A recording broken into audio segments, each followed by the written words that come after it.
get too comfy in these chairs. I don't know. I have to cover the Ultra Pro here. Okay. It's a like. Okay. You good? We're good. Then hello and welcome everyone to today's stream from Alara Games in Trollhättan.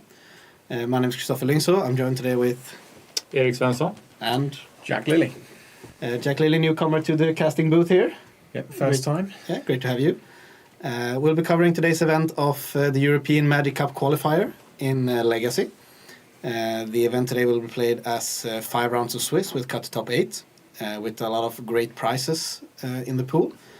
Not limited to playmats, special playmats from our new sponsor, Heavy Play. There will be playmats, there will be deck boxes, there will of course be a grand trophy for the winner, as well as a qualification for the European Magic Cup that will happen in beginning of next year in Bologna, with a total of 20,000 euros in prizes, I believe. But that's way ahead of me. As I said, today, Legacy. You guys excited? Yeah, looking forward to it.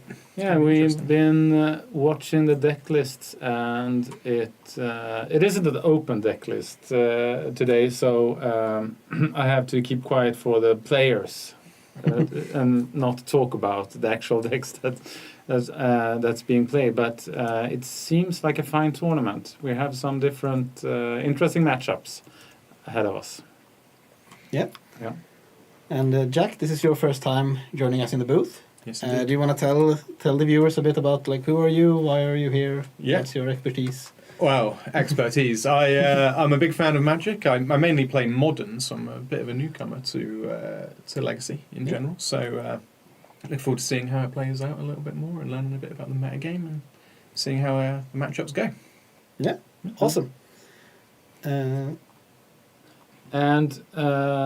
So on today they're playing the champion gets to Bologna, right? Yes. And then on the 13th of December there's another qualifier or final/qualifier, you could say, here at Alara. Yeah, you can call it the Nationals qualified, what do you call it, a closed qualifier for Sweden. Because as we all know, this is all part of the European Unity League. It has been going on for a couple of months now. Players all around the country has been gathering points by different tournaments. Been all from local events to the RCs to the Pro Tour, I even believe, maybe. Anyway, we've gathered points for a couple of months. The cutoff was end of September. Now we have a top 48. And the players on that list will qualify to get here at, as you said, December 13th, to play for a shot at representing Sweden at the European Magic Cup in Bologna. So, you qualify for 2 different tournaments, really, right? You yes, could say. Yeah. There will also be a team event in Bologna that's for the qualified here in the Nationals, and there will be a solo event that the winner from today will qualify for as well. You choose format, the single. You choose between Modern, Standard and Pauper, I believe. Yeah. There's triple format in the team events, and if memory serves me correctly, there will be, there's a team trio, Standard, Pauper, and Modern. And there's also a solo tournament from all of these formats, and the one you choose to play in the trio is the one format you have to play solo as well. So I'm not quite sure how the winner of today, if you get to pick one of the 3 tournaments to enter, I'm not entirely sure, but I'm sure there's information somewhere on their webpage to find that out. And we have the first chat question for today from Giacomo Colombo. Morning. How many players today? Well, we actually 25 players today. Yeah. Yeah. And I happen to know there are some wide travel players here. We have at least one from Uppsala who has made the travel all the way down here to attend. Cool. And from a bit closer, we have Gothenburg, my hometown Borås. We have some local talents as well. So a lot of different decks, a lot of different players. It's going to be a good day. Yeah. I was also wondering, if you play in the team trio event then in Bologna, do you have to have the exact same deck? I don't believe you have to play the exact same deck in the trios as in the solo. You just have to play the same format. Okay, yeah. So it should be good. Yeah. So what do you say, guys? What's your expectations for today? What are you looking for? I'm looking for. It would be. I'm wondering is it going to be a combo win today, or is it going to be some aggro win, or yeah. I'm hoping for. As usual, I'm holding out hope for our one. For our only tribal player today. Henrik. Henrik Månsson. The tribals are beloved here in Trollhättan. Henrik playing his traditional humans list, we can say to the stream, but not to the players. Because again, this is a closed decklist tournament, but we will discuss decklists on the stream with the players' permission, of course. One tribal player going strong, and he usually performs quite well with it. I think he's been in 2 semifinals. Yeah, sounds about right. Jack, do you have an interesting deck you're looking forward to, or? Yeah, much the same actually. I'm not. I'm looking forward to the humans as well, and a lot of these red decks that are more my style. So I'm looking forward to seeing some of them roll. A bit more aggressive. Yeah. They can't hurt you if they're already dead. Exactly. Exactly. How about you, Chris? I'm more of a mid-range player myself, so I have this look of a bit of a Grixis wizard pile. We have some, obviously one of my friends from my city, Jonathan, is playing a deck with Felia inside of Felia and the new Quantum Riddler.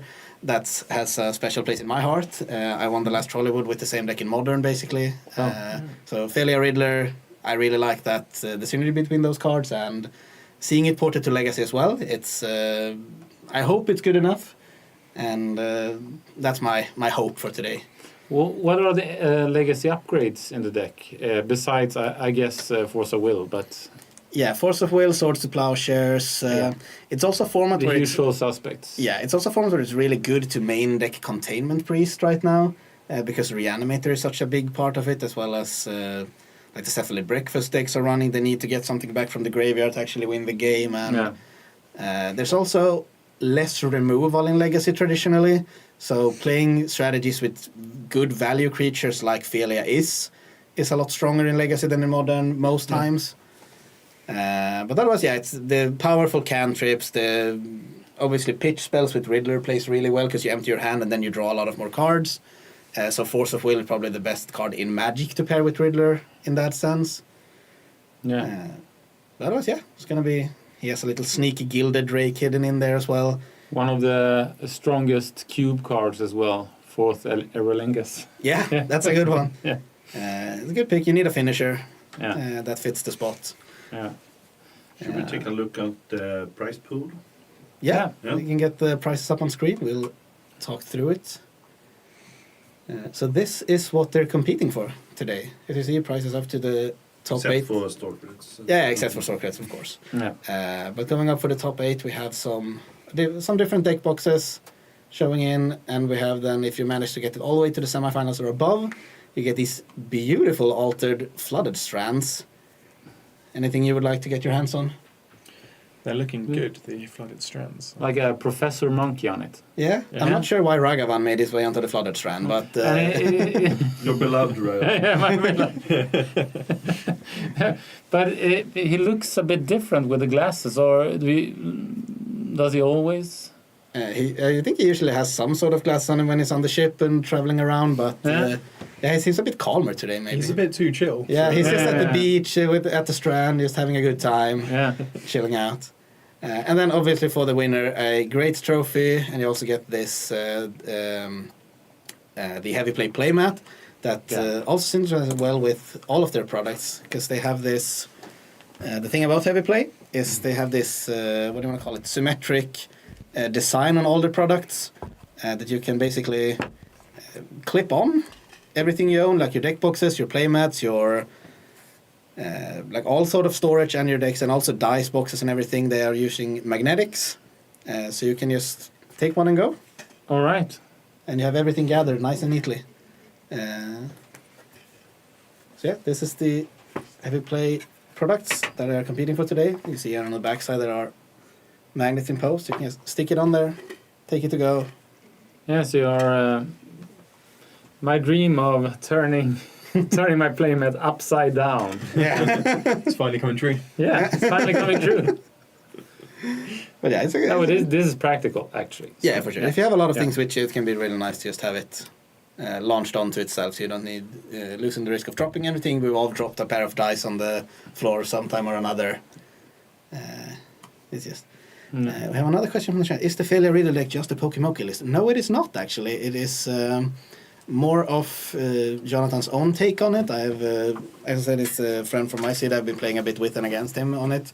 It has definitely a bunch of similarities to Pokemoki's list, but he has been adding a bit of his own twists and takes to it. So similar, but not quite. So yeah, we're gonna see if there should be pairings going up quite soon, and we will as well. We're gonna do this tournament 5 rounds of Swiss, cut to a top 8. We're gonna be taking turns here in the booth, walking you through it. 2 at a time. 2 at a time, so we don't burn out. We've got a long day of Magic ahead of us. Yes. Yeah. Lots of fun, lots of good Magic, lots of sweet decks. Yeah. So it's we watched through all the deck lists and it's as always. I believe it's strict. How should I put it? It's not. It doesn't follow 100%. I would say the tier 1 decks, although we have many strong decks. It's interesting. There are some off-meta decks, so that will be interesting to follow. Yeah, for sure. Yeah. We have the regular, what do you call it? The big bads of the format are present. We have some Reanimator, we have some Forge, but yeah, there are a lot of interesting takes. There are some homebrews. There are. Yeah, I believe it's as is custom almost. I think here it's not that many Reanimators. I believe it's only one deck. Or I think so. There's only one label as well. Yeah. Then some might have thrown in the package and just call it something else. That's always a bit hard to tell. Yeah. Yeah. Do we have any deck that we would like to see? I mean, we have 2 against 1 here on the humans, traveling the plains all day. So maybe ask Henrik if he would like to start. Okay. Yeah. I would put a picture on how the tournament from European Unity League works. Yeah. About the structure mostly. Yeah. Yeah. So here we see it. The overall tournament practice or the Scoring system, I guess. Yeah, exactly. Also, how the structure of the tournament is played out. So we have at the bottom we have all our locals event more or less. Everything from pre-releases, weekly FNMs to store championships and all those. They are these are other ways you can acquire points for the European Unity League that we have been playing for a couple of months, and there is already a new season underway. So every weekly you're still playing, every local tournament, every game week is, or not game week, but the game days and store championships are now acquiring points for next season's Magic Cup. And I guess your local store has to sign up for it, right? So yes. That's it's important that your local store actually signed up for it for you to be able to have points. Exactly. One important thing is that don't necessarily need to be a store. Doesn't it need to be a store? It can be a collaboration with, I don't know, a group of players or something similar. You can sign up for it in different ways, Yeah. even if it's not a store event. Yeah. That's good to know. So if you're interested, if you're not sure if your store is acquainted or not, ask them. Yeah. Some people might still not know that this is a thing. It has been starting to spread, but it's still very new.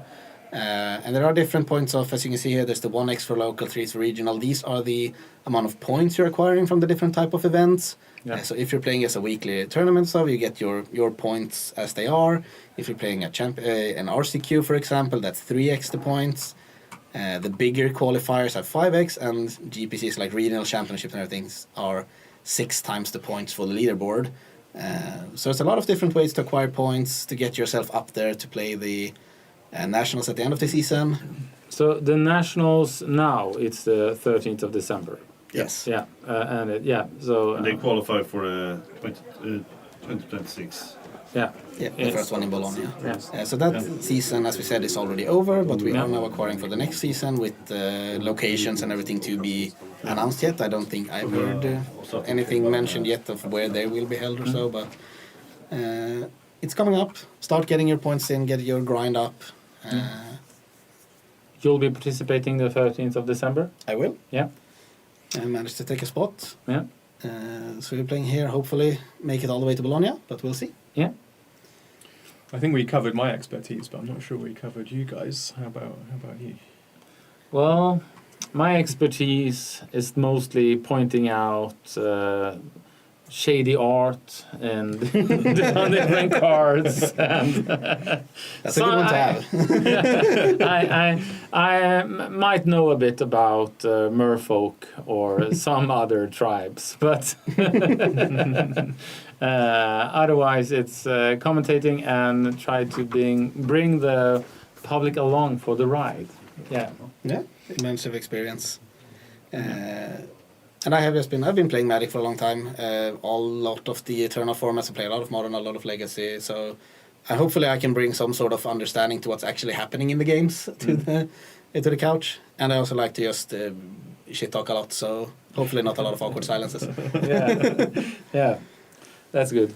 When me and Jack are commentating, we will rely a bit more on Tommy behind behind us here, or in front of us, behind you, or exactly behind the scenes. Yeah, behind the scenes. Yeah. Tommy the producer. Yeah. Who makes us all look this amazingly postured for all of you. Yes. But yeah, great shout out to Tommy as well, and for Alara Games, he's making all this possible. He's setting up the cameras, making the sound works, helps us with overlays and card pictures on the screen when there's any confusion. Yeah. Big shout out to him. We just have to sit here and talk. Yeah. It's the easy part. It's a beautiful setup, and it's looking great out there. It's a nice atmosphere. Yeah. Nice vibe out there. People are really seeming happy, ready to play some fun Magic. It's a friendly atmosphere. Really is. Is this your, just out of curiosity, because you're kind of new to Magic, or is it... Well, I'm probably newer to the Eternal format. So I've played Modern for a little while. Okay. I've been playing with the Izzet deck for a little while, hanging on, still trying to make that work. Sure. And but I've come from the kitchen table Magic a little bit more. I used to play with my older brothers for a long time. So that is an Eternal format. Though. Yeah, definitely. The most Eternal format. So I'm looking forward to feeling Legacy, feeling it out a little bit, seeing how it goes, and hearing your understanding and analysis of the game as well. It's gonna be fun. Hopefully I'll be able to provide. But is this your first ever view on Legacy, or have you... No, I'm fairly familiar with some of the decks and talking to players and getting a feeling for the format. But first time in the booth, as you all have had, and that's a new experience. It's gonna be fun. Yeah, gonna be great. Yeah, Tommy the King. Yeah, shout out to Tommy. And welcome to the chat, Joachim. And great to have you. And we have been getting some people in the chat already talking in. That's obviously a lot of fun for us. Hopefully it's a lot of fun for you to interact as well. Yeah. We'll be trying to read the chat as much as we can. And if you have any questions, please keep them coming. If there's anything that you would like to see, if you know someone is here playing something you want to get in our stream, shoot us a message. We'll try and get that make that happen. We're currently waiting for the first round to be paired up and started. We're gonna see if we can get Henrik Monson with his human lists in here for the first round. Yeah. And take it from there. But do you think because now it's a 5-round tournament. It's obviously not one of the big ones we've seen. We had Eternal Weekends for not too long ago, both in North America was like last weekend and then we had Europe like a month back.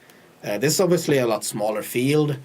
Do you think there's any particular deck that works better in these kind of smaller environments, or? I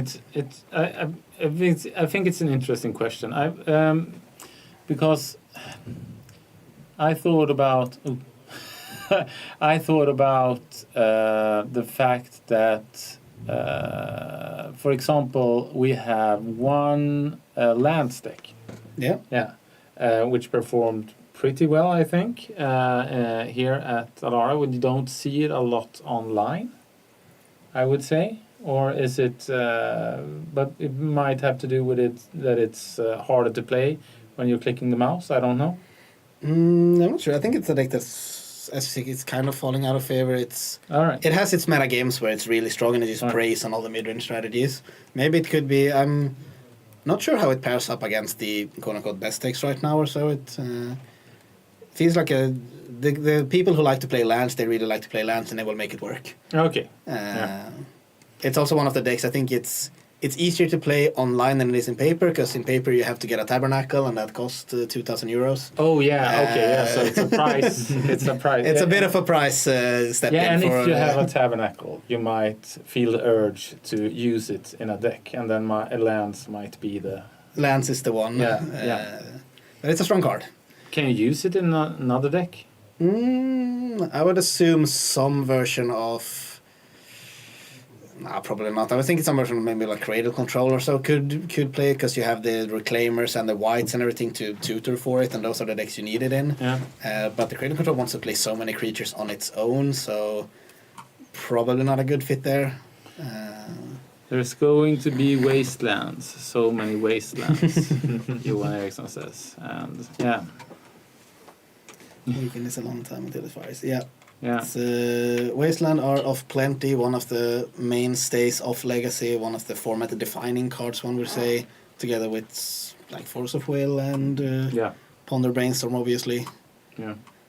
Those are the cards we're happy to not have to see in Modern. I'm usually on the receiving end of getting Wasteland and not drawing my second land for 3 turns, so I'm happy to play other formats, but it's definitely a very important part of the Legacy puzzle. Yeah, it's the lands is probably pretty slow for the timer. It could definitely be. It's playing out and usually like some sort of prison deck, and that's gonna be you need to get to a position where your opponent basically can't play the game anymore, and from Magic Online. Yeah, there was kind of my point. I think it's slower online, but it's underplayed online because of the clicks. Because of the clicks, I guess. Could be. But it's We'll have to ask Gustav later. I know he plays it online a bunch as well. Yeah. He finds the clicks tiresome. We have a lot of different Tron decks also, and or is it a lot of different? No, I think the Tron deck is basically just Forge. Yeah. If I'm not mistaken. I think Forge is probably our most common deck here, right? Under various names. Yeah. He's playing with the Ursa's Workshop as well. I don't think that's a mainstay. Oh, it's the never mind. I confused it with another card. So yeah. Yeah. I think Forge is one of the more played. We have a couple of copies. We have some Breakfast. We have some Dimir Tempo or Izzet Tempo as well. Yeah. But yeah, it's a good spread. I don't think any deck is more than 3 copies. No. I was thinking how many Eldrazi decks we have, but I think the Eldrazi is just the one. It's just Mick bringing the Eldrazi variant. All right. But we have our first players inside the feature match area. All right. So we're gonna take a short goodbye to Jack for this round, and he will be joining us back in round number 2. See you all very soon. Yeah. Yeah. And at the table we did manage to get our humans tribal favorites, Henrik Månsson coming in strong. Yeah. Facing against Michael Demers. Who is playing? Let's see if we can find it. There we go. Blue-red Tempo. Yeah. So yeah, this could be a good matchup. Yeah. Traditional humans, a lot of creatures, Tempo, a lot of interaction. Demers are playing you. Is it Tempo? Yeah. Yeah. Murktide, Tamir, Chandler, no Delvers, full playset of Cutters, a lot of cantrips. Yeah, traditional Izzet stuff. So this is kind of would you say the legacy version of Murktide? Yeah, I would say. I think it's it's the legacy version, but it's also the legacy version has been there forever. Like it's the new updated version of Delver, I'd say, that just skips the Delver for Steel Cutter instead. It's a more consistent threat, I'd say. The Delver is a bit more hit or miss. Yeah, maybe the legacy Murktide version is blue-black, right? No, it's you mean the Delver version? Or Yeah. If you're playing Delver in Legacy, you're usually playing blue-red, but okay, a lot of people have the Murktide version. The Murktide version. Sorry, yes. Yeah. I think it's a bit of both, because we also see 3 Murktide Regents in this blue-red deck. Yeah. It's just such an efficient threat in this format. Yeah. We have some more interesting. Yeah, the lands deck can for sure. We're back to the discussion about the lands on the Magic Online and everything. Yeah. Sometimes they just do like a turn 2 Marit Lage, and you're just dead. Yeah. And yes, to answer the second question, that the Forge is it's the Mishra's Workshop together with. Now it's let's see. I'm gonna say so. I'm gonna say the Urza's Workshop works with. It needs Metalcraft. And then it produces mana for each Urza land you control. So it works together with the Urza's Tower they're playing, and it works together with the Planar Nexus, that is every land type, or however it's worded. Every non-basic land type. Yeah, that's it's a silly card, but it's a very good card. It is. Yeah. So they're working well together to produce as much as 4 mana on turn 2 with just 2 lands. Yeah. But all right. We have a game. We're off.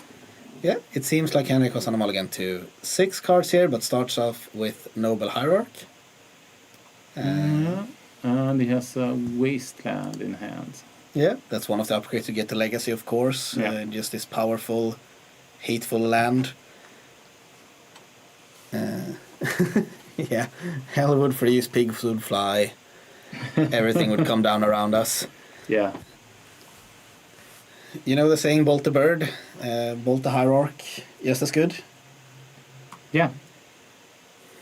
Yeah, I think it's also usually correct. The dangerous parts of these human decks are when they get to... Like, they can spit out their hands so fast and just overwhelm the battlefield. Slowing them down could definitely be one of the good strategies to actually be able to keep up. You probably said humans when you played out the cavern. I would imagine. Yeah. I think Oof is a strange name. Yeah. And that was the Razorkin, right? Yeah, Razorkin Needlehead. It's a standard mainstay right now, not so usual in other formats. And it's first strike during your turn. Yeah. And whenever an opponent draws a card, it is 1 damage to them. Okay. Yeah. Yes. Seems good in a format where a lot of brainstorms and ponders and people trying to really sculpt their hands with these powerful cantrips. Yeah. This is just a good way to have this continuing pressure lying. So we'll see what Michael can do about this. Plays the second land for the turn.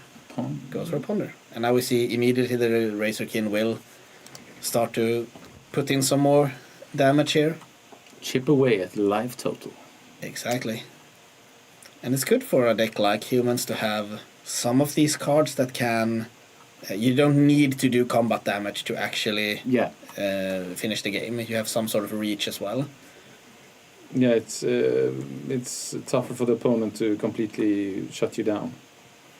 For sure. Because there are some decks in this, like since Forge is a very well played deck, it has the Karn Great Creator, I believe it's the name. It fetches... artifacts from your sideboard. It's a very usual play pattern to just get the ensnaring bridge, and then the humans player can't attack you anymore. Yeah. So having this incidental damage coming up is really powerful. Yeah. What is... Oh. Yeah. Third land, Champion of the Parish into Jirena? Jelena? What's the name of that card? Jirena. Dauntless General. It's... exile target player's graveyard when it comes into play, and and you can sacrifice it to protect something or against a board wipe or sorts. I think in this deck actually I would believe Henrik is playing the full 4 set of Aether Vials, so this is one of his interactive pieces. Yeah. One of the parts that makes the human deck so strong during the years is that it's a lot of pressure combined with these just creatures that interact in some way with your opponent. Either it's the, like we see here, a creature that removes the graveyard, or it's like the Thalia that slows down non-creature spells. It's been the Kitesail Freebooter a while in Modern that takes a card from the hand. So just your Reflector Mage. Reflector Mage, exactly. Just this huge pressure combined with incidental interaction that just pushes it over the line. It doesn't play with any meddling mages. No, that seems to be not in the main deck at least. Not in the sideboard as well. Nope. Yeah, that's usually one of these hit or miss. Like if there's something very particular in a deck you need to stop, that's a good catch. But I think a lot of decks right now, they're just so good at being redundant of what they're doing, and that's what makes them so consistent and so strong. Yeah. So I can see just skipping that for more active interaction. Yeah. See the Wasteland coming down. Henrik being a nice guy, taking the white-bordered Volcanic, leaving the nice one in play. Is that the Shalinda or? I think it's the Jackal coming down. Yeah, it is. It's a blue. It's one of the new cards from Universes Beyond, or the Path of the what's it called? It's either Spider-Man or it has another name that I can't recall right now. But yeah, this is a new edition. Michael needs another land. And he found it. Yeah, not locked to Wasteland. But for those of you who don't know what the Jackal is doing, we might be able to get it up on screen. Otherwise, it's basically a creature that copies abilities from the creatures entering, and it grows when you play bigger. Let's see, I'm going to read the text right out. Whenever you cast a creature spell with mana value equal to the Jackal's power, copy that spell, except the copy isn't legendary. Then put a +1/+1 counter on Jackal. So first off, you can copy 1 mana creature, and then you can copy a 2 mana. So it's there we have it. So this is the human's form of card advantage, you can say. Yeah, and now he gets another Mother of Runes then. Yeah, it looks really strong. And a lot of these humans have, at least from the 2 mana spot, have entered the battlefield effects. So on 2 you can get like a Thalia's Lieutenant coming down, copy it, everything gets 2 counters. Yeah. Looks like a really good fit here. And Michael is under a lot of pressure here. Yeah, he has to do something. Yeah, down to 9 life, has a 0/3 and a 2/2 in play. And now the what's it? We played before the Jirina, right? It makes a difference because he can. A board care doesn't do it. Exactly. Yeah. And also usually these in, especially game ones, but I give Legacy a bit in total now, there aren't a lot of board wipes in this format. Yeah. There's usually like Wrath of the Skies for some of the white decks running around, but there aren't a lot of like Toxic Delusions or Supreme Verdicts or anything, Pyroclasms or what have you. That's not a usual played card in Legacy, so when a board gets like this, it's usually hard to stop. And most decks are more into what they're doing themselves, right? Exactly. You usually need more of a pinpointed interaction, like a well-timed Swords to Plowshare or Force of Will. So yeah, we'll see if Michael can find a way out of this. He's going to try and trade for the Jirina here, so he doesn't have to think about it. Yeah. But I imagine if this ever gets to another turn for Henrik, it will be really hard for Michael to get through the double Mother of Runes. Yeah, it's something. I don't. What card can he pull? Yeah. Oh, yeah. We go to the next. Yeah. He would take 5, 6, 7 damage this turn, go to 2, and then the Needlehead takes it to 1, and from there it's just bye. Yeah. Yeah. So Henrik, going strong. Yeah. Multi 6, still just overwhelming the board. Yeah. What should he bring in from the sideboard? We'll see. Or what should Michael bring in to answer the humans? We can start with that question actually, because he was the one getting beat down. Yeah. And again, like the humans is such an off-meta deck right here, so we're not going to see a lot of targeted hate for it. I think Price of Progress is really good.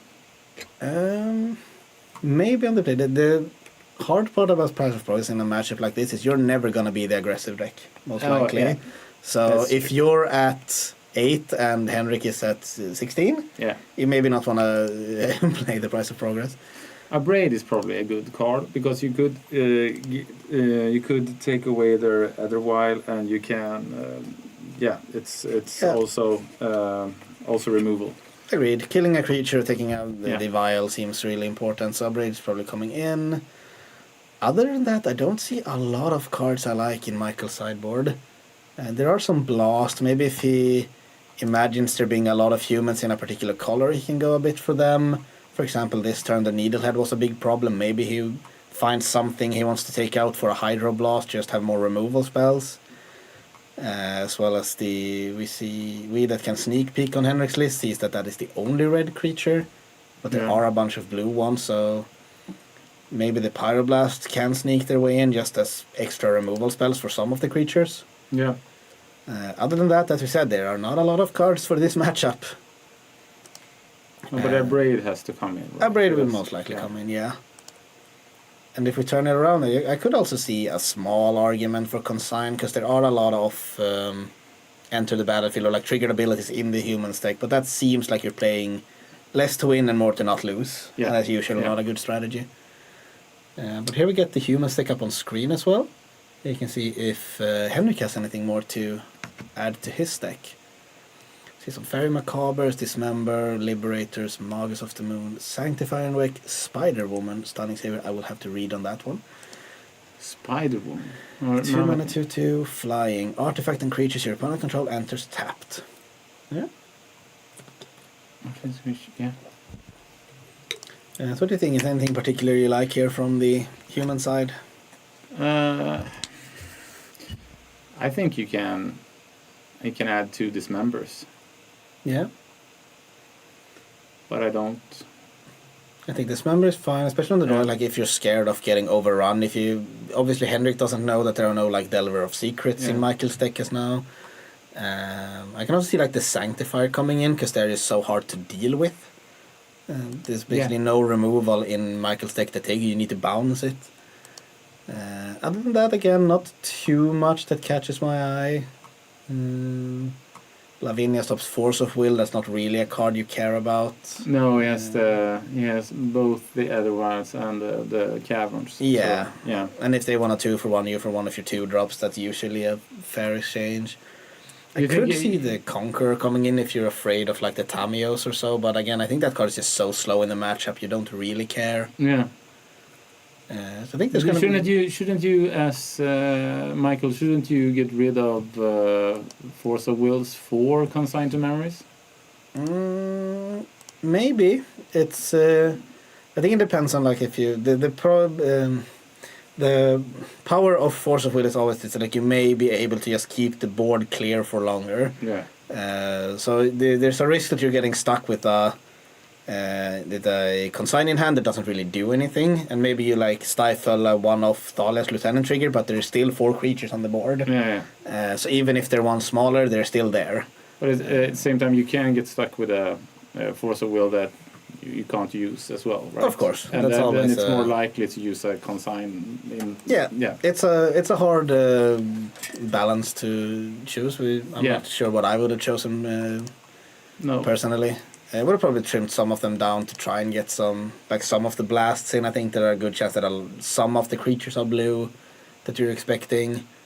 But also just hope that, because you're also a wasteland deck, hope he doesn't draw like multiple caverns and you have a wasteland and your Force of Will be live at least. Oh yeah.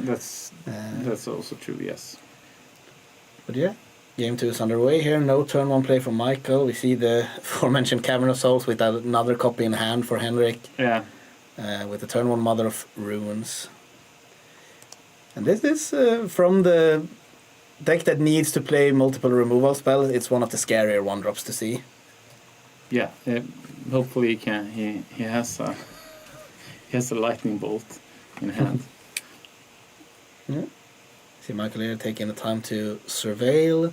The surveillance obviously have been one of the last great additions to all Eternal formats, I'd say. Yeah. Just adding consistency to your decks is always a good thing. It made. Oh yeah, that's a perfect start. Yeah, we're going into Mother's Rooms. Board is now cleared.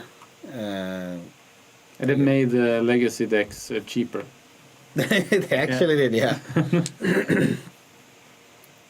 Here we have the second Cavern Soul coming down with the Champion of Spirits to follow. We saw the Needle Verge or the Needlehead drawn again for Henrik. See if it has the same impact this game. Michael gets some relief at least. He gets to brainstorm before it hits the battlefield. Yeah. Let's see if we can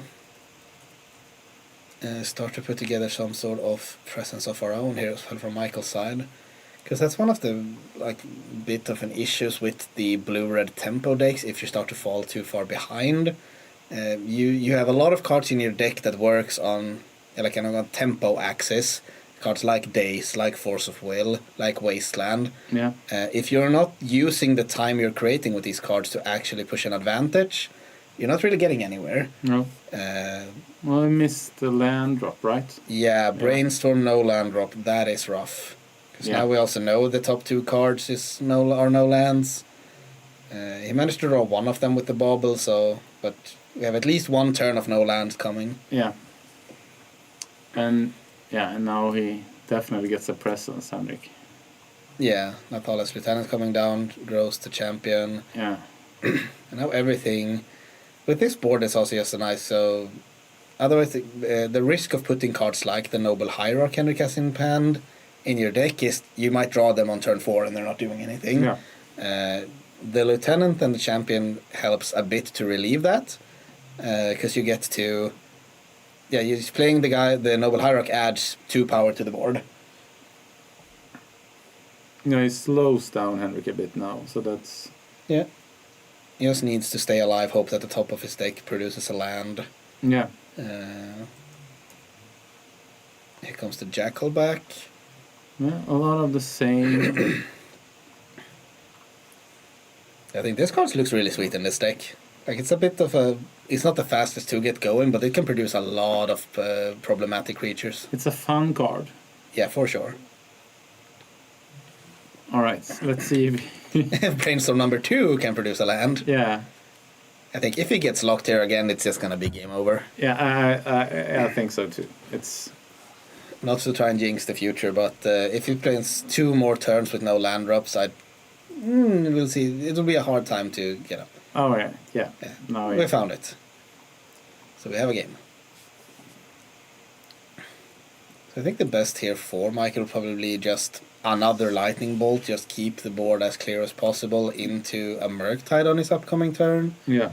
Because it seems like on Henrik's hand he does not have any way to answer. It seems like he did bring in the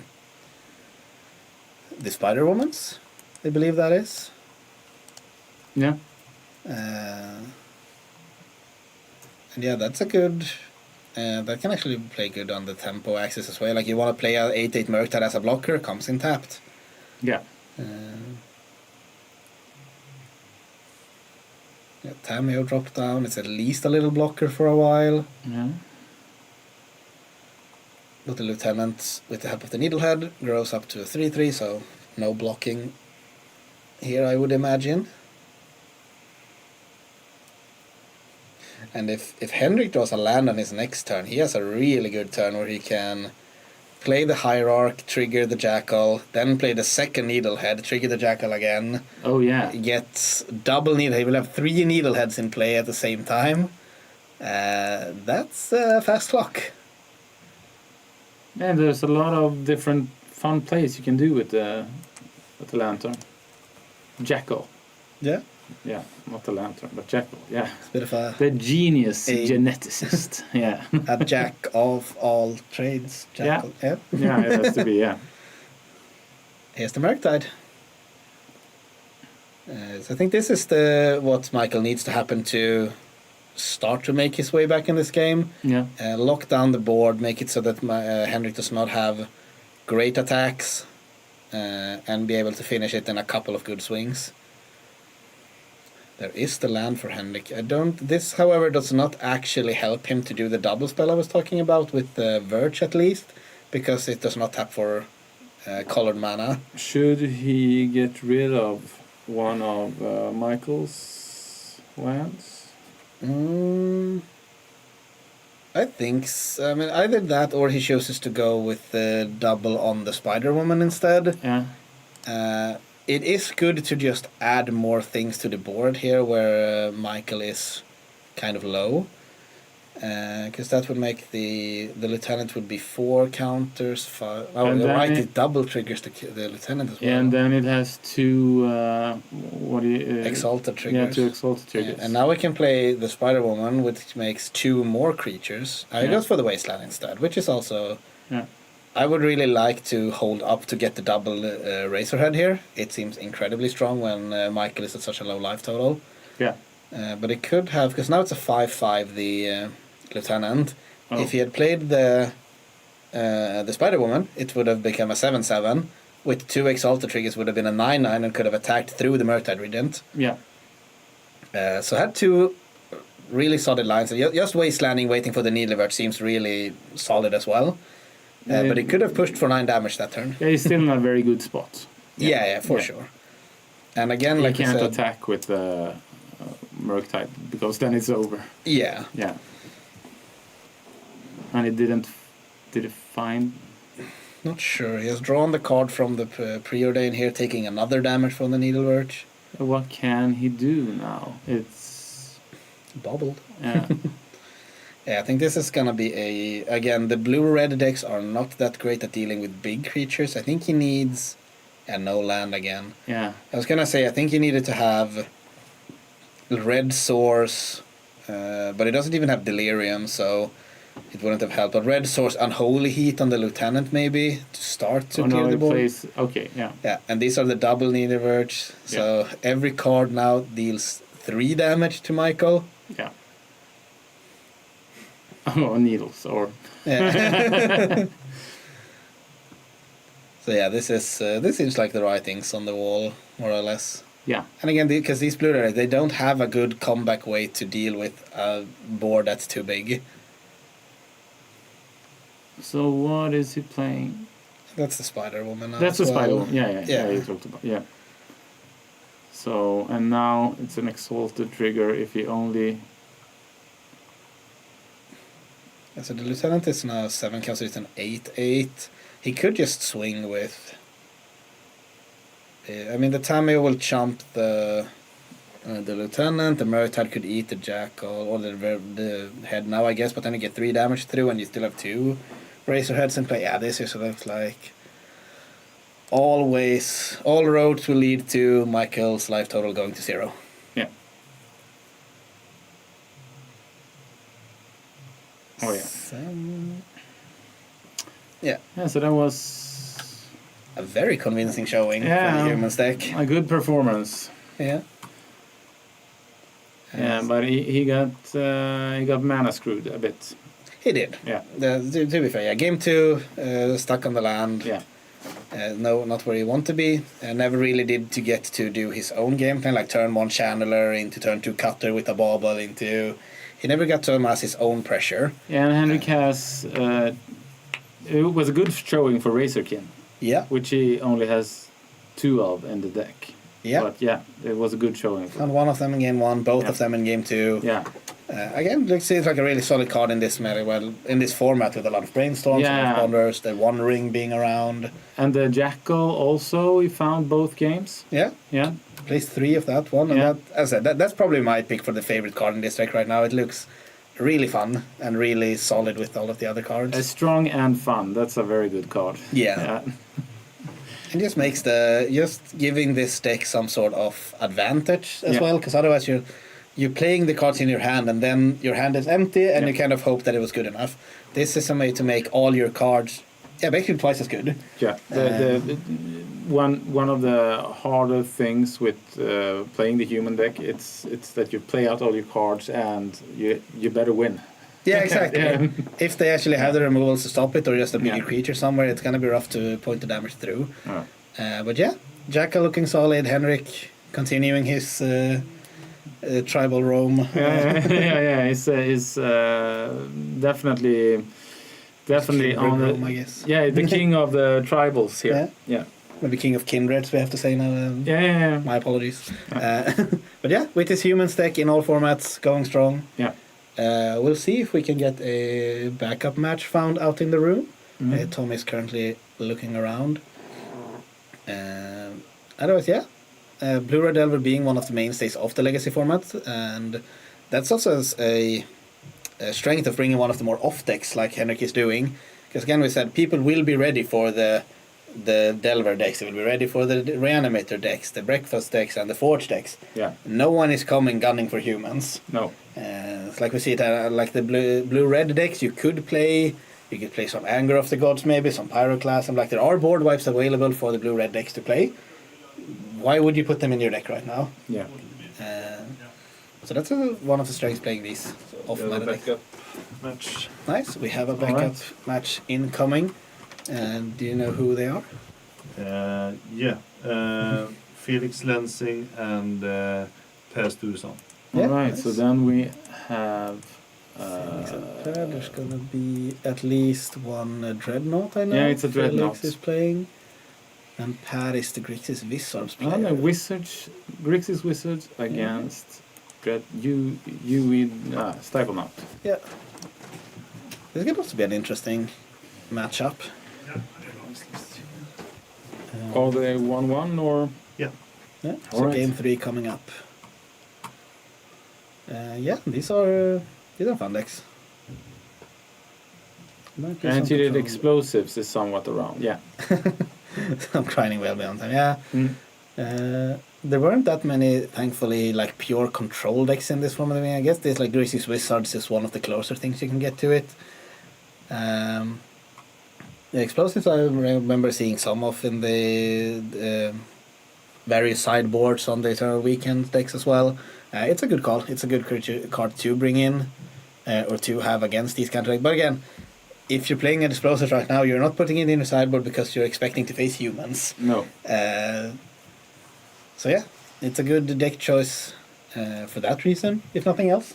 And we can see it just... Not that Henrik made a conscious decision to go with something different. Exactly. No. Henrik plays human, we all know it. Yeah. Azorius... Dreadnought. Mm. Yeah. Or Stiflenought. Yeah. But yeah, players are getting ready inside the booth, and we'll see again Per Sturesson, Grixis Wizards against Felix Lensing, blue-white Stiflenought. Yeah. I can go a bit through how this, because Grixis Wizards, it's somewhat self-explanatory.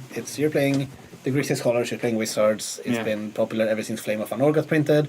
Yeah. But what does this Stiflenought deck do? Well, it stifles. The knot. Yes. Well, it's. We should have a drum sound, a button we could press, Tommy, for next please time. no. I'm never gonna let that go. So we will just. Yeah, you can use it even when someone says something serious. A soundboard button like that will not be used responsibly. No. So probably best to keep it out. That's true. But all right, the whole idea, or most of the idea, is to play. Is it a 12-12? Yeah. Yeah. Without its enter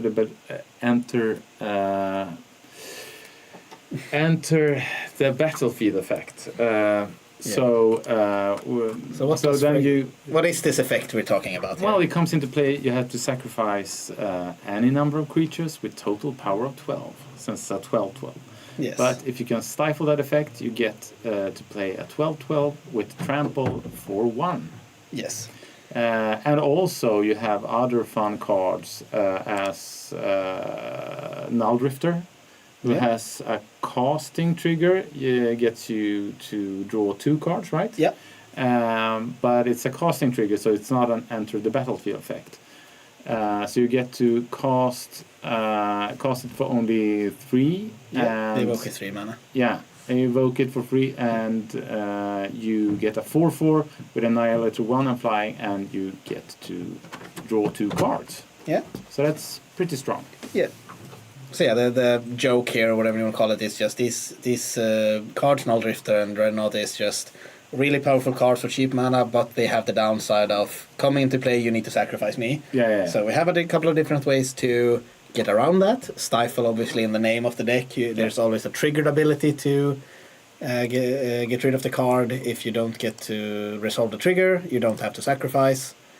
You also have cards like Torpor Orb that says that creatures entering the battlefield don't trigger. Works really well with both cards because Null Drifter again is a cost trigger to draw the cards. Yeah. So you still get to draw the cards before you have to enter the battlefield, and then of course Torpor Orb, no trigger. So now Paris played a Thoughtseize, and we get to see Felix's hand. He has a Stifle. He does have a Stifle. He does also have Consign to Memory, another Stifle-ish card that is seeing play all over. And also has the Torpor Orb. So have all of the unlockable pieces here. Yeah. He just needs the threat to go with them. I'm not sure what the last card in Felix's hand is, the white one. It's not a Thrall. Yeah, Doorkeeper Thrall as well. Could it be something from the sideboard? It could be. It's Light of Day, maybe. I don't recognize that card. So yeah, there it is. 4 mana, enchantment, black. Creatures cannot attack or block. I have never seen this card before in my life. From Tempest. But looks... Is it a good card to play against Pair? I'm not sure. What? Black creatures can't attack or block. So it stops the Bowmaster things and it stops Kaito, but that's basically it. So it stops 2 cards in Pair's deck. I guess Barrow works as well on the sideboard. But, interesting card. I love these kind of special text people are bringing. Yeah. We do know that like the Dimir Tempo decks are playing a lot more. They have a lot of Nethergoyfs and all. There are a lot more of black creatures actually trying to hit you down in those decks. So I can see the appeal. Interesting choice. Not looking great now, especially not when Pair knows about it. Let's see. Tapland here, surveilling. And again, we saw from Felix's hand, he's just looking for a Dreadnought or an Old Drifter here. Yeah. I would assume. He did have the Ursa Saga as well. That's just a good value play as well. What is he fetching with Saga? Most likely the idea is to get the Dreadnought, because it's a 1-mana artifact creature. Yeah, of course. But you're also playing some other like toolbox fetches here. It's the Lava Spur Boots and the Soul Guide Lantern in the deck, with also like a Pithing Needle, Grafdigger's Cage in the sideboard. Some options. Yeah, some options for specific scenarios here. Pair being ready with the Wasteland for the Saga. Tries to Stifle. Tries to Red Blast back. You see, yeah, from the Tempest hate cycle. Yeah, exactly. Tempest was such a lovely format. Hate everyone equally. Then it's like no one is hating. Yeah, exactly. Yeah, so Wasteland Common. Here we see one of the differences between Stifle and Consign to Memory. You can actually target the activated ability, so Consign could not stop the Wasteland here, where Stifle could. And or he at least try to. drew another Stifle, right? Yeah, it looks like he has second Stifle in hand now. We see Swamp, and we see the Snapcaster coming down for Pair. Most likely gonna take the... They might not care about the Thoughtseize, I guess, if he thinks he... Like, if he needs to better up his own hand more than he's afraid of what Felix might have drawn, he will go for the Ponder, I guess. Go for the Stifle on the... Yeah. Yeah. Seems like Felix is Snapcaster. Trying to deny the value here from Pair. What do you think of that play? I think it's good, actually, because we know that Felix's hand is kind of like redundant right now. He has the Consign and the Stifle extra here, so he doesn't need multiple of these effects necessarily. So just, and if he thinks Pair wants to target the Thoughtseize, or I guess Pair will have to have announced that by now. Yeah. So if he knows that Pair has targeted the Thoughtseize, this is basically just saying, your Thoughtseize takes my Consign. Yeah. You don't get the choice. Yeah. And he doesn't get to look at his deck either. Exactly. Or the hand, rather. But yes. Yeah. It would be OP. OP. No. Yeah. So yeah, we see Paysander chose to tap the volcanic island over the underground sea. He does have another pyroblast in hand. Could have kept that up to counter the consign, but chose to keep the fatal push up instead. Oh.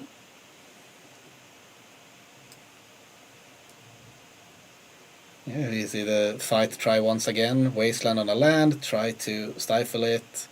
Is he going? No. He drew another consign, but no, that does not work. No. See, there's 2 haters in each color. Those were days. Public choke, chill, and perish. Yeah, I have inside information that there is at least 1 choke registered today. We might be able to see it on the screen later in the evening, but yeah. Choke is you can't untap islands. Exactly, islands do not untap. Yeah. 3 mana green enchantment. So here we see Felix here down to the 1 land. Does he have another one? Not sure right now. There we have choke up on the screen. Yeah. Some people's fever dreams, some people's nightmares. And just a pass back from Felix. And yeah, we know. Well, his one saving grace is that Pair doesn't have that much on the board. Yeah, but the Snapcaster it's putting some of the pressure up. Yeah. It's drawing away, like miles away in the land department. He's drawn 6 lands to Felix's 3. Yeah. And this is like a bit of the difference again if we talk back to the last game we saw with the Delver or the Izzet tempo player. He did, like, Paris doing a really good job at slowing Felix down, but now he also has some sort of pressure in play while he's doing it. Yeah. And this is where you want to be in this. He goes Bowmaster as well, more pressure. Yeah, Felix does not want to have to deal with that. Yeah, he has to. If you're not going to draw spells you can play or lands to play, you can at least draw a free spell to patch. Yeah. So yeah, keeping some of the pressure off at least. But yeah, looking good for Pad here.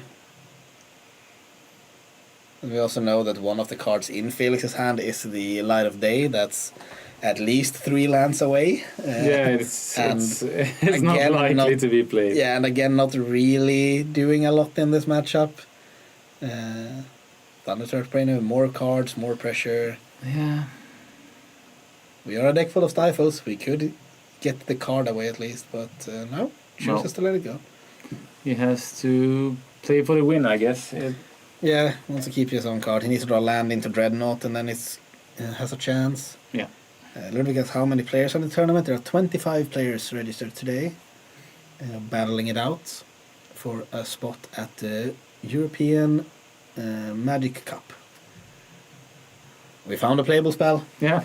It's on the board. It's not not the strongest, but it's a spell. But just you wait until I got my boots on, then we're going. But he didn't get to keep it. No.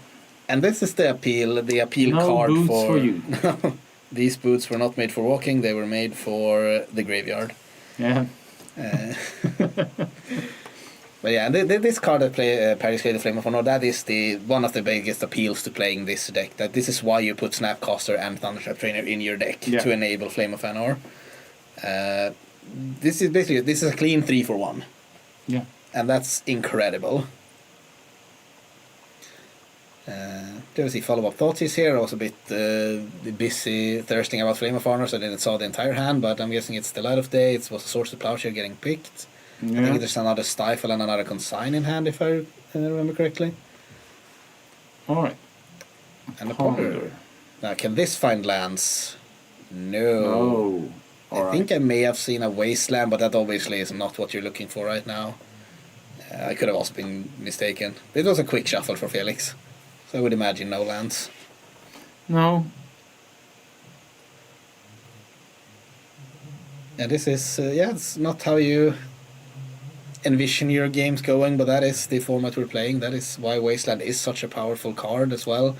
Even if you're not destroying like the powerful lands of the Myriad Lages and the Depths and the Tabernacles of the world, sometimes you just get so far ahead on the board and mana situation that it's really hard for the other player to keep up. Yeah, it's not uncommon to win a game like this. No. And you see a lot of the more experienced Legacy players, as long as if they don't know what they're up against, or they know if they're in a Wasteland matchup, they will sacrifice some of the efficiency of their hand just to get their basics. Yes. Because it's better to actually be able to play the game than to not play the game. Shocker. Inside professional. Who would have known? Yeah, professional takes from the Alara game booth. There you see here Brainstorm coming down, sculpting the hand even more. He has one more draw, right? You could say maybe Felix has. To turn it around, I would say. I would say, yeah, he seems to be at 6 life here, and has 3 power on the board. Yeah. I also did see a glimpse of a Colligan's Command in Per's hand, which is also one of my all-time favorite cards. Has the chance to deal 2 damage upstairs. So, and this was the attack was still coming, I guess. Yeah. All right. So 2 damage. Pick up the Bowmaster. So he's now at 1, and here comes the 1 from the Bowmaster, and there's the handshake. Didn't have any time. Yeah. No. So, but yeah, try to. We saw Felix's hand. It was keep with some of the things. Did not find the payoffs for the hand. No. Per did a good job, of course, to strand him down. Found his wasteland. Managed to grid out the resources, get ahead on board, get ahead on mana, and just he managed to stifle what Felix wanted to do. Yeah, and Felix he slowed down Per a bit in the beginning, but he didn't find his lands. Yeah. And just how it lined up for Per this game was really fortunate for him, obviously, and not for Felix, because he did have the stifle for both wastelands. Yeah, but he had 2 pyroblasts, right? Yeah, exactly. So he was managed to defend his own land destruction pad. Yeah. And then Felix, obviously, these other games sometimes you will not draw your lands. Yeah, because one of the strengths of Felix of the Dreadnought deck is that you can answer you can actually answer the wastelands. The wastelands, yeah, you can answer it. So I mean, that's one of the strengths, but not if the other person can answer your opponent can answer your answers. So. Exactly. It's an answer to the answer that tries to answer the answer. Yeah. That's and somewhere we forgot the question. But great showing for the Wizards deck. Stiflenought is most likely going to come back. It has some insanely powerful draws as well. And just being able to... Some matchups you also just have these main deck hate cards from Torpor Roar, but if you would be paired up against Death and Taxes, for example... Yeah, it's a very strong deck. Yeah. I believe... I don't think we had any Death and Taxes today, right? That's a deck that's actually showing its... or like not showing its presence here. Yeah, it's... Jonas isn't playing today, so... No, true. That's the last deck he wanted to meet is Felix Stiflenought. Yeah, his main deck Torpor or Storekeeper Thralls, a lot of enter the battlefield effects in the Taxes deck. Yeah. So yeah, Per moving on, good first round here. Gonna get 4 more before we look for a top 8. Yeah. And currently I would imagine we're not having, this should be very close to the end of the round. But we have Tommy out just checking around. Maybe there's some straggler. You never know. There could be a long judge call or whatever happening. So we will get updates soon. The Wasteland, is it a staple in more or less 90% of the decks? Maybe not 90%, but I mean, most of the decks that are trying to interact in some way, I think a lot of decks doing practice things like Forge decks aren't playing it. They don't have room for it. The Cephalid Breakfast deck, I don't feel like they have room for it because it's more important to try and get your combo going. So the really fast combo decks do not play it? No, I think because Wasteland it's in ground one, it's an interactive card. You need to use it to slow down your opponent. You're not really using it proactively if you're not playing like one of the more prisony strategies like lands. There it's one of your like combo pieces because you can just recur it over and over again. So I guess a Storm deck wouldn't play it then? Yeah. No, exactly. Because just stifling your own game plan by drawing a colorless land can hurt a lot more. Yeah. And you don't care if your opponent has 2 or 3 land if you're trying to just go for the win. Yeah. A lot of the times. No, that's true. So it's a really important card for the format, for the deck that needs it. Because otherwise the entire format would be just big mana and sagas and all of the things, and we even know where to stop it. Yeah, I guess you're only left with the Blood Moon effects then, I guess. Yeah, but I mean, you could always play like Ghost Quarter or whichever, but that's significantly worse. Yeah, it's a weaker version. Yeah. Yeah, there's like Rishadan Port as well to at least slow it down if you want the more fair part of Wasteland to just slow people down with it. Then Rishadan Port is probably the next second thing, but this also haven't seen playing it a long time as far as I know. Yeah. Rishadan Port is you tap your opponent's land. Right? Exactly. You pay 1 mana, tap it to tap down another land. Yeah. And you don't. Isn't there a very bad version of it? Isn't Nexus? What's it called? It's another wasteland version. It's not Ghost Quarter. It's if the opponent has 4 or more. Yeah, the Tectonic Edge. Tectonic Edge. Yeah. I remember. That was a nice standard card for a long time ago. Yeah, I remember someone played it in Modern, but it was a long time ago. Yeah. Yeah. But it seems we have another match incoming. The next round has been paired. I got a glimpse of me having Gustav on his way in. There is our singular lands player of today. All right. And we're gonna make. Should you or should I make room for our? You can take my seat.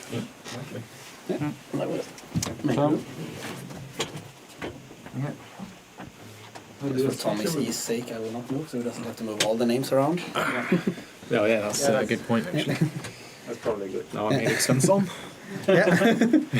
So Erik, how's you changed in a couple of seconds. Transformation. Yeah. Welcome to the boot, Jack.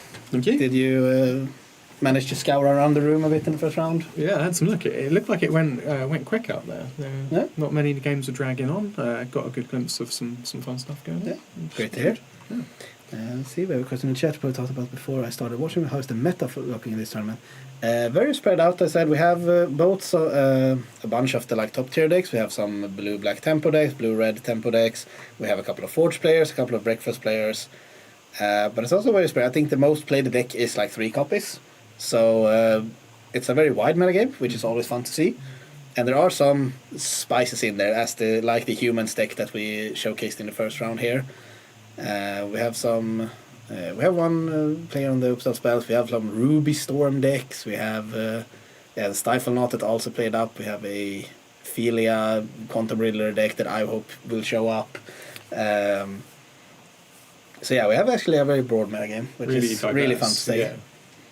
And as I say now, I think the player for this round will be Gustav Holmberg at least, one of the earlier Trolleywood Legacy winners as well, which is Trusted Landex. I'm not sure who he's playing against. Jonathan. I think it might be Jonathan. Yeah. Oh, he's playing against Jonathan? Yeah. Oh, then this is going to be fun. Probably not for Jonathan, because fair decks usually hate playing against lands, but it's at least the deck I wanted to see on stream, so wish fulfilled. And this was that one. Yeah. Let's see if I can find the lands. That's one. What's his playing? Jonathan is playing the Jeskai Philia Riddler, Jeskai Blink, maybe you want to call it. It's at least a small red splash. Blue White Intake, playing some Philias, Quantum Riddlers, Containment Priests in the main. Just good stuff. Good stuff. Against what used to be at least somewhat of a boogeyman of the format. The lands piloted by Gustav here. This deck has 32 lands in the main deck, which is about 10 more than you usually see in every other deck. But have you gotten a chance to see what this deck likes to do? Or I had a look at some Reanimator happening out there. That is not Reanimator. Oh, sorry, the lands. I didn't see the lands deck. No, because you guys had the monopoly on that one in here, right? He's just coming in. Yeah. Oh no, sorry. You were seeing the. You saw Felix in the Stiflenought, and the second he come in for the game 3. Yeah. No, I actually didn't manage to catch any of the lands deck in action. So this will be a completely new experience for me this time. You're saddle up. You're in for a ride. Yeah. So what this deck tries to do is you're just playing these strong land tutors like crop rotation. Mm-hmm.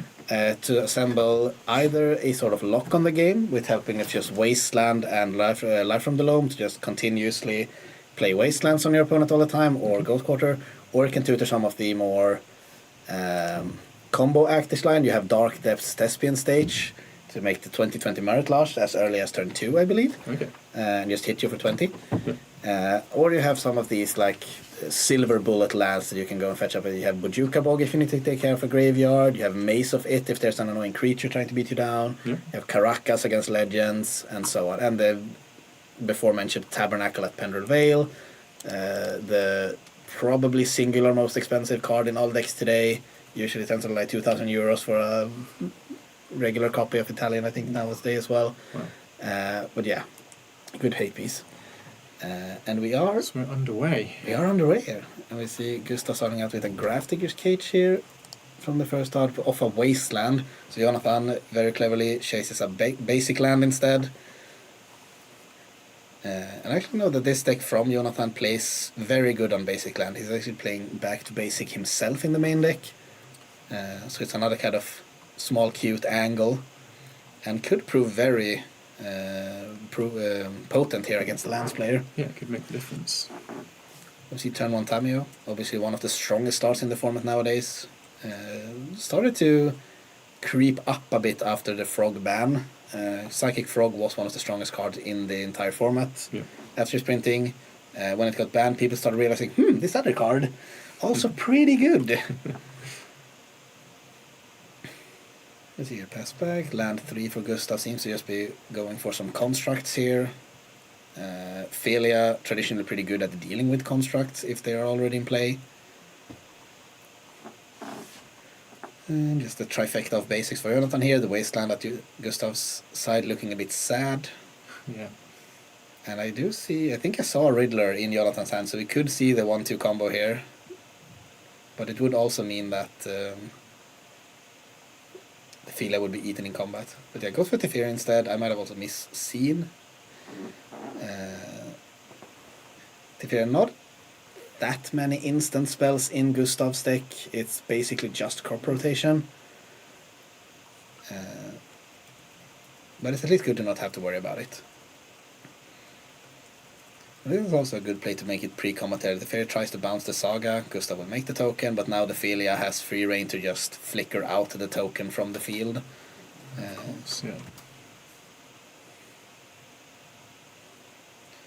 So yeah, keeping the pressure up, Tammy making clues, Doggo hitting for damage. It's looking quite one-sided so far, isn't it? So far, yeah, it's not been one of the more explosive draws from Gustav yet. One card I didn't mention in the quote-unquote the deck tech for the lands deck either is Exploration, which basically says this 1 green mana lets you play an additional land each turn. Mm-hmm. This is one of the cards that really lets this deck run away with games, yeah. And if you combine it with like Wastelands and the Life from the Long combo, you can usually get like 2 lands a turn maybe from people. You can just keep doing that as well as enhancing your own plan. So we see the main deck or main phase Disruptor Flute here. Obviously have to main phase because you can't play instant speed with the Fairy out anymore. To save Force of Will. Now Jonathan will have to have 3 mana up to be able to counter into the crop rotation here for the Caracas. One of the silver bullet lands here.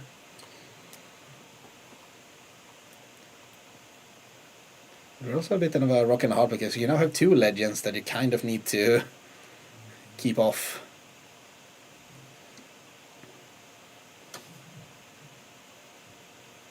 Seems, yeah.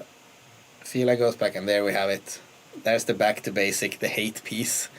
Yeah, we've talked about chokes and we've talked about blood moons, but here's the back to basic. Non-basic lands do not untap. And there are a lot of more of those on one side of the battlefield. Painful, yeah, for Gustav there. Yeah. And yeah, Gustav's had enough. Yeah. Understandably. He's it was a very timid draw from the lands deck. I wonder if it may have been like a mulligan involved as well. But tried to go for like the construct beatdowns, and Jonathan may be able to, with the Teferi and the Felia, to completely dismantle that plan Dealt as with well. them very efficiently, yeah. Yeah. So 1 up for my favorite deck. Yeah. The doggo going strong. What does Gustav need to sideboard in here then to recover from this, do you think? We'll take a look at what he has on the sideboard. He has another flute. Flutes are usually decent against the counterspell decks because you just need to force through your important pieces. Force of Vigor is not going to do a lot, I think, because the back to basic obviously is an issue, but that's also the only artifact or enchantment that's an issue for you here. Macabre doesn't really do anything. There aren't that much in the graveyard. Here's Jonathan's deck list on the screen, so we can maybe just flip over and start with that one. We see Pyroblast, Wrath of the Sky, Surgical, Lavinia, Clarion Conqueror, Null Rod, or Le Baguette if you're French, Fairy Macabre, Celestial Perch, Knight of the White Orchid, or White Orchid Phantom, sorry, Prismatic Any, Deafening Silence, and Consigned to Memory. Depending on the build of lands, Wrath of the Skies are actually really potent because some decks are playing with a lot of Thorn of Amethyst in the main deck and are going for, like, you have the Mox Diamonds you can snag up. Usually have a lot of it's the Ursa Saga, obviously, with its construct tokens. Hate pieces like the Disruptor Flutes and the Exploration we mentioned earlier. Could be snagged up if he feels he need cards to take out. The Surgical Extraction most likely will come in. It's just the Life from the Loam if one of the most powerful engines the deck has. So being able to stop that is good. The Conqueror sadly does not affect lands, so that's probably not good enough. White Orchid Phantom could be nice. It's to stop specific lands. But it's usually better against these, like, what do you call them? The land attacks for double in like the Mystic Forge decks or so, because Gustav, he has a lot of land recursion, and it's hard if you get like one singular White Orchid Phantom trigger might not be enough, but we'll see what he thinks. And here we have the land stack on the other side. Like I said, Force of Vigor probably not good enough. Twin Shot Sniper I can see together with Dismember. You just need to have removal spells, get rid of the Philia before it starts to wreck your world, get rid of other potential threats. We know there are some containment priests and other things in Jonathan's deck, so just removal seems solid. He is a blue deck, but he will probably not play, like, he plays so good on basic lands, Jonathan, so choke might be a bit too not the greatest in this matchup. You want to have it against a deck that needs to fetch like Tundra and Volcanic Island, and they need their islands to be other colors to play their spells. Then choke is really backbreaking. Jonathan doesn't really need to do that because he plays so good on basics. So we'll see. Could see Endurance, just like a flashy threat that deals, can do some stuff. But I'm not actually, I think mostly just the removal will slide in for Gustav here, and he hopes to have a bit more of a explosive hand in game 2. So what do you think of this matchup? Have you seen game 1, how it played out? Well, judging by how game 1 played out, it looks heavily in Jonathan's favour there, right? He had some pieces that completely took apart Gustav's game plan. So like you say, more explosive. There's a little bit of your starting hand dictates how your game's going to go. Hopefully we see a bit more interaction there, and Gustav getting to play some cards, so we get a more, for sure, bit of a richer match, I guess. Yeah, just not give Jonathan the time to deal with all your things. Because that was like the downfall of Gustav's hand. Like, it was very slow. Like, it had the Ursa Saga, it had a crop rotation probably, and just not really a good window to make something of it. It was no Mox Diamond, there was no exploration, there was nothing of this early ways to pull ahead. So we'll see. And of course the back to basic being completely brutal. It's a 1-off, I believe, in Jonathan's deck. 1 or 2-off? 2-off. Sorry. So a very nice draw. Lined up greatly. Let's see, look at the hands here, if they're happy. Looks like he did bring in the Wrath of the Skies on Jonathan's side. Feels fair enough. And both players have kept 7, it seems like. So once upon a time, there was a story about a wasteland, apparently. A wasted land. See what Gustav has to do with that. We have the exploration. So this is already a lot stronger start from Gustav here. Definitely. And I will see again, Jonathan, and not that parted by the Wasteland, because his deck plays a lot of basics and plays a lot very good on them. He has 2 plains, 1 mountain, and 4 islands in the deck, so can play very good on just basic lands the entire game. Yeah. But it can also be awkward sometimes. Like, for example, now we see he has basic island in play, and I think he has a Wrath of the Skies in hand that costs double white. Yeah. So it's not without cost to play around cards like Wasteland. Did bring in Constanza in the main deck as well. Yeah, they're also good against the Thespian Stage Marit Lars things. Sorry, crop rotation, sacrificing the Wasteland, getting Force of Will. But here is the Life from the Loam as well. So this might start to get out of hand from Gustav's side. He's got his setup this time. Yes, for sure. Start stretching the Loam. He needs to actually whiff some lands though. That's kind of unfortunate. Because there's nothing to waste on Jonathan's side. So sometimes you see them just playing the Loam here as just to get it back in the graveyard so you can dredge again next time. Gustav choosing not to do that. We'll see if he has another plan. Have the Maze of Hip up as well. Dress down here from Jonathan. Probably just trying to cycle it here. No, did play it through to his own turn. It seems like his mana situation is kind of awkward. I think he has another island or mountain hand, but I don't think he has white mana. Okay, there was a skull in town, so there we go. Just to see the good boy Philia back in hand on Jonathan's side. There's the Saga for Gustav. So here's the pressure as well. You have the somewhat of a Wasteland lock-ish, like you're slowing down Jonathan now. Now you also have the Saga to start to produce pressure in a coming turn. Yeah. Jonathan choosing not to get white mana for the Philia here. Probably respects, just needs his setup to be complete before he wants to give Gustav the Wasteland target. Mm-hmm. Could go for Wrath of the Skies here, get basic plains and like a Tundra to get rid of the Saga and the Exploration. Exploration's not being the biggest threat right now, obviously, because Gustav has just been playing 1 land the last couple of turns. So I'm a bit curious why, maybe I'm misremembering how Loam is worded, but I think you can play it with no targets. Yeah, up to. Yeah, up to. So I'm a bit surprised that Gustav chose not to. I think he's playing around back to basic. Could be. Plus Wasteland, of course. Because he only have green mana if Maya steals would be on the battlefield. Yeah, we'll see. If he has Poseidon in hand. Yeah, of course. But yeah, so as long as Maya keeps in play, he doesn't need to sacrifice. Yeah, always that the Disruptor Flutes makes sense as well. It's something to keep up your mana for. But yeah, we did see the basic into Plateau. It was going for the Wrath of the Sky, so getting rid of the Saga before it starts making problems. Yeah. And Disruptor Flute coming down here. What would you guess is the name here?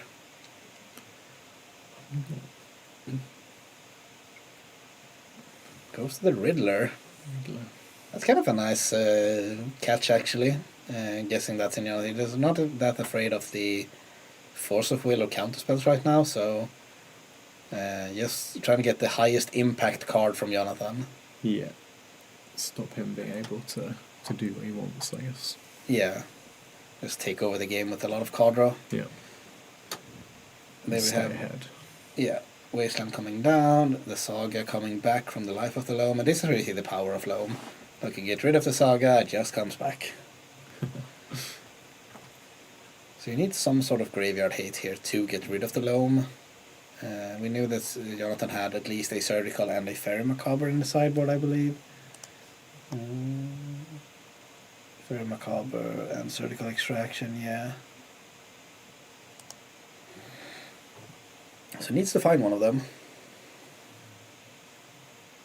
Okay, the Meticulous Archive gets the Wasteland. The dog is back. Yeah, let's see if he can prompt a similar situation as last time, because now the dog doesn't really have...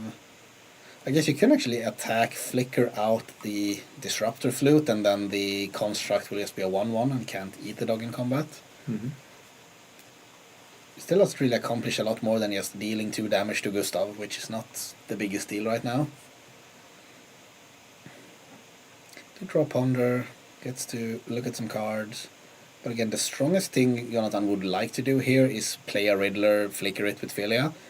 Can't do that because the flute is down naming Riddler, so it costs 5 mana even to warp it.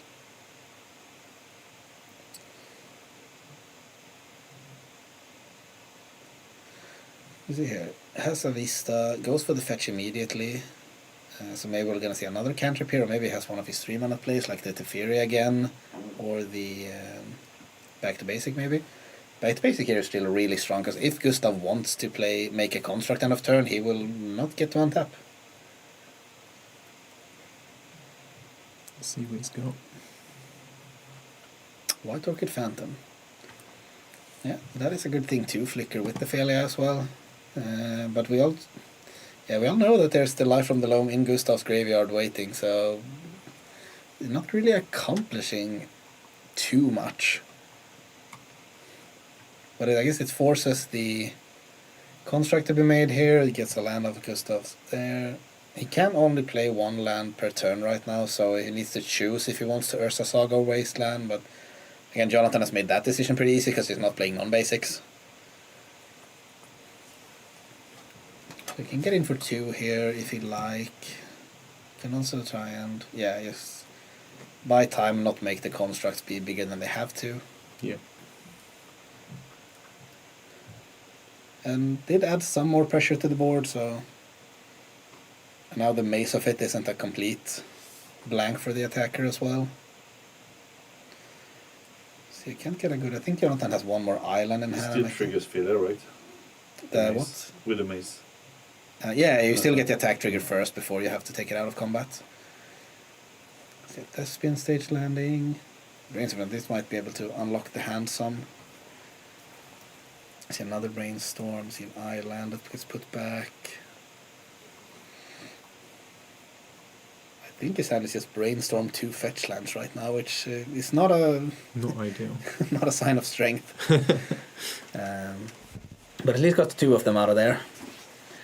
And to be fair, again, like Gustav isn't really doing anything that pressure right now. It is an Ursa Saga that will come back next turn. Yeah. But currently that's a couple of turns away from actually being a problem. Especially when you keep having this villa that can at least flicker out 1 of them every time. Second Brainstorm. I saw the island coming back, but I also see the 4th Irlingas in Jonathan's hand now. That is a good way to put pressure on a game. Yeah. Very familiar with the 4th Irlingas. It's X/2/2 Knights, right? Yeah. Yeah. With So- haste and introduces the monarchy to the game as well if one of them gets to connect. It should be interesting. Yeah. So see here, the interaction Tom was talking about. We attack with the failure. We do still get the attack trigger, flicker out the White Orchid Phantom, gets Mace of it, so taken out of combat, comes back. Now White Orchid gets to show up again. What's he going for? I think the safest play is probably going for the Thespian stage, because it goes for the Yavimai. That makes it so the Mace of it doesn't tap for mana anymore, which isn't that big of a deal, I think. But it does also already have green mana. And it seems like only 1 basic in Gustav's deck, so now actually every White Orchid trigger is a Stone Rain. And that's big. Gustav is choosing not to dredge the loam, and just plays another Saga.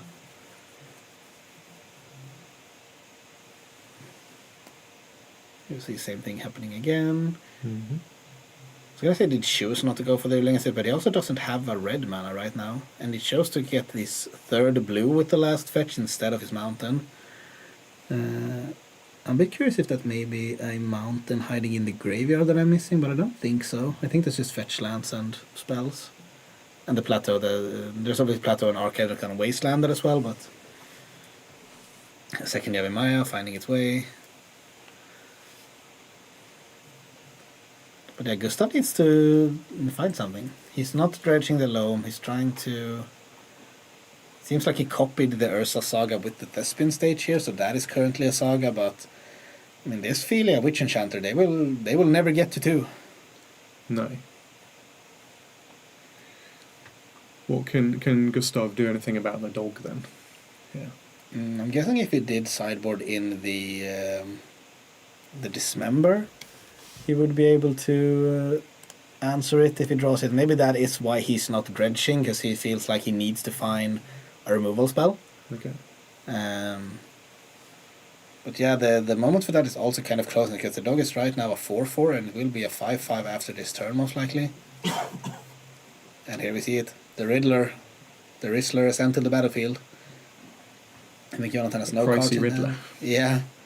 So he gets to draw 2 cards with this. Now, interesting to see. Yeah, he still chooses to flicker the White Orchid Phantom, and I really approve of this. So he gets to keep Gustav down. Oh, that was actually a nice play of Gustav. In response to the White Orchid trigger, he turns his Thespian stage into basic forest. And White Orchid can only destroy non-basic lands, so gets to keep his land in play at least. And now he might be able to set up a situation that in end step, he can transform the Thespian stage back into an Ursa Saga. Obviously needs to have a Saga in play to do that. Tameo flip, that is actually a good call. Yeah, the Tameo should have flipped that turn. We might need to pause the game and get onto that, because that is not a... Or I guess that's a trigger that is missable, so it should be... if they're not saying anything about it, you would just be called as a miss trigger. Should I call you? Yeah, sure. You can go and talk to him and see if he wants to stop the game for it, because it's not a mandatory. Like, if the trigger is... Yeah, it was definitely 3 cards drawn that turn. So there should be a trigger with that, but triggers are missable. So we will get a question to the judge and see if they want to do something about it, but otherwise this will probably just be a question of, oh, you missed the trigger, do you want your opponent to put it on the stack? And the answer will probably be no, and then we will just move on with And the we'll life. carry on with the game. Yeah. But Tommy will go and check with the judge how they want to. They said it was wrong. They played Brainstorm earlier. Oh yeah, that's actually true. He might have brainstormed before the Thamio. Yeah. That actually makes a lot of sense as well.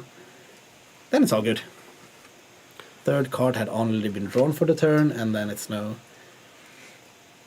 That actually makes a lot of sense. I would guess that these 2 players would catch on to something like that. They're both really good at the game and keeping track of all these small details. So, but yeah, good catch from the chat. I was also a bit confused there for a while, but yeah, seems like all's good. See what's happening in the game. The Malevolent Rumble came down from the Dark Depths here, so Gustav actually has a chance to make a 20/20 here. And not as dangerous as it usually is, seeing as Jonathan has 3 flying blockers. Yeah, it'll take a few turns. Yeah, and as long as he gets 1 turn over there after the Martlage, the Philia can once again just get rid of that token as well. Yeah, the doggo's doing a lot of work. Yeah, I love this card. Flickers out the White Orchid again, so now I guess Gustav could... This actually kind of interesting. Couldn't he just make the Martlage now and block the dog?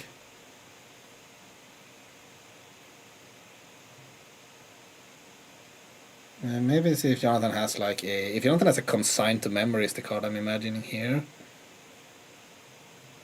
Could stop that. But now it seems like the Martlage has... Yeah, it works. Maybe a small misstep from Jonathan's side here, or if he's... he might have some plans for this as well, but... Yeah. Conqueror... He does have the Consign to Memory. It shows not to. Maybe I'm thinking how these things work, but there should be They trigger all the time, I think. Yeah, but the Dark Depths copied by the... There should be a trigger by the... Seeing that I do not have any counters on me left, so I will try and transform. That is a triggered ability that you should be able to stifle with the Consign to Memory. So I'm not quite sure what happened there, but...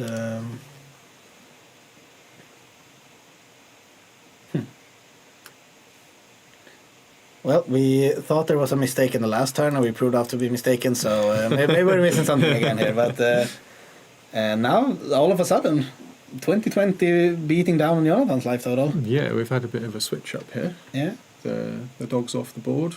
Yeah. The Riddler and the Phantom is coming in, so no fear for the 2020. It has the Conqueror as a flying blocker. And yeah, needs to try and pressure the dam. Now it's a race. Just can you deal enough damage while your blockers are going away before this 2020 just ends the game? Mm-hmm. Seems like a hand of counter spells in Jonathan's hand, and that 4th-year Lingas without the red mana. So again, maybe punished for not getting the mountain earlier. See, Consign to Memory, Force of Negation, and Force of Will, so a lot of permission.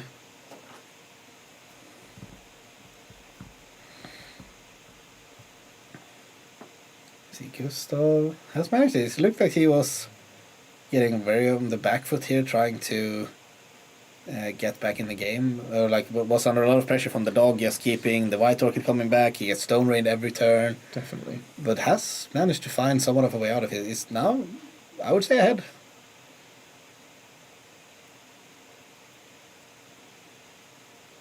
Let's see, the Mace of it can also just take a lot, like it takes 4 damage off the clock every turn, but just getting the Riddler to not attack. And Jonathan needs to keep 1 blocker back each turn.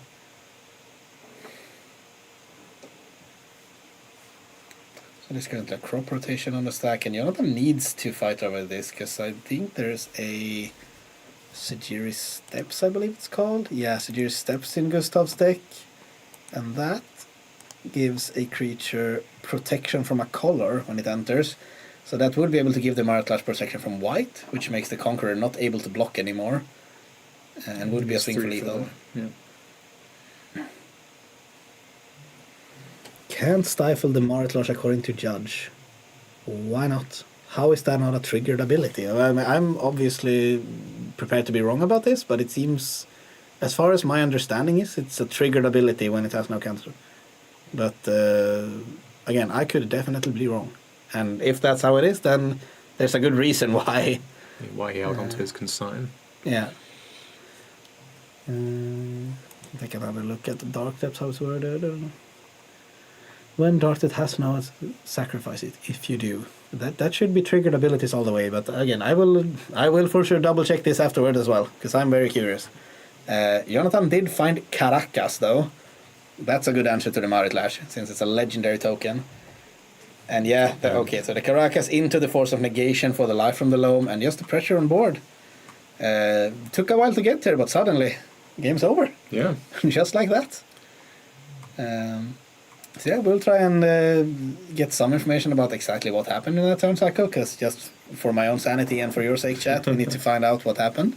Why he chose, because I'm pretty sure he had the Consign to Memory when the Maraclash was made. Yeah. Anyway, Jonathan managed to take it 2-0 against the Boogeyman Lance.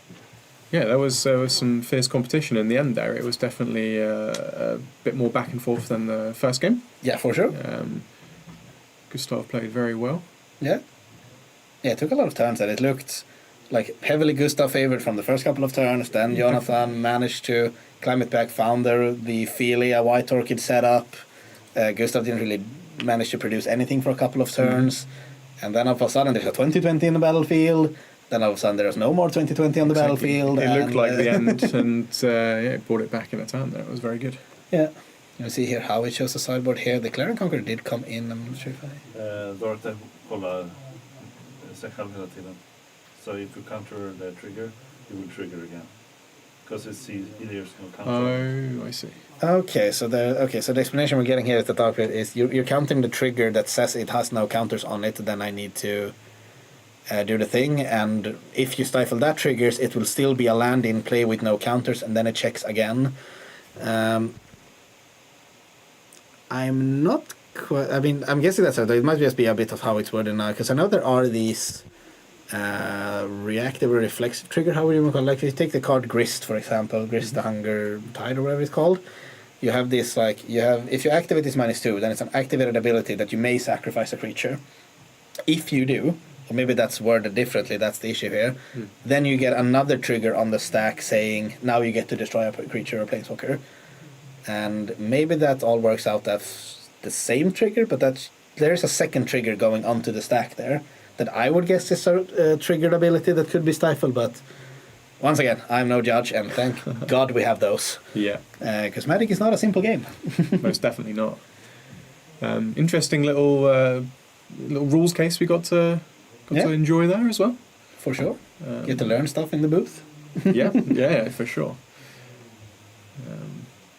And that was a bit of your goal for today. You wanted to come here to experience the legacy. Here you go. Dark Depths checking itself constantly. Yeah. You have a pen malfunction. Gustav being a good sport, helping out. So for those of you who are old in the game, you see these are the result slips, usually used back in the days. We're bringing them back to get produced to the judge. And we'll see, I guess. So Tom is currently out checking around. We'll see if we can get a backup feature for you for this round, because it was 2 games, and at least game 1 was really fast. So very quick, I would imagine we can get some players in here for another. Maybe catch a game 3. Yeah. Looks like it's gone very well for Jonathan so far. So far, yeah. Good to see. Yeah. The doggo doing the work. Yeah, you called it from the beginning. You said it was going to be enjoyable to watch. Definitely good call. Has a lot of interesting play patterns to it, and the dog is just such a strong card, but it does, at least in my opinion, obviously I'm very biased, but just the kind of gameplay it produces, it's kind of it's like an interactive gameplay. It usually has a lot of decisions, quite a lot of choices. Exactly. Yeah, exactly. And it can either use it to power up your own strategies, like by blinking out the Riddler or the White Orchid Phantom, like we saw in this game multiple times, to get value, or you can use it aggressively, like we also saw doing that, blinking away the construct tokens. The dog is a really strong card, but a very fair card. Yeah, not to be biased, but anything that bounces out construct tokens, I'm quite satisfied with. Just get him out of here. So see, Tommy did come back. Do you know if we have no backup match? No backup matches. There are 3 matches left, and they're all in game 3, I guess. Okay. So I suggest we take a little break. Yeah. Around 10 minutes or so. Sure. Yeah. So it is 30 minutes left of the round. 30 or 13? 13. 13, yeah, okay. Sorry. So 13 minutes left of the round, 3 games still playing, all in game 3, so we unfortunately will not be able to get a backup feature for today, or for this round, today. We will take this opportunity, we will roll some advertisements and some sponsor products, and we will take a little break. When we get back, I will not be here, you will be joined by Erik and Jack for round 3, and we'll hope you enjoy. Take care. Let's go find him a good game. Yeah.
We're back, and we have an interesting matchup. We have a Bomberman deck, which is played by Frederick. Yep. And he's up against an Eldrazi Stompy deck. Everyone's favourite Eldrazi. Yeah. So,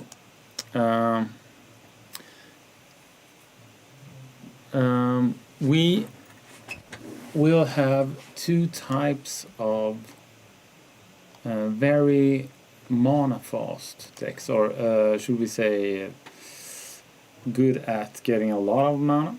Yeah, big mana decks, right? So we're looking at Kozilek's Command to finish up in both of these decks, I think, right? Yeah, it's the most obvious non-colored card you have. Mm-hmm. Does it all. And then some. Yeah. It's a typical it's a non-colored card that does colored things. Mm-hmm. Yeah.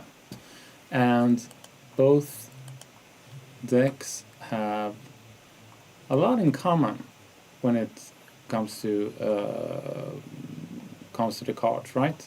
Yep. Um, So I think if I've understood correctly, the Bomberman deck is quite similar to the Mystic Forge decks, but it finishes up with the Walking Ballista, I think, right? So we're looking to make unlimited mana here in a combo, and then kick off a big X damage. Yes. To finish up. Whereas the Eldrazi's, again, big mana, like we say, right? But it wants to. I guess it's one of its plans is to win with the glaring flesh raker, right? Yes. Deal damage there and just stomp down with some big Eldrazi throughout. Which I believe the Bomberman deck also can do. Yeah. Yeah. But yeah, so this will be an interesting matchup with some differences in deck build. Yeah. Yeah. So how would you pronounce this? So what's the archetypes on each player? The archetype is would you say a Bomberman deck or? Well, it's basically a combo deck. Yeah. Is what it wants to do, right? Oh, the name of it. The Bomberman. Frederick is playing Bomberman. Yeah, he's playing Bomberman, and then we have an Eldrazi Stompy on Mick. Okay. But it's hard sometimes when you're not 100% into the meta of things. Is it called the Bomberman deck, Tommy? I think so. That's it's a common name. Yeah. No. Yeah. We have the nuisance of players giving names to the decks, so it's like can be whatever, right? But this is meta names. Is it the ballista that gives it its name then? Yeah. I assume. We're underway here with some gameplay shortly. Yes. All right. So apparently, I talked to Henrik, who played humans before, that they agreed that the lowest number would begin. So they tried to fool us on stream, but we missed it altogether. So all that for nothing. All that for nothing. Yeah. All right. Let's see. Who won the dice roll? Good question. We will soon see. Looking Christmassy on Frederick's side of the table. Yeah. Oh, no. The Bomberman is from the vintage archetype, I guess, but it's also available in Legacy. Okay. Okay. So it's an old name. It's an old name. Yeah. Okay. Before my time. Yeah. All right. So he said human. Yep. All right. The City of Traitors. And it's the flesh raker. Yes. Oh no, Lion's Eye Diamond.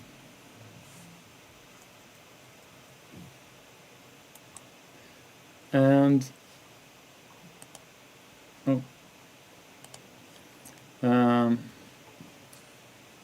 Mick is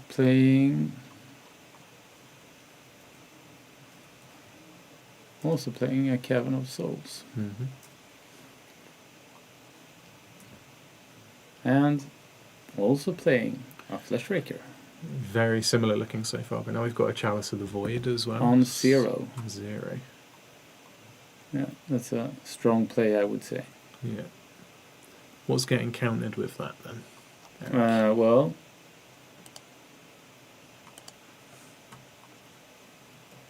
I'm watching the wrong deck. Yeah, a lot of things. A lot of things. Yeah.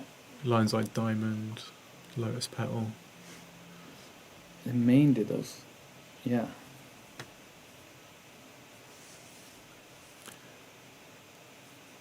Very nice, very nice. So we've got a couple of Eldrazi Spawn out now, right? He's looking like he's getting that big mana ready to go. Yeah, yeah.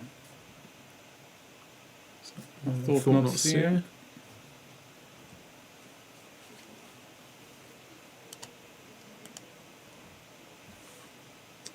So now he gets to take a look at Fredrik's hand. And he's reading up on the salvages, right? Mm-hmm. You can Return from your graveyard to your hand. I guess that's aiming to hit those 0 cost spells that are yeah. going to get countered automatically, right? Yes. Interesting. Oh, Got the One Ring out. Fredrik's side of the battlefield. right. And that's his. Yeah, he's showing his hand. All right. Yeah.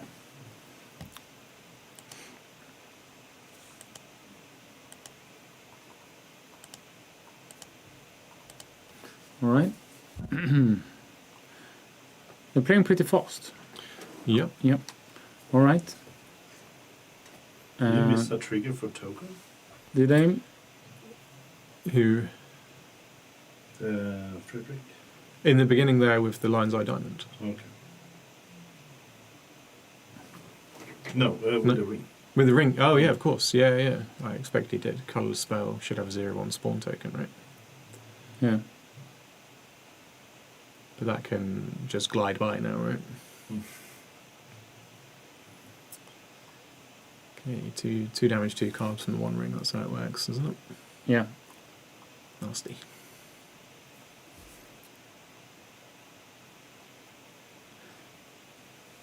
So he next has, side of the board's looking pretty stacked, and He has. Mick has a rather sizable board, I would say. yeah, possibly a little more value on Fredrik's side, I guess. And they're calling for a judge. Okay. Tommy's off to get him. Yes. What? What do you think the discussion is? Well, I'm not actually too sure, to be honest. No. I'm wondering if we'll find out. We obviously don't get to know what's going on in that room, sadly, when it comes to what they're saying to each other. But No. could use a bit of Chris's expertise here on this one. Have you played against a similar deck before? No. No? I haven't. Well, no, not in Legacy. No. And I'm trying to. Yeah, we can have Tommy explaining. Yeah, for sure. When So, Tommy's back, we'll Yeah. find out Who what's do you going on think there. is looking the best this game? Well, from my layman experience of the format, it looks like Mick's on top here, right? He's in control of the game. He's got the mana ready to go, Yeah. and his plan is to crush Fredrik, batter him with his creatures. So Mhm. he's on his way there, right? Yeah. As is the plan often. Yeah, as Yeah. is in my favourite decks at least, especially. Yeah. So Yeah. he gets to draw a lot of cards, Frederick, at the same time as he. Yeah. Yeah, and he's obviously he's on his way to finding what he needs, and as I understood the deck, he's looking to make a lot of mana and then Go off. Go off, exactly. Yeah. So I guess that could happen at any point when he's not at 0 life. So Yeah, that's very true. So I think we're still in an interesting game. Yeah. Okay, 2 more lives for some reason. Okay. Exciting to find out what's going on. Yeah. All right. Got a tap on it. Oh, it's tapping. All right. Okay, tapped it. It played an ancient tomb, and all right. Yeah, because City of Traitors is sacrificed or disappears when you play a land. Yeah. Okay, so we've got a legendary replacement there. Yeah. Taking the two counters off it. Yeah. Love that token. Fun. Yeah, what is it? That's the Eldrazi spawn, right? Yeah. 0-1, yeah. Colorful. All right.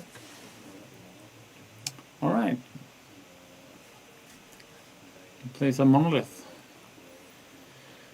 And gets back the very spawn he sacrificed. Yeah. Poetic. Yeah. Or something. Yeah. Okay. Yeah. He plays. What happened, Tommy? He was assigned damage when the tokens entered the battlefield. Yeah. But he has a shield from the ring. Oh. But it says each player, so I wasn't sure if he will lose the life or. Oh yeah, because it's not targeting, but he has protection from it. Yeah. Yeah. So that's why he got two. He got 2 lives back. Yeah. 2 lives back. Yeah. Mm-hmm. Now he's drawing cards. It's like there's no tomorrow. Yeah. Yeah, and the planes are in his hand, right?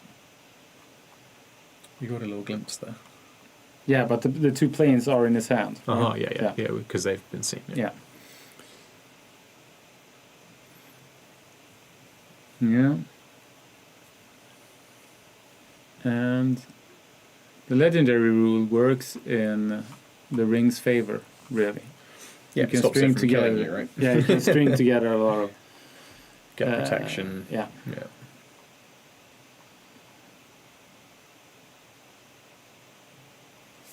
Would it be a worse card if it? Yeah, it would be a worse card if it didn't have legendary. Yeah, I guess. It had more of a risk to such a powerful card. I guess, which.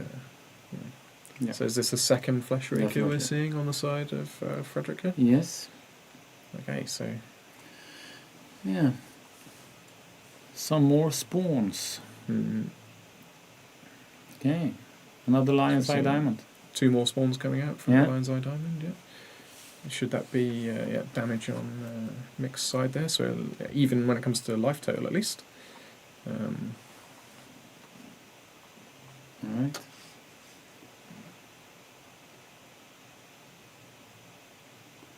And now he's playing the Salvagers.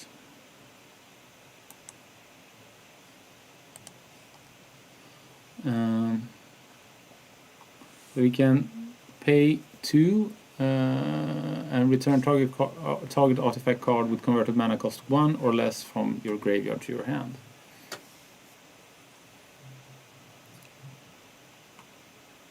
Yeah, and that gets countered. Yeah, but the play trigger kicks off and we get an Eldrazi spawn nonetheless, right? So that's how they're looking. Yes, and now he's playing. I'm only seeing hands on mixed side of the table, but there's some confident movements. It looks like he's going to play a bunch of stuff. Yeah, it's a confident aura. Yeah, for sure. And he played what was it? Sorry, what did Mick play? Was it the Reality Smasher or? It's two Flesh Rakers on the battlefield. Yeah, but Thought-Knots. Yeah, what's on the Thought-Knots here? Yeah. Oh. Here's the Reality Smasher. Yeah. Okay, cool. So, trample haste. Yes. Big guy, gets you a spawn. Giving him some damage.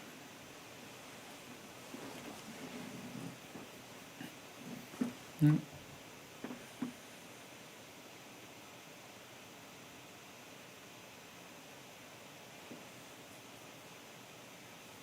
So, we're in the attack phase, right? I believe so. I think he's making a decision on the blockers. On blockers, how he's not gonna, die but not throw away the game here as well. So he's still in it to do some damage, but it's looking pretty rough.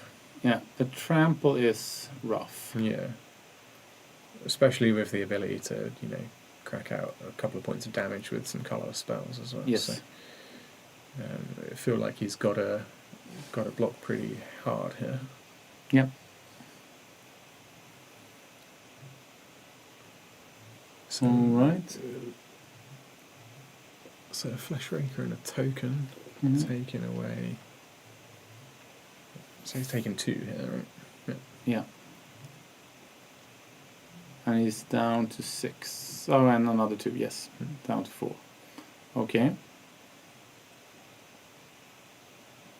Yeah. So no, that was now the that ring was damage from the ring. Yes. Yeah. Well, no, the ring not a further 3 now.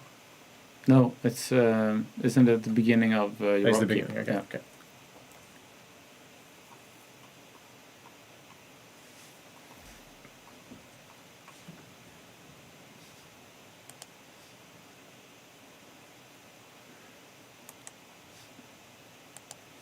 All right. So you've got an Urza's Saga coming out here.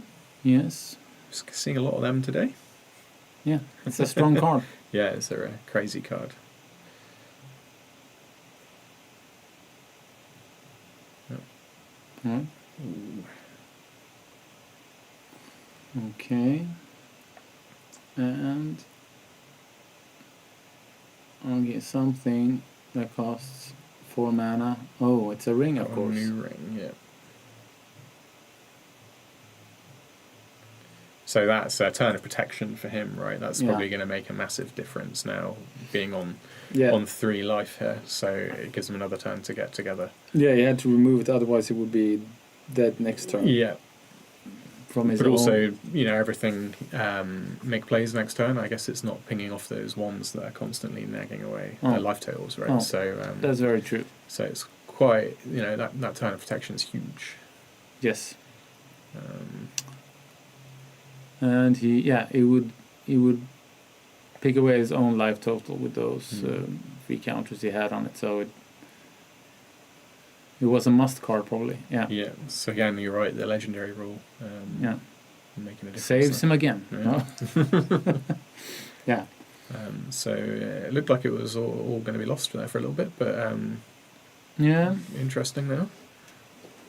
Let's see if he can pull together something on his turn to finish it up. Yeah, he has more cards in his hand, so... Yeah. And there's more to come, right? Yeah. Yeah. Alright, he's... Alright, wait. He's thinking about what to do.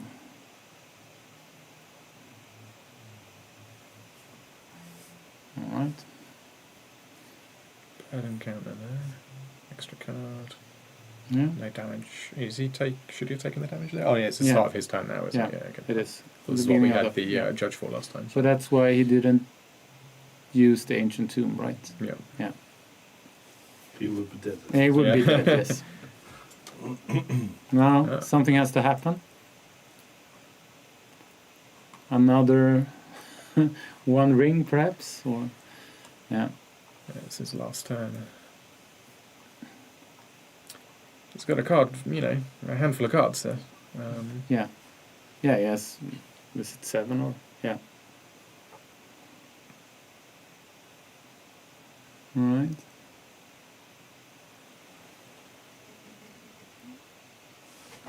I would play the planes that he already knew about, but it probably doesn't matter. If your hand's that big, you know. Yeah. You're, Yeah.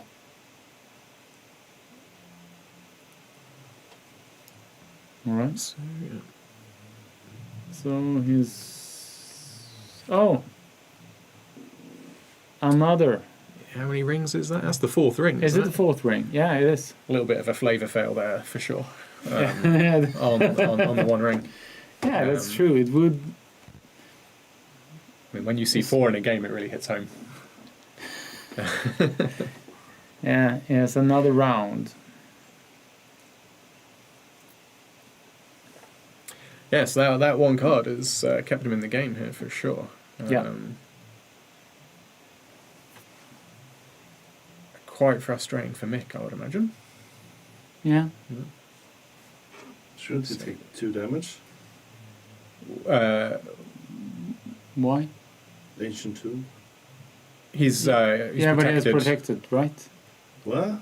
If The ring comes in. You're gonna lose. Okay, there's damage. Nice. Mick is scooping there, right? So we're on to the next Okay. match. Lovely, interesting game. Yeah, it was. I enjoyed that. Very, very. Yeah, he ring removed heavy. the chalice and Frederick had the win, right? Yeah. Yeah. He had the infinite loop, or what do you call it? Yeah. Mm. Or is it infinite? How do you explain the combo? Yeah, how do you explain the combo? Tommy. So you're using the Lion's Eye Diamond Yeah, to sacrifice it and gain 3 mana. yeah, Then you use the Salvager's ability to return it to your hand.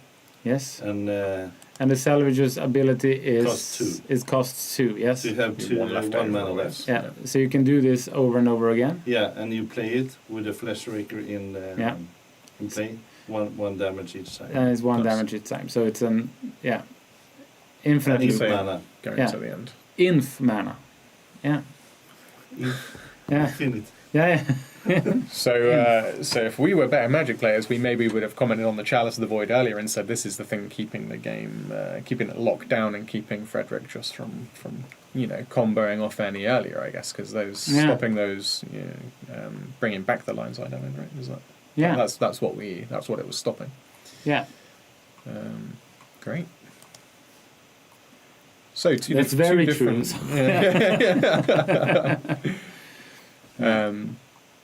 We've got 2 different takes on some Eldrazi's here, some Flesh Rakers. Yeah. So here we see the deck that's up 1-0, right? Yep. Yeah. Because we see the salvagers. Yeah. So this is the Bomberman deck, and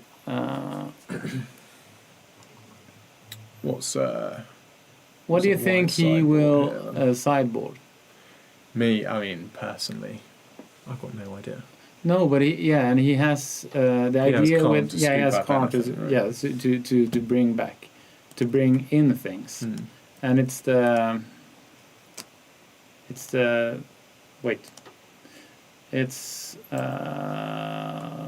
maybe more interesting to look at what Mick will bring. He has more of an option when it comes to sideboard. Yeah, he knows what the strategy is now, what he's up against, and he's going to look to stop that happening again, right? The combination there. Has he got anything that looks tasty there? You thinking? Well,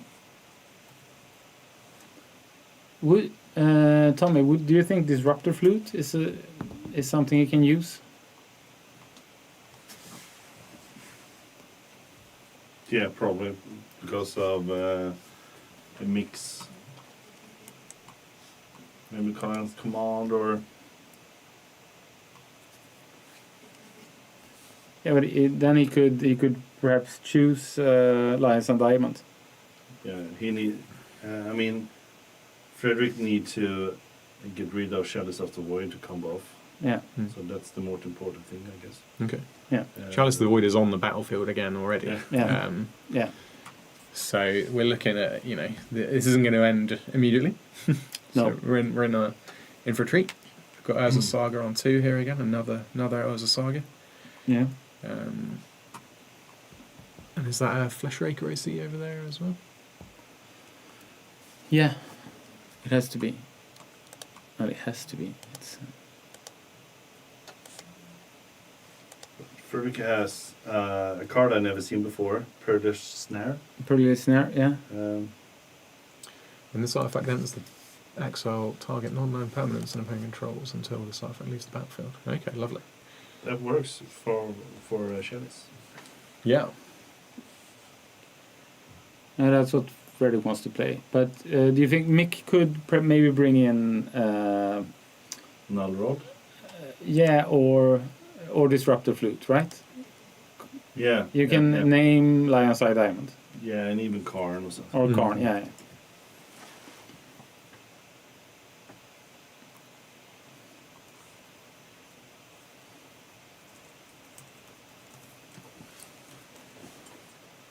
So they're both looking like they're off to very strong starts once again, right? Yeah. We're going to start seeing a lot of these spawn. Okay, let's look at Frederick's hand. Alright. Yeah, he's even playing Tesseract. Mm-hmm. So 2 Planeswalkers. Yeah, Tesseract Cruel Captain. He's a fairly new one as well, isn't he? From the Edge of Eternities. Yeah. What's his job then?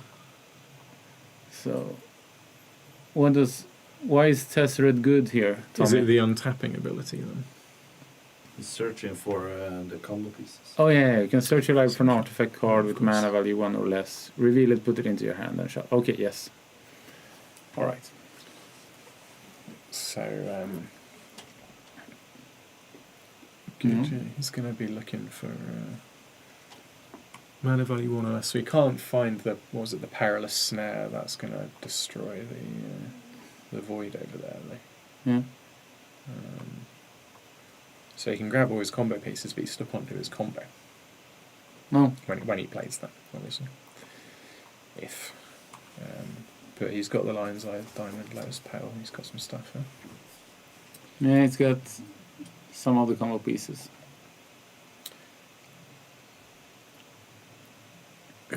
And he's playing the aforementioned Planeswalker. Mm-hmm. The Cruel Captain. It's colourless, so we're getting a token as well. Yeah. Doing a lot of work there. And the diamond gets countered by the chalice, right?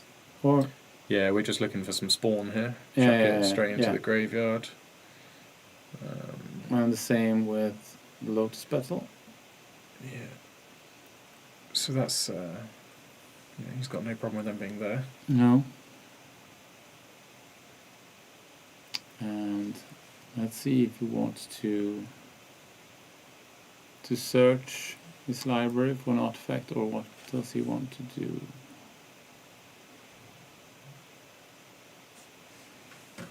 Alright, yeah.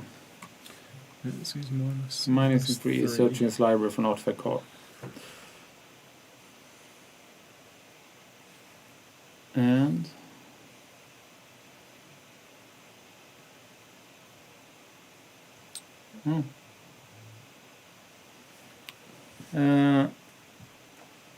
but that isn't. Is that an artifact card? Yeah. Yeah. Yeah. But it costs 1 white. Yeah. Okay. So.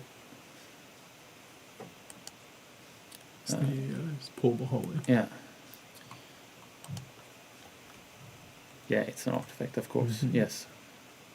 So I that's didn't think about it. You could search for that. Then you have removal. He can get away with murder. Nobody. So shut down the chalice, right? Yeah. And he's only on 10, and there's how big's that battle mage over there?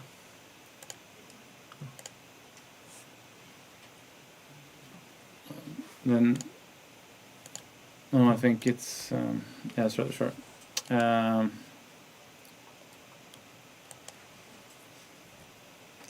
It's a 2/2. Yeah. It's a 2/2 battle mage and a 4/4 Thought-Knot Seer. But does Fredrik have the win in the next round? What do you mean, sorry? Does Fredrik have the win in the next round? He can. No, he needs. White mana, right? Yeah.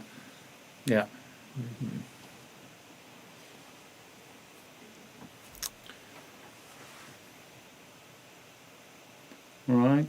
So Mick is attacking. Yeah, just the is that just the Thought-Knot Seer there? Mhm. And he's forcing some blocks, I guess.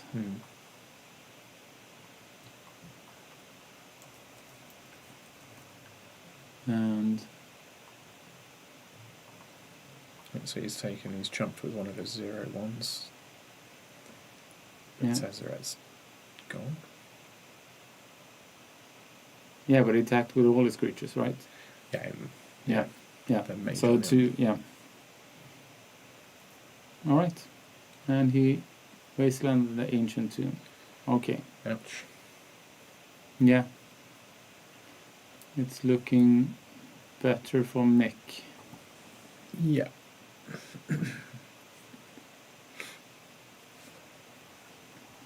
So this is just playing out very different because of that not having the one ring, right? Not having all of those cards in hand, not having all those options, not having those turns. 4 copies of the one Yeah, game. exactly. Yeah.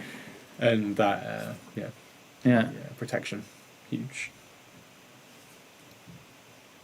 It's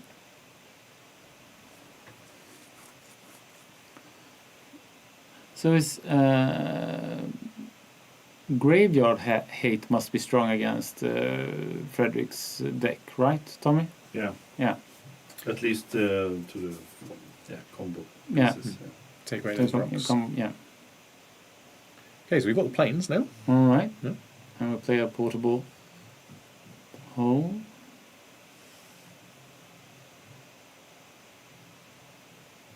All right. No more chalice. No more chalice for you.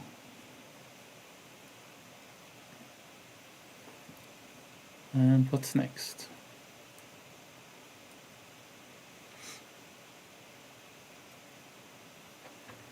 I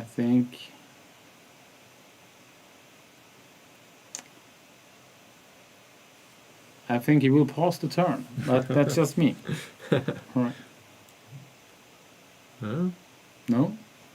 Spoke too soon. Oh, no.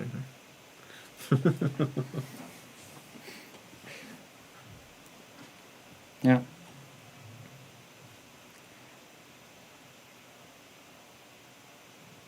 So, okay.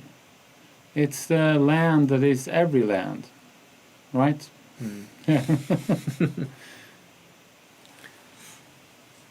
So he got up his sleeve then. All right. Let's see. Oh, another Wasescape Battle Mage. That's So he's bounced. Has he bounced it? Exile target artifact or enchantment opponent controls is what he's done, right? So the chalice is back. yeah. So It's free. So it's 1/1. Yeah. So it's all coming down to that chalice right now, right? Yeah. Both these games have The chalice ended with- or the chalice, the removal of the chalice. Yeah, exactly. And of course the Wandering is a very strong card if you can string it together, especially. Yep. Yeah. So watching a game here, people playing with cups, people playing with rings. Yeah. Exciting stuff. Yeah. Yeah. Who would you say is favored, Tommy? Is it the one that begins every round, or? I mean, Mick has a lot more pressure. Yeah. With all the fast creatures. But Fredrik is more of an insta win. Yeah. Right? But I think Mick is depending on the chalice. Yeah. To get 1 or 2 turns just to get him knocked off the board. Slow things down and Yeah. But it's Yeah, you can turn around very quickly. Unlicensed hearse. Yeah. So who's? So this is what we're watching now is Mick's deck list, and he has. Do you think you should bring in unlicensed hearse, Tommy? Or Since we were talking about graveyard. yeah, graveyard or Yeah, perhaps. yeah. Well, if he brings in the null rod, Yeah. do the same, but it shut off the unlicensed hearse too. Okay, so it's what do you call it, non-bow? Yeah.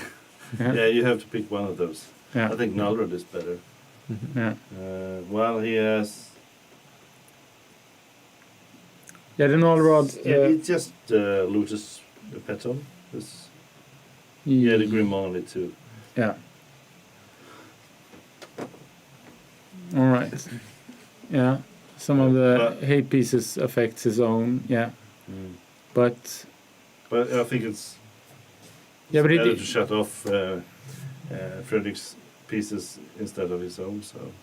Yeah, it hurts Frederick more, of course. Yeah. So that's probably a good tactic. Yeah. Okay, so we've got. We got a deciding game. Yeah. Yes. And I think I see one of those rings. Yeah. Yeah, how to miss, aren't we? And Mick is. Is that Tezzeret again there as well? Is it? Yeah, and it's a chalice.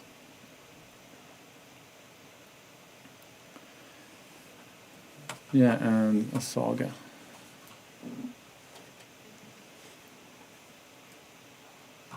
All right. So we have. So Yeah. seeing the saga again. He has a Just, wasteland. Should he waste it? Wasted. Both players giving us a nice view of their cards this Yeah, time. yeah. Keeping it interesting as well. It's nice. Yeah. Yep. That's a play. And then the Mm. chalice again. Chalice on zeros.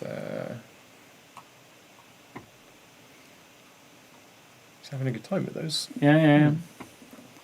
If your second land is City of Traitors, it feels like it feels like the wasteland hurt you more. Okay, yeah, the null rod. Ooh. Yeah. So he's working on just shutting things down over there. Yeah, and now so he has to get rid of the null rod in order to get any play from the ring, or yeah, it needs mana first off, but yeah. Interesting. So that's so it's turned into you get the protection for the turn, but you're not getting the cards and the resources. Yeah, because enter the battlefield effects has to work still. Yeah, it's only the activation, right? When you play the novel, yeah. Activated abilities. It's pretty much locked. Yeah, this is. Well, he can. Can only get 2 mana. So, I guess he has to play a portable hole. He can remove the null rod. Yeah. Yeah. But he needs white mana. Yeah. And he needs white he mana. can. Yeah. So he needs white mana. He needs the card. He needs. And he also has 2 targets that he needs to resolve it on. yeah. So he's it's looking pretty bad for Frederick, right? Yes, it is. It's a killer start for Mick. Is that 2 of the Flesh Rakers over there as well coming out now? So the damage is going to start piling up. And, Yep. there's nothing there to block either. So. Oh, and disrupt the flute. All right, a land that is every land.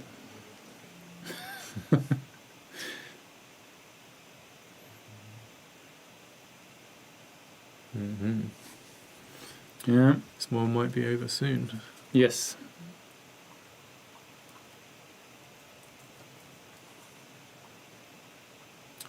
So this is another one of those battle mages, and we're getting rid of the Lion's Eye Diamond.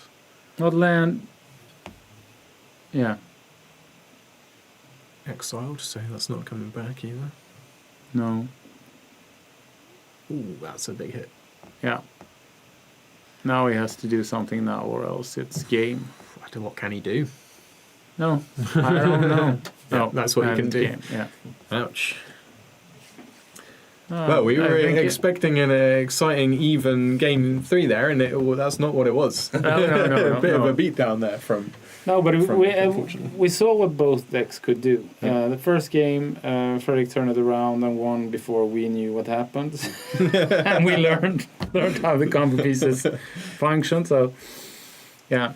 But that was that was all sideboard, right? A lot of that was making the right choices. The final game, definitely. The second game was the Chalice doing most of the work, but the third game was, the sideboard, decided by the sideboarding, So sideboard pieces, definitely. He did bring in the flute. Yeah, he did. Yeah. But, and I was wrong about the land that Mick was playing. He's not playing with the land that is every land. I had to keep up with the artwork. What land was he playing? It's not an easy job nowadays. Oh, no. Especially when you apparently don't know the cards, yeah. All right. Should we look for another game, or where we are out there? Yeah. Yeah. See what Tommy Fish is up. Yes. So it was colorless on colorless crime. Yeah. Yeah, definitely a fun game to cast that. It was. I get the feeling sometimes that they played fast at the beginning, at least for my brain. But But you can feel that way when you're not. But we saw what the different decks could do, and at the end, as you said, it was the sideboard that really won the final game. Yeah, and it's nice when you're watching a game of Magic to see people's decisions paying off, right? You wanna see two sides Nullrod with their brains. Nullrod is an extremely good sideboard card to have in a lot of matchups. Isn't one of those restricted, never going to be printed again cards? I think it is. Hence the price, I think. A little bit of a barrier for the format there. Some of these. But so what do you let's see.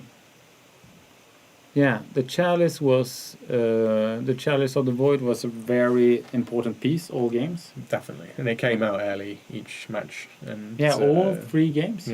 Pretty much. What was it, like turn 2 on each one, and it's kind of a life. It's a lifesaver. Yeah, exactly. It was something that it was a shield. It had to be taken away before. Yeah. No backup match. It's just one match left. All right. Yeah. Okay. So no backup matches. So there are 4 minutes remaining. 4 minutes remaining, and I guess we'll go for a small break. Yeah, around 10 minutes again. Yeah. So it'll be Erik and Chris next. Yeah. Gonna go watch some people play out there. Yeah. Beautiful. Okay. See you around. See you around.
All right. Yeah, welcome back everyone. We're here with round 4 of today's Legacy European Magic Cup qualifier. Yeah. I'm back in the booth. Erik's still with me. Yeah. Sending out the Brit for some air. Yeah. For some much needed break. Yeah. So now we're having a matchup between Cephalid Breakfast by Victor and is it called Filia Riddler? That's his choice of name. I guess this isn't really a established archetype yet, I'd say. So we call it Creator's Choice. Yeah, but this this was the deck you had on stream. Yeah. Yes, this is the same as in round 2 where he played against Gustav on lands. Yeah. And now he gets to play against Cephalid Breakfast instead. All right. So these are currently our 2. We have 2 players today sitting out at 3-0 after the 3rd round, so they are taking an intentional draw this round. So these 2 players, I guess Victor has a draw. He's playing at 7 points, and Jonathan is at 6 points right now. So a win here would basically be locked in for top 8 for any of them as well. And yeah, I think this can be some interesting Magic. Yes. So it's a combo deck versus. Would you say this is? It's not a combo deck. It's a grindy deck, or I would call this a mid-range deck, like almost branching out to the control side of it. But plays counter spells, plays removal, plays some efficient creatures that can gain some value, some planeswalkers. What makes a deck a control deck? Basically, that's obviously a really hard question because there are a lot of different variations. But as if your main plan is just getting control, you're not trying to fit into some of the other categories. You're not playing an aggro deck. You're not trying to put pressure on quickly. Yeah. You're not playing a combo deck. You're not trying to assemble 1+2. Yeah. Your whole game plan is just get an advantage that's big enough that your opponent can't compete with you anymore. And the different variations of this is the most usual is like a blue-white control. Like you're playing counter spells, you're playing removal spells. The idea is to just control the board and the stack so that your opponent will never get anything going. You can deal with anything they're presenting, and then in the end you can drop some big threat or just something that finishes the game. It can be anything from Snapcaster Mages to big planeswalkers to lands. Like Hall of the Storm Giant. Some different man lands or Exactly. Then you also have the different version for like prison decks. Is that a control deck, you would say?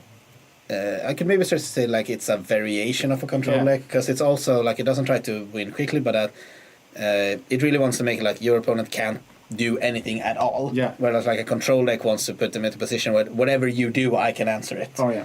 There's also a different version of like some people may not agree with me, but I would say like Tron in Modern. I would define as somewhat of a control deck because it plays a big game where it's like I'm going to get the game put to a position where everything I'm doing is just so much bigger and stronger. I can grind you out with everything because my cards are going to be so much better than yours. All right, so a touch of control. I guess everyone wouldn't consider Tron a control deck, I guess. No, because it's usually more like a big mana deck, and that has also gone through some iterations of the deck. Like some, I think. Maybe nowadays with the 4-mana Karn, so it's less of a control deck than it used to be.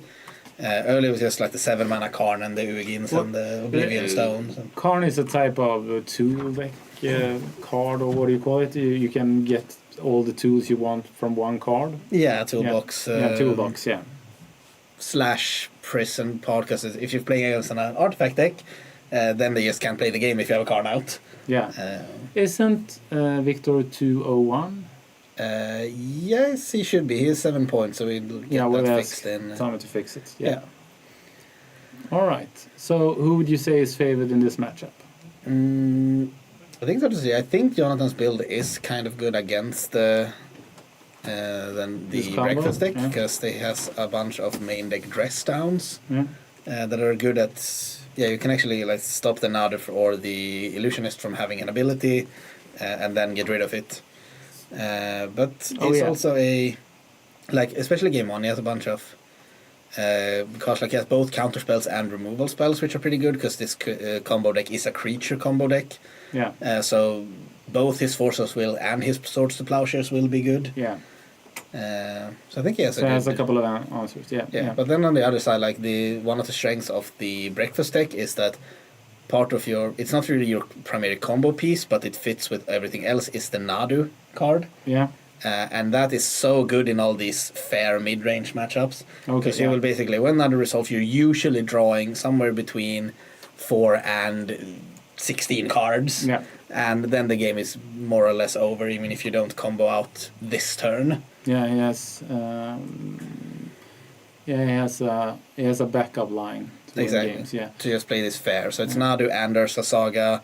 Ursa Saga is also just this typically really good in mid-range mirrors or so, because it's produces 3 permanents for 1. Yeah. It's a value. It's great value. Yeah. Yeah. Well, now we're on the way here. We have the Tamiyo standoff for turn 1, and Victor going for also considered one of the stronger plays in Legacy right now. He's going for the turn 2 flipping of Tamiyo. Yeah.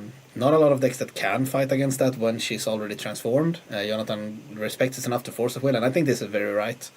Yeah. He does have 1 prismatic ending in the main deck, but otherwise that Tamiyo is going to produce a lot of value throughout the game. Yes. Tommy, I believe Victor it was 201. Yeah, he has a draw. Yeah. Yeah. Oh, a draw, sorry. Yeah. 201. Yeah. All that numbers. Yeah. Yeah. Here we see Jonathan answering back with the brainstorm of his own. Yeah. And does resolve. And Alright. Victor also double up for Jonathan here. He wanted to force the brainstorm so he didn't get to flip his Nadu over his Tamiyo. Yeah. Victor also did not drop a second land. Oh, yeah. So this was a double blow for Victor getting that brainstorm Force of Will. Yeah.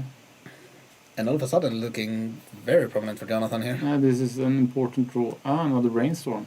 Yeah, that's good. I did see Jonathan does have another Force blue card in hand here. Will leave him somewhat empty after that though. But he could always with the Tamiyo try and pick up the brainstorm to look at more cards. He can just keep upping it. I believe that Victor's deck does not have a lot of answers to a flipped Nadu in game 1. No, it could have been maybe like some copies of Prismatic Ending, but as he's a combo deck, he would probably... Yeah, those are reserved for the sideboard, so... No. Alright, Jonathan also just has the Swords to Plowshare here, so he doesn't even need to counter the Brainstorm if he's afraid of the Tamiyo, but now... Okay, so... Yeah, I picked up some cards, and a third Nadu. Yeah, not the amount you want. But No. we did find some lands. Also has the Thassa's Oracle in hand. That's really rough for Victor. Yeah. And we did not find a fetch land. He did find lands, Yeah. Silver Lining, but did not find fetch land. So Nadu number 3 and Thassa's Oracle that you never want in your hand are gonna be come back here. He does have a Ponder though, so he could emergency shuffle if you'd like. Yeah. So is he going to force? No. No. Saves it something more important. Yeah, could also just minus the Tamiyo here himself, pick up the Swords to Plowshares again, and just play the longer game here. Yeah. Not sure what, because Jonathan is necessarily, because his deck does not have a combo finish. Yeah. So even if he keeps going up and up and up with the Tamiyo, draws his entire deck, or half his deck, sorry, he will still need to fight through a hand full of spells from Victor that we know, because he's not playing land, so he has spells. Yeah. And he has a lot of ways to just try and force through a combo. Yeah. Here we see the Nadu on the stack. The first bird has entered the room. Yeah. And And does he respect hasn't it. entered. No, tried to enter the room. Yeah. He's standing in the lobby. Yeah. Yeah. And I think this is also somewhat for Jonathan, because he can plus the Tamiyo, but then he just gets beaten down by the Nadu. He's going to play the Nadu the next time. Okay. And just from Victor's side, also having Ursa Saga into Nadu, just presenting 2 threats at once. Yeah. Jonathan with the Teferi managed to at least slow it down, but we're going to see, I'm betting a repeat here of the previous turn. Yeah. And these Planeswalkers they're very strong. They're not that good once they've already been doing their thing to combat the battlefield here. Another Nadu. Yeah, bird number 2 did enter field. Yes. And does he have... Well, he has 2 planeswalkers. Yes. And I think there's a Philia and a Consign to Memory and a Container. So Jonathan does have the quote-unquote answers lined up here. Yeah. He can consign the Saga trigger, wanting to give it the ability to make constructs. Yeah. And he can use Philia combined with either Containment Priest or Consign if he did not want to consign the construct to get the Nado out for good. Chooses to catch in the Tameo here, and I actually do like this play. Nice. It feels like the other one it has a lot of opportunities to go wrong. This does give Victor a card for his troubles, but it's also like this Tameo drew 3 cards. Yes. It took Swords to Plowshare 2 times and a clue, so the Tameo was a 3 for 1.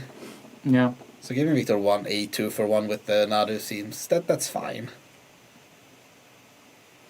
Yeah, he doesn't want him to to get more value from it. No, exactly. Let's get rid of the bird when the bird is in the way. So should he play? Oh yeah, he's countering the ability now, right? Yeah, to make constructs, Yeah. it seems. Yeah, that takes a lot of pressure up. It does stop him from actually being able to deploy his Philia this turn, but yeah, the Philia again can attack once and then just get eaten by constructs, not the best. Oh yeah. So he's playing his 3rd Nadu. Yeah. Who knew he needed it? Yeah, this has actually worked out very well for Victor, even though he was stuck on lands early. Like, Jonathan did not manage to put any pressure on him, really. So now he can bounce it, but then he's sacrificing his planeswalker, right? No, it's -3 on the Oh, it's Fury to -3. bounce, Yeah. so Okay. seems like he drew a Hull Breacher. All right. We do know that Victor has a couple of Ponders in hand, so he might be able to gain a bit of advantage there, but still not great on the board against a 3/4 flyer here. It's gonna kill his Teferi. Yeah. Could also see if he wants to be a bit patient with it. He can go for flash in the Philia, end step, and try and just make it so that he can Philia bounce away the Nadu, play the Containment Priest to keep it in exile. Is that a better play than trying to flash in the Hull Breacher for when he plays the Ponder? I think so. Yeah. Because you're denying 1 card from Victor with the Ponder play. Force. Oh yeah, that's gonna be really good. But yeah, because he's denying Victor 1 card from the Ponder with the Hull Breacher. Yeah. But then he still needs to deal with the Nadu in play. Yeah, and he doesn't need the mana that much either. No. So I think it's the biggest issue here is Nadu. It's not the card find of the Ponder, Yeah. I would imagine. We'll see if Jonathan agrees. So, yeah, Shuko. Yeah, of course. Alright, yeah, this is also happening this turn, so luckily for Jonathan, at least right now, Victor doesn't have any other creatures, so this is just gonna be 2 cards Yeah. for now. The Brainstorm is good to catch with. There you kind of had. There you're gonna want to play the Hull Breacher, but he doesn't know that he has the force. no. And this is one of the Jonathan fun offs in the deck, the Hull Breacher. This is not a stock card in any way, shape, or form, but No, but it's situationally really, really strong. yeah. Yeah. Victor does choose to go for the Ponder before the Brainstorm. This is probably usually the way you want to go because he does not have a fetch land or anything in hand right now, so Jonathan can't resist. All right, but this he has to force it.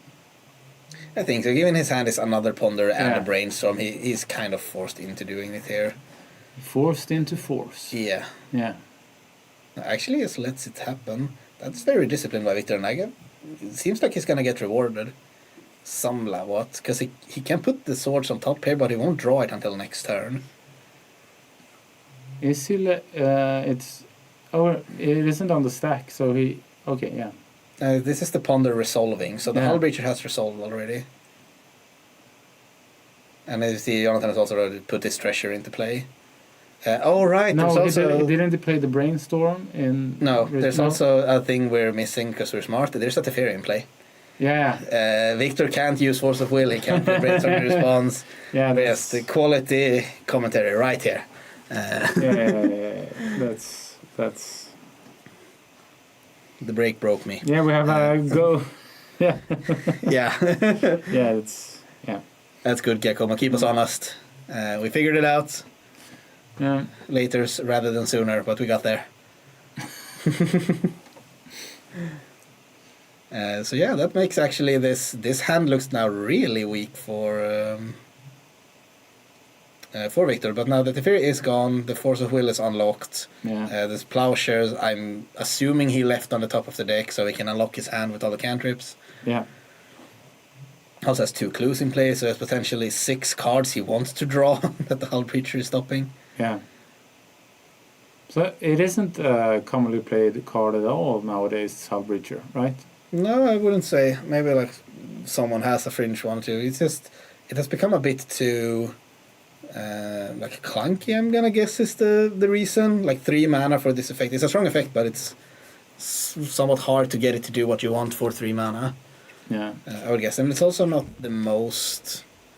It's not the most punishing thing. It definitely could be. I'd say like if I you do guess this in response to a brainstorm, brainstorm, right? yeah. I get 3 treasure. You put 2 cards back. Yeah, that's That's a blowout for sure. yeah. But I'm also guessing it's. All right. There aren't that many decks that gives us a home right now. No. Like the Dimir Reanimate probably doesn't feel like it can have a home for it. Like it can't fit it into the deck, and that's basically a lot of the combo deck. You need your card to do more specific things. I think Barrowgoyf is a card that has kind of replaced it on a black deck, so that's a 3-drop. And also, you have to be more aware when you draw cards now because of Bowmaster and other. So Yeah, it makes it weaker as well, I guess. yeah, that's also true. They're kind of fighting for that spot, I guess. Yeah. And it's a cheaper card, and yeah. Yeah, and then you have the situation like here for the Nadu player. It's actually said that this card does not draw the cards; it just puts them into your hand, so Yeah. that also works around it. Okay. But yeah, we saw the Plowshares was drawn and got rid of the Hull Breacher. No, Ponder should is being he played. force Ophelia? Or I guess he's thinking of it. yeah. He's like Jonathan, yeah, he cracked the clue, drew a card, and then he flashes in the Ophelia in response to the Ponder here. Yeah. But I think, yeah, Victor is just so up on cards now. And this was what we talked about earlier. Like, even when Victor's not assembling his combo, Yeah. he's just drawing 2 cards each turn with Nadu. Yeah. And that's just, that's a lot, and it goes fast. Yeah. I'm also not sure if he, oh, never mind, it's Shuko's artifact, he can't do it on And he Jonathan's turn. has Sword of Plowshares, right? Yeah, found another Yeah. plow off this Ponder, so has double force, has plow. This He has the looking- works. Yeah. Doesn't even attack, just Yeah. he's just happy where he is. Yeah. This is a good Ponder for Jonathan. I don't think it's gonna matter, but it's Quantum Riddler, Swords to Plowshare, at least cards I saw. Mm-hmm. But again, double Force of Will from. What is this? This is the Containment Priest. Oh yeah. So this works incredibly well with Phelia, Yeah. because it says when a non-token creature would enter and you didn't cast it, Yeah. So you can't enter. So Phelia flickers something out, and it tries to come back. Containment Priest says, "No, you were not cast, and you stay in exile." oh. So he has to remove the Containment Priest now, right? Yes. Yeah. But we know that he has the Plowshares in hand, Plowshares, so yeah. he just takes his extra card here from the Phelia trigger. He wants to go to end step. He's going to get rid of the Containment Priest. Yeah. Again, Jonathan could try and plow here to get rid of the Nadu before he gets to untap and make another 2 cards with the Shuko. Victor would most likely. He knows that he has a force, right? But he doesn't know that he has 2. I'm not sure if the force I was released from think- Nadu. It might very well have I been. think one of them was revealed. Yeah, I think one of them is at least one is hidden. Yeah. At least. Yeah. At least one. And now this is awkward for Victor because he did find the illusionist here with double force backup. The problem is he has Thassa's Oracle in his hand. Yeah. But with all this mana, I guess he does not need to spend mana on anything else. So he can just mill his whole deck, just pay 2 mana, play the Oracle here Yeah. with double force backup. Yeah, this should be the last turn of the game, I think. Yeah. Jonathan has 2 mana up. He has 1 card, I think it is. It's just his own Swords to Plowshare. Yeah, and that if that gets forced, he should probably scoop. Yeah. Yeah. Better just go through the motion. It's just, yeah, regularly get your cards first. No reason not to have more cards in hand. Game over, indeed, Gustav. Should, and again, even if Jonathan in some magical way would manage to not die to the combo here with Oracle, again, he's drawing 4 cards a turn now. This is this is going to be louds out for the first game, I would imagine. They'd actually draw both of the Narcomoebas as well here, so it would be really awkward if he'd like to go for the if he wants to try and go for the Dread Returns or anything. But he also has all the mana in the world, can just play his things. Oh yeah, now, yeah. I'm not sure, he might just be like saying, I have all these cards, you are never winning this game anyway. But I'm not sure why Victor's not going for the just ending the game this turn yet. He did manage to find another untapped land here from the Nada trigger, so... What can he fear that... I'm not sure. Because now Jonathan has 1 card in hand, at most 2. And Victor has double Force of Will in hand.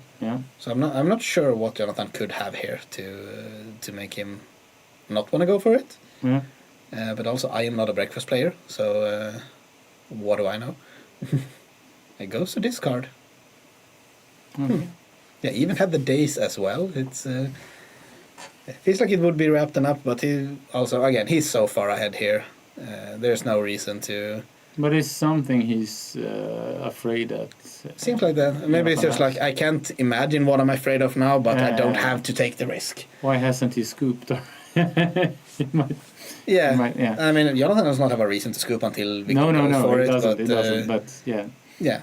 Everything is like, again, I'm so far ahead. This game is over in a couple of turns anyway. I do not need... If there's a card I'm forgetting, if you're maybe playing like a main deck Fairy Macabre, and he thinks that... But again, that would not matter for Victor because he has the Thassa's Oracle in hand. Yeah. So, yeah. I do not know, but... Maybe I just want to do it the old-fashioned way. I'm just going to draw everything with Nada triggers, and then I'll do it, just for the style points. Alright. So now I think we're in combat here. Ophelia is attacking, targeting the Nada, tries to get it out. In response, Victor's activating the Nomad to just draw a bazillion cards.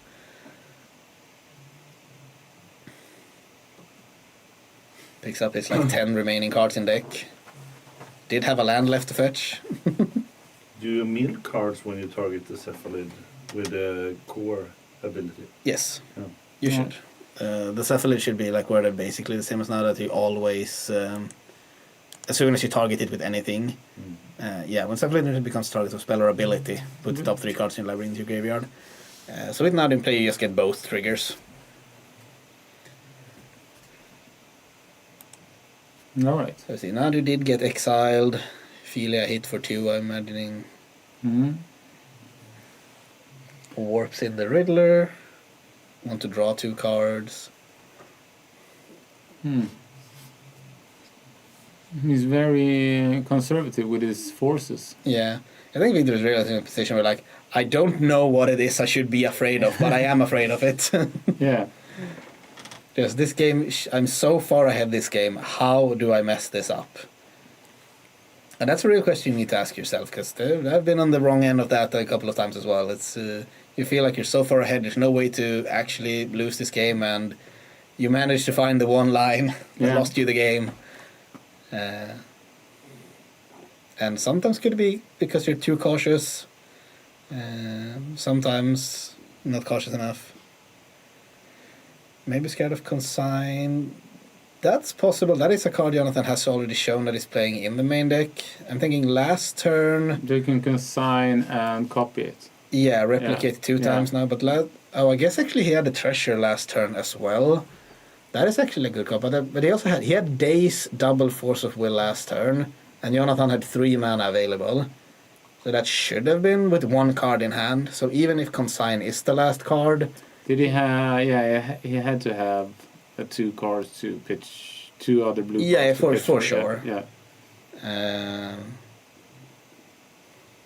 Right. So I'm thinking this is actually, again, if he gives Jonathan yet another turn here, I don't think he's, because I think he has like 6 cards left in his library here, so he's just going to do the manual, draw my entire deck, get all these, and now he has double days as well. I think it's also going to be a last Force of Will left in the deck, if I saw correctly when I went through it earlier. Yeah. So I think this is going to be 3 mana, 4 mana with the treasure, so even Consign with replicate 3 times. So he needs to be able to answer 4 consigns here. Yeah. And there's a 3rd Force of Will. So I think there are 3 Force of Will, 2 days now. That should be more than enough. Now he's playing. Yeah. Yeah. Just took his time, went about it the old-fashioned way. Yes. And game 1 to breakfast. All right. So that was also... I guess it's the 3rd Nadu that became 1 too many. Yeah? Yeah. Sure, that just shows the power of Nadu in these mid-range matchups. Jonathan had a good start, like Victor was stuck on 1 land. Yeah. He got his Force of Will, or his Brainstorm Force of Will. Jonathan answered back with flipping his own Tameo. The Tameo did draw 2 extra cards, 3 if you count the clue. Yeah. Just not enough. The bird. Birb, too strong. Yeah. I guess what should Jonathan bring in? Yeah, we can take a look at the deck list here, see what he has for the matchup. Surgical and Fair Macabre again, the Graveyard Hide are good cards. They're just ways to stop the combo, which is something you desperately need. Clarion Conqueror is actually really good in this matchup as well, because it stops both the Shuko and the Nomad, so you just can't activate any of them, which makes the Nadu basically, like, it's still 3/4 fly that draws your card and try to remove it. Yeah. But at least you're not drawing 8 cards a turn. Yeah. So that one's definitely coming in. Then we have the Wrath of the Skies, might be something, again, just an Ursa Saga deck. You will have like a random Shuko or something lying around, you might want that. More Consigns is good. And there are some things he can bring in. Yeah. Definitely. This will come down a bit, I think, to how many cards he wants to bring out, because I can see, like, Prismatic Ending is a fine card to bring in, Null Rod is a fine card to bring in if you're just scared about like, it stops the Shuko at least. Yeah. Lavinia, if you want to just make it so that Victor can't answer with his Force of Will, but I think that's a bit narrow. But I would guess, like, Pyroblasts are also coming in, it stops the Nadur, the Illusionists, counter spells. What should we take out? I think the Force of Negation might go out. I think the... that's actually a hard one. I think the Back to Basics might get trimmed. Some of the Planeswalkers might be a bit touched. Because a lot of the cards are playing well with his own playing. Like the Plowshares are good. The Force of... He's playing against a combo deck, so Force of Wills are good in that regard. But it also could just turn down to this kind of slogfest where Force of Will aren't that great. Yeah. So I might want to trim on those. 4/3 Lingas if he just wants to play a bit more careful. But it is good to have this like one-off, I am winning the game now card. Yeah. So I'm not sure actually how I will think about the sideboarding here. Gilded Drake I think you can get rid of. It works really well with Felia, but it aren't that many cards. Yeah. Like, I mean, stealing an Ado is nice. And if you then steal a Nomad the next turn, you have the combo. Oh, yeah. But now we're in Christmas land. Yeah, it's not a plan. No. No. But taking a look at the breakfast side of things, what he would like to bring in here, we see a bit more of a what do I want to call it? A compact sideboard, bunch of 3-offs. Yeah. I think no. Consign is hard in this matchup because it's really good against the Philia trigger if it targets Jonathan's own thing, but they're not really good against anything else in the deck. Prismatic Ending? I think you want that. Jonathan needs to have, like, you're playing against Tamios, Philias, you need some way to answer them, I think, because this game is going to be a bit more sluggish usually after sideboard. So I can see that Jonathan, again, we talked about this earlier, he is a blue deck. I'm not sure if that's going to be enough for the Carpet of Flowers. because he usually plays around a lot of basic lands. Yeah. But we'll see. I can see a lot of different options for both players here, and we'll see if anything shows up. Yeah. But some are a bit. It's often hard to know what to take out of the deck. Yeah, especially for both of these decks that are like Victor is a pure combo deck. He needs his pieces, and Jonathan has a lot of synergy as well with his cards. So. But I guess if you're playing a combo deck, you have you have pre-planned what to take out. That would be the ideal situation. Yes, that you have given it some thought beforehand. Yeah. So. Yeah, both players kept their 7. It seems like Jonathan started out with just a land go. Has the prismatic ending for the Tameo here. Yeah. Victor does respect the back to basic here. He keeps getting the island first. Yeah. But his deck is also summon. Now he has more lands in hand as well, so happy days. Alright, so another. Yeah, Tameo number 2. Yeah. And now Jonathan does have the Pyroblast in hand. Now he has the decision. Does he want to let it resolve? He does. Yeah. That's a bit scary now, because if he wants to blast Tameo now, there's a Brainstorm on the other side that can protect it. Just his land go for now. Gives him the clue. Wants to save the Pyroblast.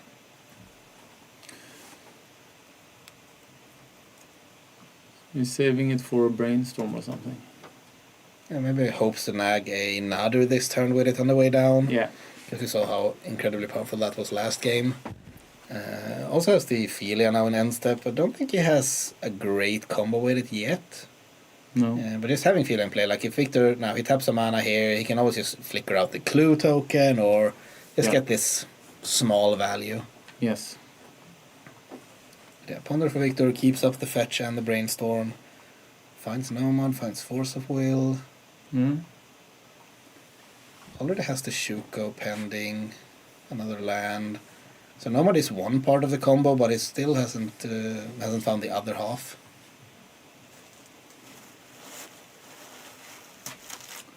What do you... Yeah. Seems like he wants to just get the Force of Will for now, try and just make sure that Jonathan doesn't do anything too scary while he's sitting here trying to set up his hand. Yeah.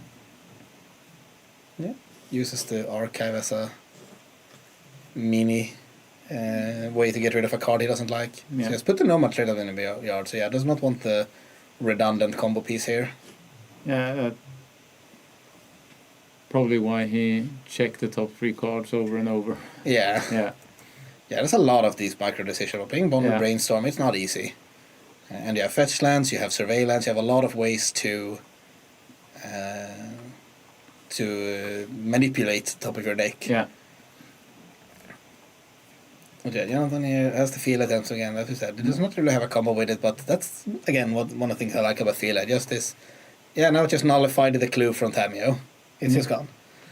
Now I think he'll answer with a Brainstorm. Yeah, Victor tries to flip his Pyroblast, but we do know that Jonathan has the Pyroblast in hand. Yeah. He does also have a Consign here. So he could choose, if he wants to save the Pyroblast for further, he can let the Brainstorm resolve, wait for the Tameo trigger, and just consign that. Oh, yeah. It's a bit scary it seems like that's the line he wants to go for. Philia can also just flicker around the Tameo again and just make it back to a creature, so he does have... It's not really in a position where he's too scared that the Tameo is just going to run away with the game. But it couldn't get spicy here, because Victor has both Force of Will and Daze here. Yeah. So he could protect against a Consign and a Pyroblast, or just a Replicated Consign. Because... Yeah, replicated Consign would be my play, I guess, here, but yeah. But again, you can also just, like, again, to be fair, you can also just wait with the... just let it flip. It pluses one time, and then you just flicker it out with Philia again. Yeah.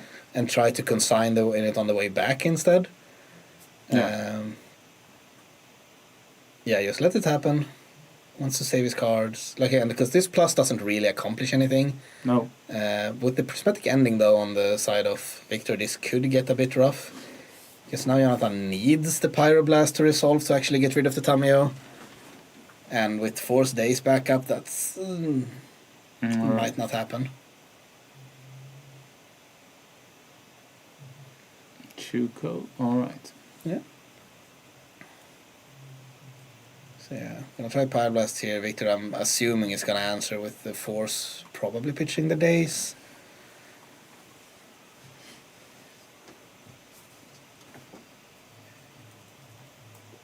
Yeah. And now Jonathan has a Consigned Memory in hand. Yeah. And one more card that I'm not sure of. But yeah, takes his turn here. Tamiyo did manage to make it out through all that. It's a Wrath of the Skies as well in hand. That does not deal with Planeswalkers. No. So yeah, felt like Jonathan had a lot of tools to deal with this Tamiyo, but Victor did manage to make his way through all of them. Yeah, the answers. Yeah. Amadu. And yeah. Yeah, with the Shuko in play. And another Force of Will. Yeah. Cannot draw both this turn. Okay. Oh right, just picks up the Force of Will of the graveyard, and yeah, this is gonna slip away again. Oh, that's yeah. I think Jonathan can here. He needs to. I think he wants to force this. Victor's gonna force back. Yeah. Get rid of the last card in hand. He's gonna draw 2 more cards here, but if Jonathan draws a land here, he can Wrath of the Skies for 3 and get rid of at least another Nishuko. Then it's just the Tamiyo left to deal with. Yeah. But it slows Victor down at least, yeah. Did draw a Gilded Drake though. Your Nadu, my Nadu. Alright. And I just hope that Victor does not find a blue card of this Nadu trigger. Alright, you exchange yeah. Yeah. For target creature, if your opponent's controls, he wants to say, I want to give you this Drake of mine, and I want to take your bird. Yeah. And Victor will get a trigger here off the Nadu. If that finds a blue card, he can pitch it to the Force of Will he has. Oh, yeah. So that's... that is a blue card. Yeah. So I would imagine he's just gonna... No, lets it happen. I mean, Jonathan does not have the Shuko still, so Jonathan can't just draw a bunch of cards here. That's Victor's Shuko. So yes. So he can attach it. Yeah. It's still equipped to the Nadu, but it's still under Victor's control. Yeah. And so yeah, now Jonathan has, I guess, they're gonna be a 4-3 against a 3-4 when he re-equips his Shuko here. So they're just gonna kind of stare at each other. Yeah.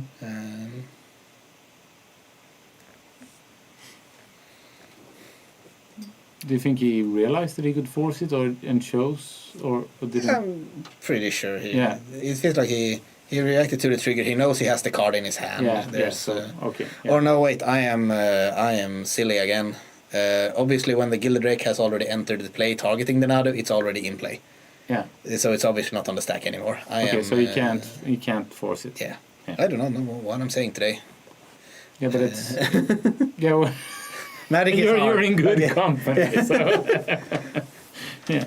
Bring me here because I know something about the format and I'm just talking nonsense all day. Don't know what the Fear is doing. Don't know how spells on stack and in Battlefield work. It's just a shit show.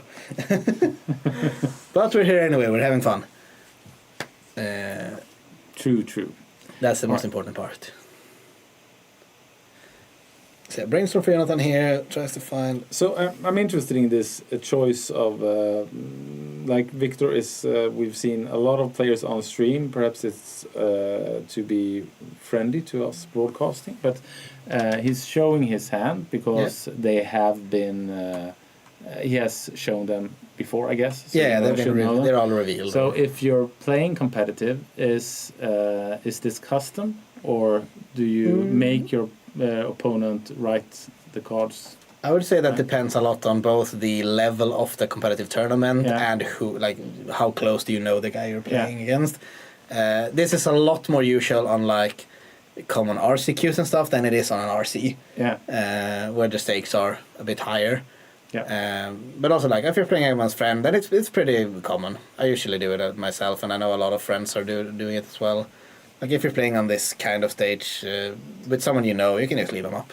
Yeah. So, but if you're when you're playing here the 13th of December for a spot in Italy, will you show your hand? Let's see. All right, great. I'm not sure yet. It will depend a lot of the situation who I'm playing against. And everything. Yeah. I usually like to just leave my hand out unless like when it's one card left and I have 4 other in hand, I just feel it's more practical to have all 5 in hand. Yeah. But I usually don't mind leaving them out. So it's a Wrath of the Skies. Yeah. Yeah. And now... Oh, so the Philia end step baits out the Force of Will. Victor also deployed the Tamiyo, the second Tamiyo. So now the Red Sky gets to clean up everything but the Nadu that's on Jonathan's side. Alright. Did draw the 3rd Tamiyo of the game. Chooses to ponder first. And those are... Like, the Brainstorm is nice. The rest is not that impressive here. No. I guess it's another Shuka for, like, if you draw another Nadu or Illusionist here. Because now the Tamiyo has also not been activated yet this turn, so we could cash that in. Yeah, exactly. To get the prismatic ending.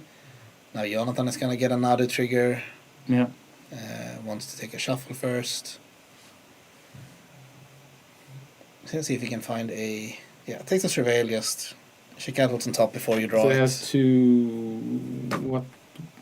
Yeah, he wants to... Yeah, I don't think he's not going to be able to actually do anything about this because he does not have any cards in hand, so we can't like flip a Force of Will and pitch it or... Yeah, what did he find? Prismatic Vista into the graveyard, and then it was a Dress Down revealed of the Nadu. Yeah. But yeah, so the Tamiyo is away. We're actually in a very close game now again. I noticed a Brainstorm in hand for Victor, who has a Tamiyo in play, is up by 2 lands. Yeah. Jonathan wants to play the Dress Down, he wants to respond here to flip the Tamiyo. Yeah. Okay, Force Negation. Yeah.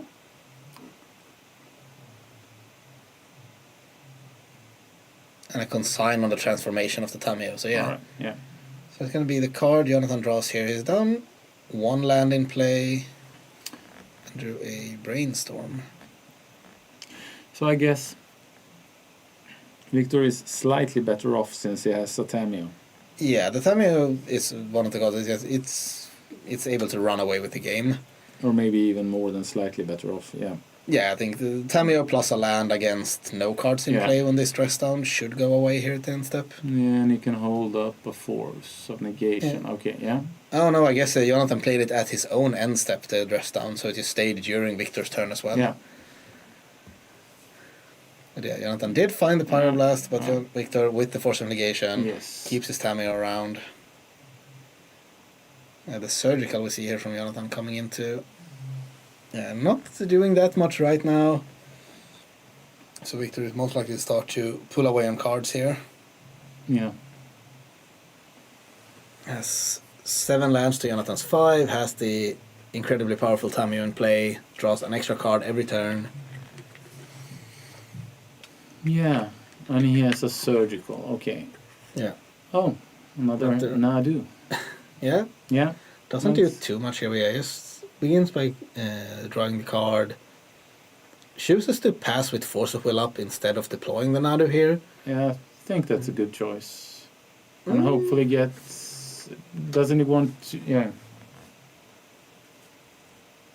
Yeah, just keeps drawing cards. They bring in the Carpet here to represent 3 mana. That's a good amount. Alright. Now he, however, does not keep the Force of Will up, but I mean, he can pitch the negation if he really needs to. Yeah, and he has the negation if some... Yeah. Yeah, still does not want to deploy the Nadu, though. No? It's interesting. There's a lot of patience on Victor's side. Given that Jonathan is just like on 1 card in hand, not doing anything, it feels like you maybe want to press your advantage here, but... Yeah. I mean, your advantage is also just getting bigger every turn since you have the Tamiyo in play. And the Nadu doesn't really do anything unless you find a Nomad or a Shuko, so I guess you just want to keep it. You're still ahead, pulling ahead every turn with the Tamio, so... He's playing very patiently the whole game. For sure.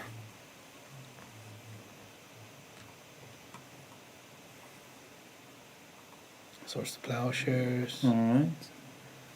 Yeah, Jonathan needs to find like a Quantum Riddler here, and even that with the Force of Will in hand is not gonna help him too much. He just decided to deploy the Nadu here now that he can pass with Force of Will and Source of Plowshare up. So that's a Cavern, right? And Jonathan drew back to basic, not really the the way to get out of that. No. So yeah, that's 2-0 to Victor on breakfast. Yeah, and we'll be seeing him in the quarterfinal. Most likely. Yeah. So 301, yeah, he's up to 10 points now, so even if he plays and loses next round, he's still safe for top 8, so... Yeah. Victor joins at least Tim and Mick in the top 8. Yeah. So we have Blue-Black Tempo, Breakfast, and Eldrazi currently, that we know of. There might be some other games already finished out there as well, but seems like Victor sideboarded out a lot of the combo stuff here. Yeah. Which is a nice approach. Like we saw also in game 1 that he can just, if he just plays the game like the game is being played with another, he will draw his entire deck eventually, and just having the Thassa then, it's fine enough. Yeah, he can. Yeah, and he showed. I guess he showed that the deck can win in different ways. For sure. Yeah. He didn't actually go for the combo any of the game. Like the game 1 just played itself out until he was empty-handed. Did want to bring in the Force of Negations and such though. That's interesting to know. Something in particular Jonathan I think he was scared of, maybe like non-creature spells. I mean, obviously Jonathan had a couple of Planeswalkers in game 1. He has his own Force of Will, but that was unusual, not he the reason. Forced, was it a prismatic ending? Or Wrath of the Skies? He forced There would have been an ending then. He forced a Pyroblast. Yeah, he for sure did. Yeah. So Jonathan brought in the Blast, the Graveyard Hate, Pending, and Conqueror, as we mentioned. What did he bring out? I actually wasn't watching close enough to notice that. No, neither did I.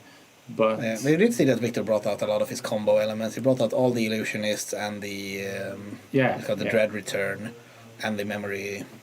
That's interesting. It's interesting to kind of kite to a different tactic because your opponent knows you might do it, but you can't bet on it for sure. Yeah, he is saying, I don't care about the combo anymore. I'm just going to play this. I'm going to take you to this mid-range battle you want to play, and I'm going to beat you at it. Yeah. And Nadu does beat people in mid-range Magic. Yeah. Who would have thought? It's a very strong card. It really is. Too strong for Legacy? Yes, no? Thoughts? Was that? I think maybe. It was definitely too strong for Modern. Yeah, that's for sure. Yeah. No home in Modern, but in Legacy are surrounded by all this broken stuff. Yeah, but it's probably not too strong. You have that. Well, you have a plethora of too strong cards. Yes. So Agreed. I think I could see the argument for Nadu being a card they want removed out of the format. It also has, it's one of the cards that also falls under the category kind of like unenjoyable play patterns. That's the point. Yeah, but also power level wise, I think if you want it to go, you need to also find things in other decks you want to nerf or however you want to call it. And I'm not sure that's way. Some people want Legacy to be a bit weaker just to improve gameplay or situations. Some people just like it where it is and wants to. The idea is if it's weaker, it's a bit slower, right? Exactly. It can become too fast. And sometimes also with the power, it comes this repetitive gameplay action. You're playing against Forge, they're always trying to do the same thing. They're gonna get 4 mana on turn 2 and play a Karn or a Ring, and it's just gonna be the same. I think Forge is kind of a good deck connect because it has a lot of different kind of payoffs. Yeah.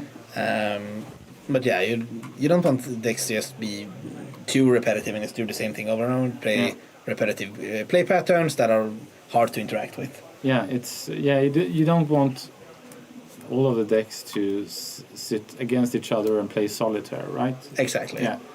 So I suggest we take a little break. Okay, a break before game 5. Yeah, because there's 2 matches and in 20 seconds, it's time. Okay. All right. So yeah, the last couple of games are finishing up. We're going to take a short break and bring the Brit back in for round number 5. Yeah.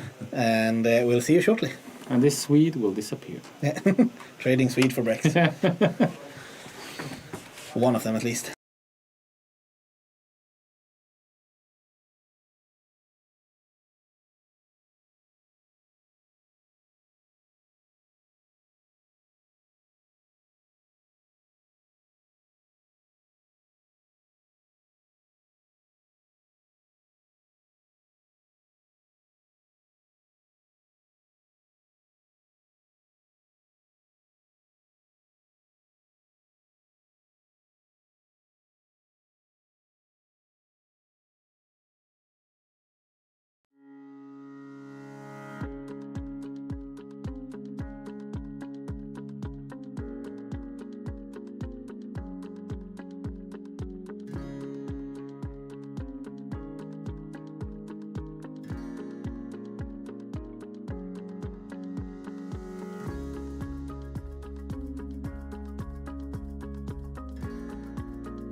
Melondogs Switch to Cube. you. Yeah. And hello and welcome back, everyone. We are back with round 5 of the European Magic Cup qualifier in Legacy. I'm joined once again with Jack. Yep. The Brits back in the house.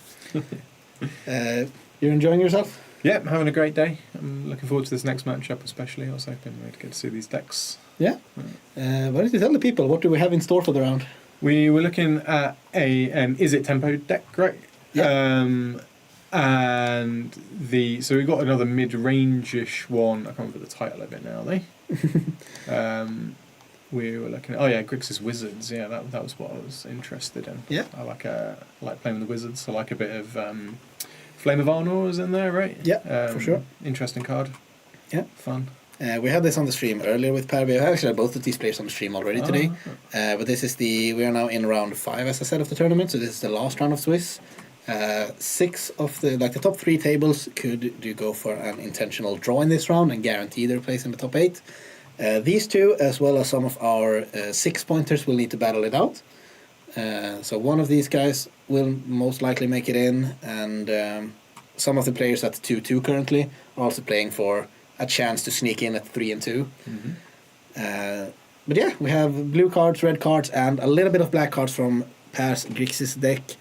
But I think there's going to be a very interesting matchup to follow. It's a lot of decision making. It's a lot of small plays. You can really get rewarded for playing well in this matchup, which at least I enjoy watching.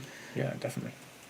And we did get a question here in the chat while we were taking the break. Why is this on YouTube only, not on Twitch?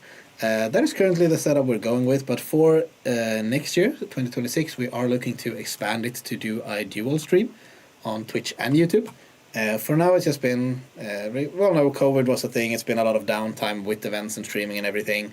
So while kicking up, this was the setup that was easily available and most ready to get going. So we started up here on YouTube. I've been doing it with the Trolleywood series when it came back for a couple of months now. But we're looking to, or at least Alara Games and Tommy, the mastermind behind everything, is looking to bring it over to Twitch as well moving forward. Something to look forward to. Yeah, for sure. But yeah, again, is it tempo or blue? Do they prefer Twitch? I don't know. Do you, chat? We need now. We need the real-time data here. You're asking for Twitch. Do you prefer Twitch over YouTube, and why? Let us know. Let Alara Games know so they can provide the best form of content where you like to watch it. I personally actually prefer YouTube myself because I like it's very simple and it's always gets saved forever. You don't have to deal with all these Twitch partner questions and just saving a VOD for 30 days only or anything. And for me personally, I find it so easy to just jump back and forth and keep it updated and pause to come back watch later. Fits very well for me. He wants both though. He wants both. Greedy. Yes, YouTube on one screen, Twitch on the other screen. Support my viewers everywhere. Nice. That's a good incentive. I like it.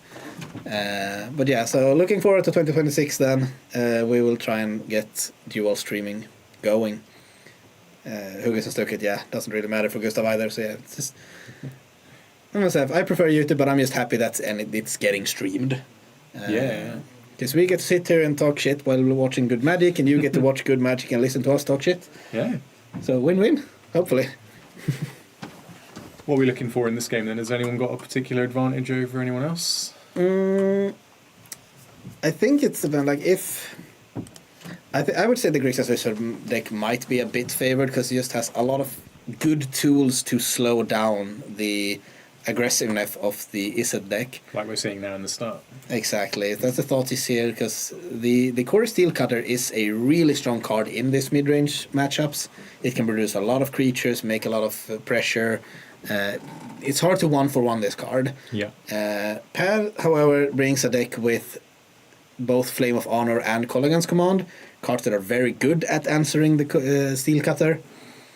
So I think it's going to be somewhat difficult for Michael to maneuver through all this interaction from Per's side, but he definitely has the tools to do it. Mm-hmm. So we see already here, turn 1, looking at the card, 6 spells, one what to take. And this can dictate the rest of the entire game.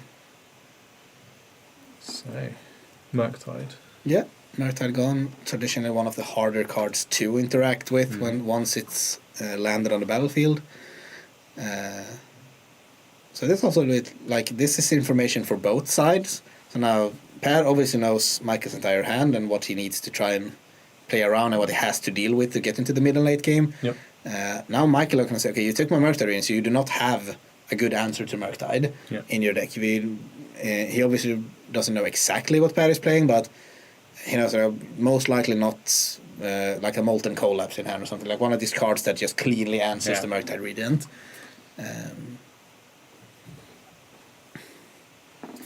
So we see Ponder here answering back for Michael, and mostly looking to set up the Steel Cutter turn for next turn. Yeah. Will get thwarted, however. Really strong 1-2 punch here from Per. He knew that Michael only had one land in hand from the Thoughtseize. So Wasteland here with the Tameo follow-up. So let's see if Michael did find more lands. There we go. There we go. Not over quite yet.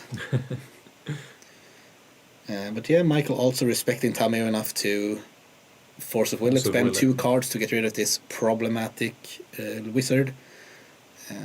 And again, I think I said it to Erik earlier, I think it's correct. It's very correct. The Tameo will just run away with the game. It produces so much card advantage and eventually just wins the game.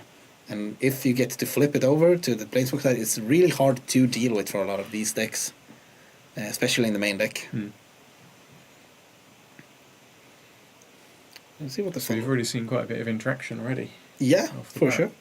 We've seen Thoughtseize, Wasteland, Force of Will, a lot of cantrips, and we're still in turn 2. Yeah. I guess it's turn 3 for Per, with another Thoughtseize. There you go again. Yeah. And this was patient from Michael, keeping both baubles here, with only one land in hand. So if he does not draw the land naturally off the top here, he wouldn't be able to play anything or to get the tokens from the Steel Cutter. Yeah, I guess that influences the choice of getting rid of that there as well, right? That's yeah, for sure. That's also the basically only pressure point now. Yeah. But it's also a bit interesting for Per, because he took the Murktide with the first Thoughtseize, and now decides to leave him because he needs the land either way to play any of the threats. But now Per's hand have switched apparently enough that it feels like the Cutter is the more threatening card. And we'll see what he can have drawn for that. Did find the land on top with the Surveil here, so most likely just slam a big Murktide here. And see if Per actually has the answer for it. And looking at Per's deck, there aren't too many cards that just cleanly answers the Murktide. There's a Molten Collapse and there's a Shouldered Edict, depending on how strong it is, but it looked like it has... This might actually have been really smart by Per, because there's only 2 instants and sorceries in the graveyard. It's not particularly big. No, it's only 5/5, and you know what card deals 5 damage? Flame of Anor. Yeah, he did actually both draw a card that could answer and did recognize that the Murktide won't be bigger than 5, and that I can deal with. Nice. So yeah, bit of a high risk play here for Per. Obviously, if Michael just draws like cantrip into something and the next turn comes the Murktide, this could have gone south very quickly. But also another core Steel Cutter from the top of Michael. That's big game here. Yeah, now we've got some monks out. Yeah. We've seen the baubles and have both been used, and I think Mikey just missed his bauble draw. Yeah, I do this all the time. Yeah. You do not get help from, like in Magic Online here, you do need to remember your own triggers, and I think that's a card down for Michael. Unfortunate. But does have the Cutter in play here, so there's a lot of cards in this deck now that are just really strong for Michael's side. Every cantrip he has almost assures that he will get another monk, keep the pressure going. Forces him to deal with lots of little threats. Yeah, exactly. Going wide seems to be good against this. Yeah, has to use real cards on the tokens just produced by the Cutter. Again, Per does have a couple more answers in the deck, has the Culminates command, has 2 more Flame of Honors. No Wizard in play right now though, so... not getting the full value off of it. Exactly. see. It's another spell bomb. So we'll see what the follow-up here from Michael. Again, unfortunate to miss the card from the ball trigger. It could have been one more card up here to easily trigger the cutter. Now it seems like he's not able to double spell. Well, we know he has one more bauble in hand, right? No, he did use both of them, but it seems like he's drawn a third. Because there were 2 baubles in the graveyard. He used one the turn with the Murktide, and he used one last turn with the cutter. Yeah. So that's also the decision point here. Do you want to waste it now, or waste it in quotation marks to see another card, or would you like to keep it for next turn if you draw any spell? Exactly, we have in chat gambling on the Murktide only being a 5 for honor. Like with all the information given, he needs to find the land, and then if he plays the Murktide, he won't be able to. Actually put another spell in, but that could have gone south very quickly. Like if he'd found cantrips and done that first and then played a 6/6 with Bringer Murktide, that would have been dangerous for Per. See another thoughts is here. Taking another threat, leaving Michael with just a Force of Will in hand. Necessary evil for the deck, not great right here.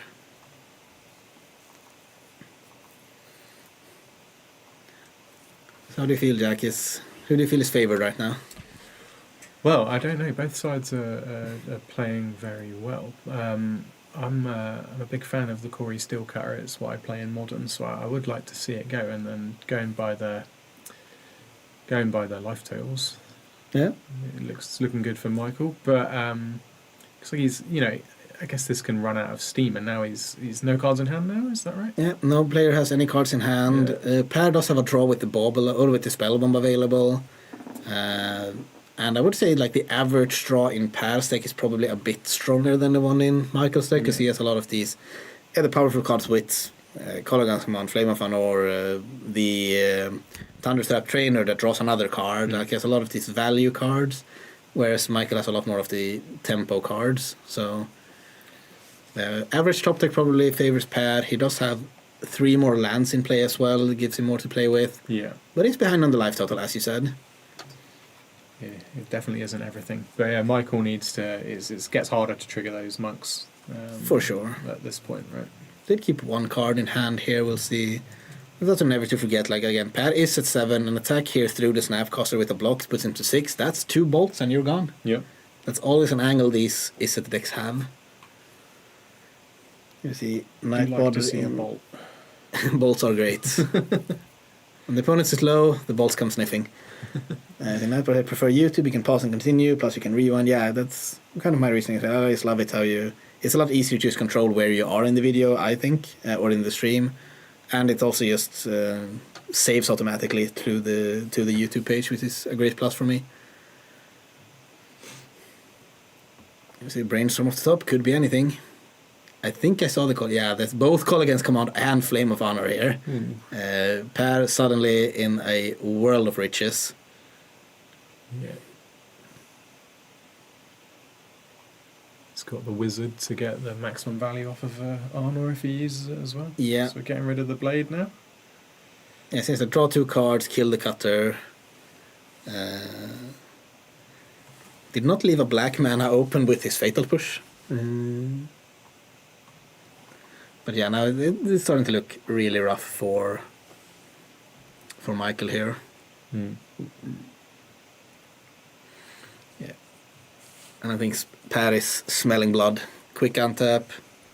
Has the trainer, has the Colligan's Command, has the push for the Tameo. Yeah, he's just got so much to work with here. Yeah. And if this Colligan's Command returns Snapcaster, I'm gonna love it. Oh yes, now we're in Dreamland. This is the play you live to see for. You live. How do you say that? Live to see. Live. Yeah, you live for. Or you want to see it. Whatever. You know what I mean. Everything at the same time. Just love it. Yeah, he's probably having a good time over there. I think so. He's enjoying himself. Because now the Snapcaster Mage can get back the Colligan's Command. And we're just in Dreamland. Yeah, Mystic Sanctuary as well coming in here. I feel like I may be missing something. I thought he used the Mystic Sanctuary last time, but maybe I'm just misremembering. I thought I saw it earlier this game, but here it is, fetched up. Getting the Flame of Honor back on top of the deck. Does have the Wizard in hand with the Trainer. Keeps the card. No play. So yeah, now we're getting to the stage here where Path's deck, being the much more mid-rangey control-y version, it's showing how it's pulling ahead. Yeah. A lot of the cards are 2-for-1s. It's just finding more, doing more. But again, he is at 6 life. Michael does have a way out here. It's just a couple of draws, right? Yeah. It's, A couple of bolts away and a dream. Because there aren't that much in the form of counter magic in the Grixis list. There's only the Force of Wills. mm-hmm. And I don't think it's found a single one yet this entire game. So there should be 4 left in the deck.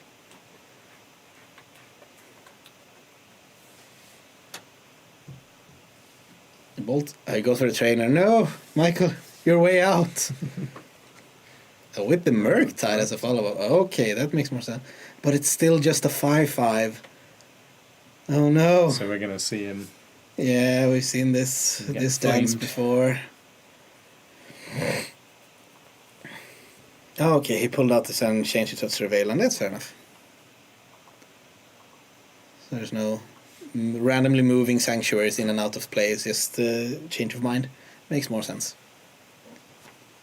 And yeah, Snapcaster Mage, living the dream. Flame of Honor gets to kill the Murktide, draw 2 cards. Finds a collapse as well, another insurance to every point of threat that Michael can present.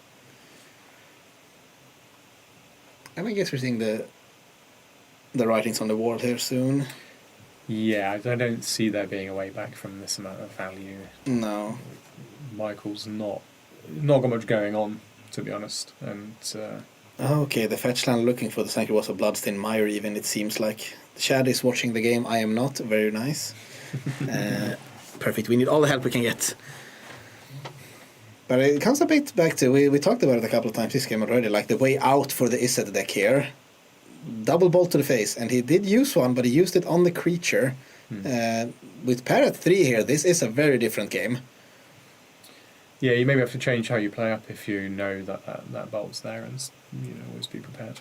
Yeah, exactly. Now Pat also finds the Force of Will here, so now double bolt isn't even an answer or an out anymore. And with this board now, Kaito joining double Thundertap Trainer, this 2 turns and the game's going to be over. So, yeah, I think this is one of the great lessons you can try and take from this game, because that's one thing you like to do, always try and take some lessons from anything you're doing, is locating your outs, like trying to find how, even if you're looking like, Michael has been very behind this game for a long time now, but trying to identify, how do I get out of this? And with Pair at 6 life, bolt, that'll do it. Yeah.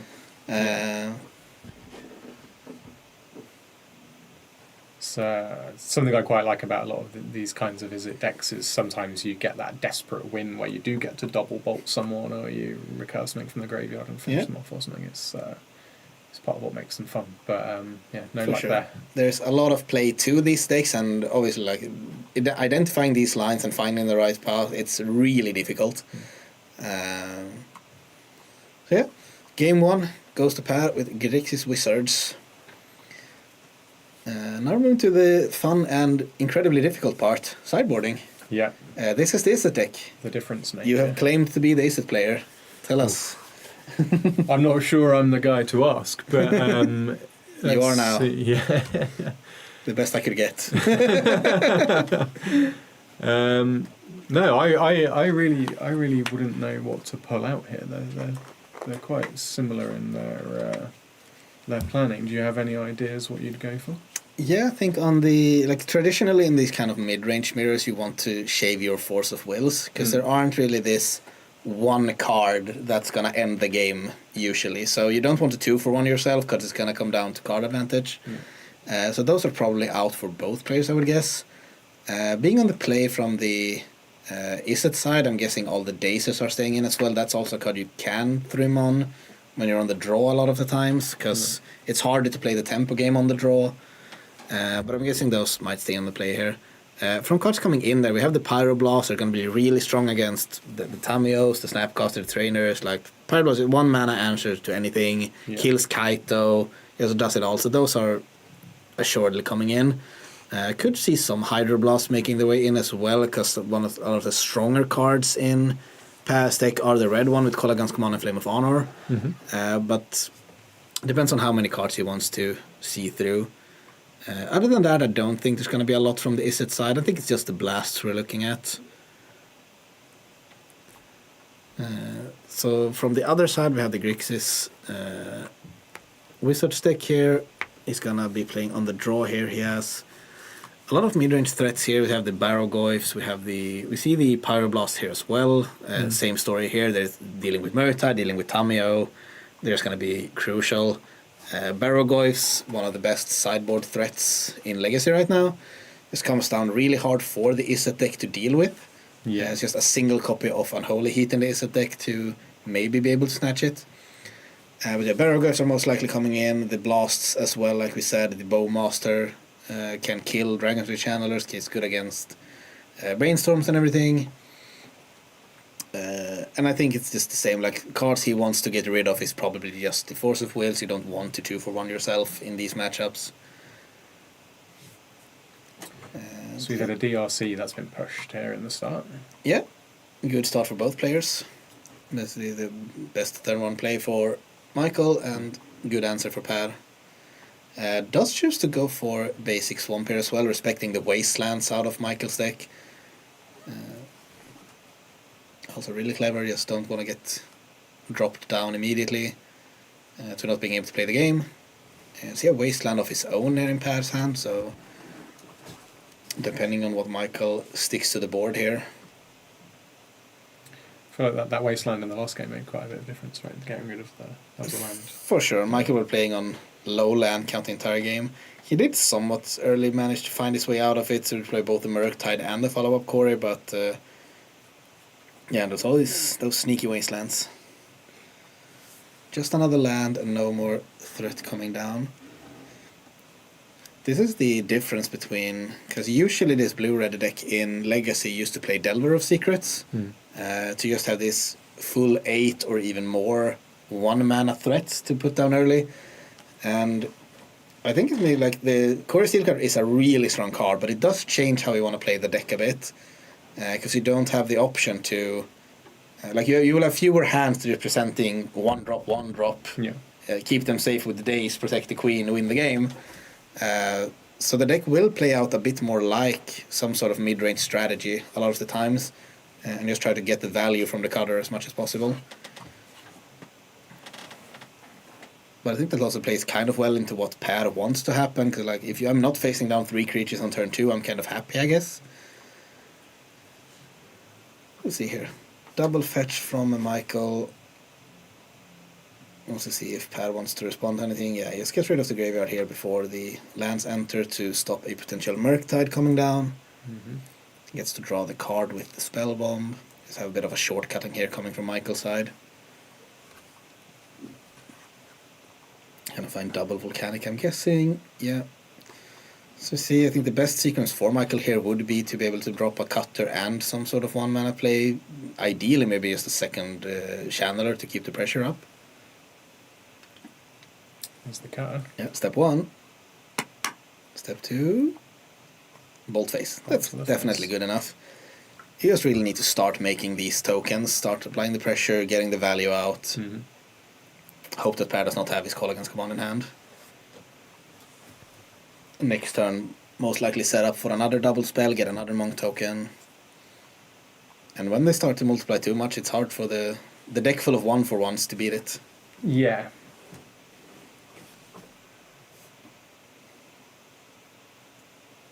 And there we'll see Per's hand is a bunch of lands, but also he has is a Tamio, he has Fatal Push, seems like a Shoulder's Edict as well.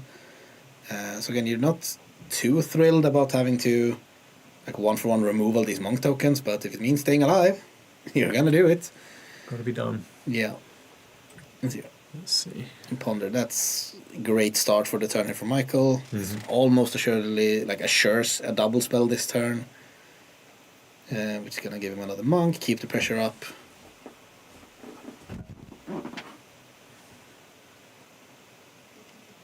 Let's see what he can find here. Another part of this Tameo as well is, except being one of the best card advantage creatures in the game right now, it's also a 0-3 blocker. Just stands in the way. Can't forget that. No. Anti-monk. Yeah. So yeah, currently the monk is a 3-3 with a prowess trigger. I'm guessing, another spell hitting here. So it's going to be a 3-3 and a 2-2 monk. A lot of fun little tokens here. Nice from little token for it. Yeah. The monks have recruited a lot of different here.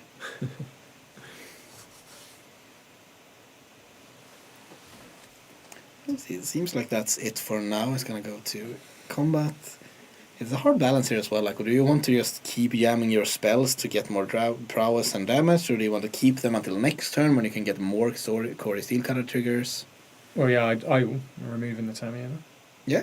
I'd be worrying that my Core Steel Cutter is not going to stick on the board much longer, so I'd be trying to get the prowess through, especially if I'm removing that. But that's fair. Yeah. That's fair. Yeah, and if you can get the Tameo out of the way whilst doing it, it's also good to do it before combat here, because if Per wants to protect it with a Brainstorm, it will be transformed, have 2 loyalty, and will just be attacked down right away. Chooses to use his Fatal Push to save 4 life. Seems reasonable here. Wants to be at 10 instead of 6. But here we see the power of the cutter. That was a random token he got for just playing his spells like he would otherwise. Yeah, exactly. Just playing magic and burnt a removal on it. Exactly. Now another start to the turn with Ponder here. Again, kind of interesting to see Per. I see he does have the Flame of Honor in hand here. Did choose not to destroy the cutter before Michael started playing spells. So we'll see what he chooses to do with the rest of the turn here. Does have an Edict, does have a Wasteland. I'm not quite sure what the last card is in Per's hand. Can't quite make it out. No. We'll see here what comes up. 2 mana. Is this a Murktide? It is. It's gonna have 4 counters this time, so not susceptible for the Flame of Honor. Is however susceptible to the Shouldered Edict here, because the other creatures on the battlefield are just tokens. So it's a chunky target while the monks keep hacking away, really, isn't it?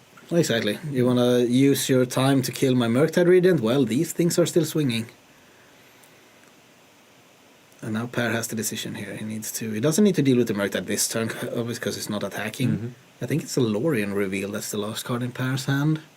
That obviously doesn't do a lot on this board. You also have a nice play you can make with the cutter. Obviously not this turn because he doubles for the tenant, but giving a Murktide haste. Yeah. That's a fast swing.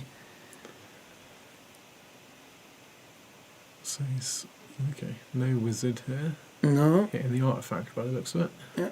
And that's obviously the downside to this card. It's incredible when you actually manage to have wizards out. A lot more lackluster when you have to 3 mana shatter. Yeah, 3 mana exactly. And again, now it comes to the situation. He ended up having to use it as a 3 mana shatter. Had he done it on his turn, or like in the beginning of the turn here, he wouldn't have the second monk staring down at him as well. So played patiently. Might have cost him some this game. Got to see if Michael remembers his. There's a bauble this turn, right? Mm. He exiled. He sacrificed it earlier. Yeah, sure. He should have drawn it on past turn then. Yeah. I'm not sure if he actually did. I was wondering that. I wasn't actually keeping track. But it seems like just hitting for 2, so no prowess triggers, and just passing the turn. So no more proactive plays here. No, you've got to wonder if he's holding on to something or if he's just out of steam.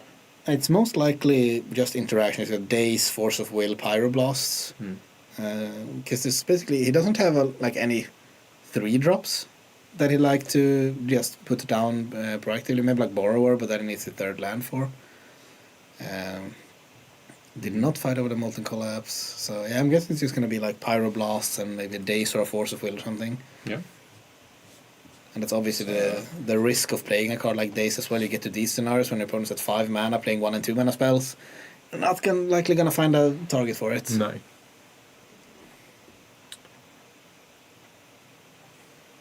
So we chip him down to 4. Yeah.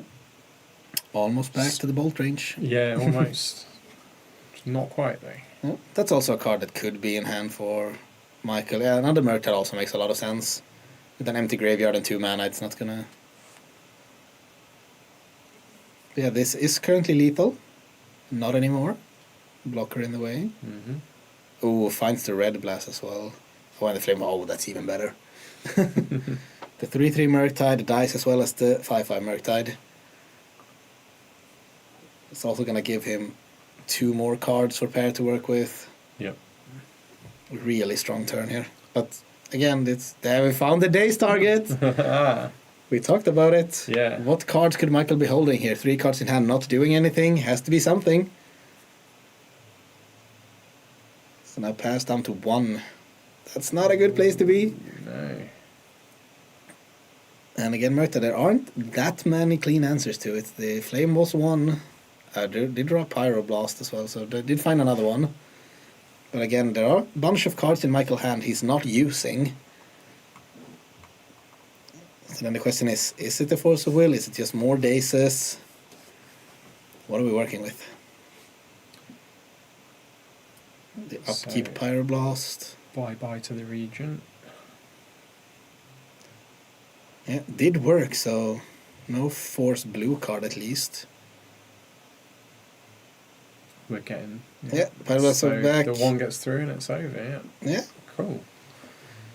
Managed to push it through the cutter, showing its worth. Yeah, definitely. If it can stick for a couple of turns and you can get your monks out, then you're having a good time, right? Yeah. And say yes, the card that it fits so well into this shell because you're just playing your cards Exactly. like you would you're doing otherwise. what you were going to do anyway. Yeah, you're playing your ponders, you're playing your creatures into the board, and all of a sudden you just get more of them. Yeah. It's a really strong card. I like it.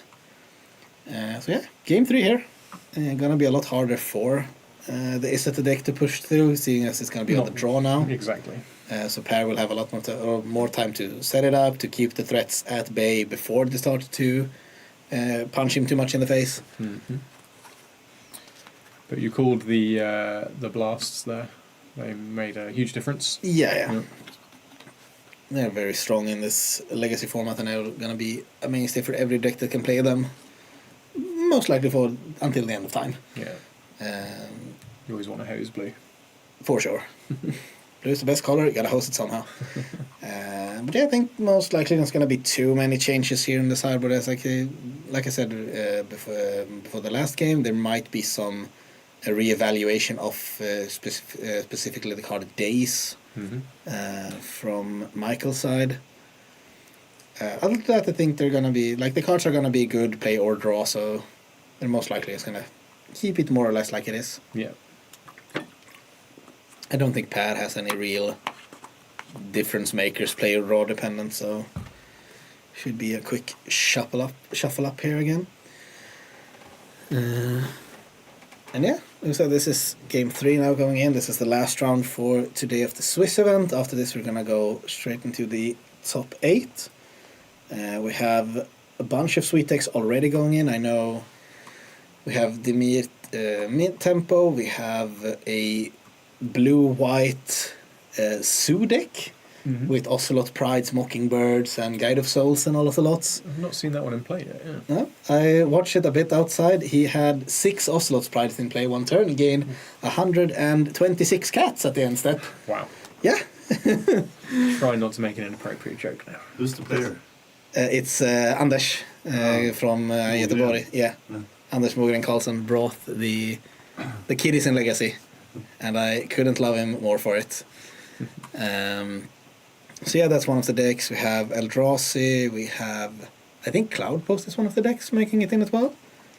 And Breakfast as well, Victor we saw last round. And I can't remember the opponent Anders had for the round who he drew with. But yeah, so a lot of different decks at least. That's always what you love to see in these kind of tournaments. Yeah. But We yeah. started here with Tamiyo getting blasted. Yeah, so anyway, I started blasting. Tamiyo is a really good recipient of the blast. So Per's happy with that, I'm sure. It's the Ponder for Michael. So no follow-up threat just yet. Could still obviously go land Chandler or land second Tamiyo.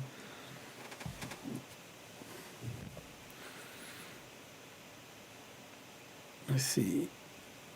I think I saw the Kaito in Per's hand as well. That's obviously a real strong card for these kind of matchups as well. Hard to deal with. You basically need the Pyroblast to be able to efficiently take care of it. Mm-hmm. I think first time we see a Wasteland from Michael's side of this matchup as well.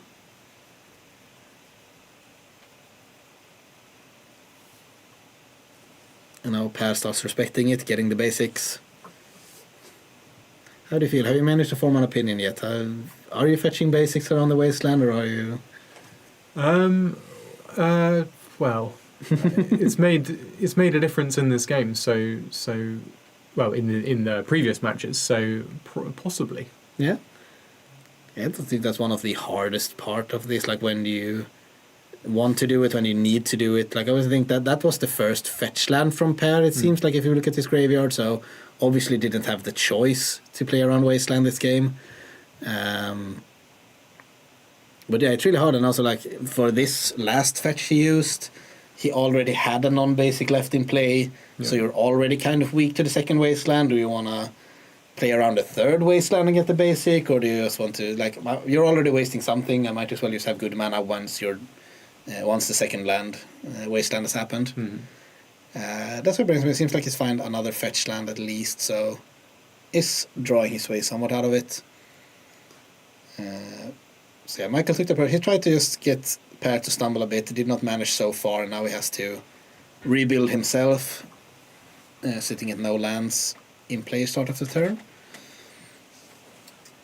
But yeah, that's a gambling legacy. That's part of the charm, if you will. It's really just Wasteland twice, hope maybe Per does not have a second land, and the game is wide open. Yep. But yeah, all these cantrips are definitely helping him to get back, find his lands, keep playing the game as he would like. So we'll see if third land from Per as well. Yes, keep sitting them. So Wasteland strategy not effective this time. No. Gotta say, I do enjoy that because I think those wins are very boring. And again, I've been on the receiving end far too many times. So happy that Per manages to find his way out of it, and we'll see how. He's down to 3 cards in hand now. Michael has a grip of, I would say, well, I'd say like 5 or 6 cards at least here. He has Wastelanded every turn, not much else. Yeah. So we'll see if he manages to start putting some pressure down here. Here's the cutter. Got a cutter and a bauble. Would be ideal. Yeah. So it begins. And we see again the hand of Per here is Fatal Push, Shouldered Edict, Snapcaster Mage. So 1 for 1, 1 for 1, 2 for 1. Yeah. And I think if Michael starts seeing Per throwing out edicts at his monk token here, he's going to be really happy. It's exactly what you want the cutter to do. And currently not any, like it's not a Flame of Anor hiding in the graveyard or so nothing to be that afraid of yet with the Snapcaster either. No, there's not too many targets for that guy. Not that it really matters too much now anyway. There's a Pyroblast, which is obviously a really strong target. Not against the cutter though. No. Oh, it was a Bowmaster, it wasn't a Edict. Yeah, that's better here for Per, that's a lot better actually. Pick off some monks. Yeah. Just trade the ping and the Orc army for a monk if he gets to. You see if Michael wants to let it resolve, he could obviously have Force of Wills and Daces and all of it.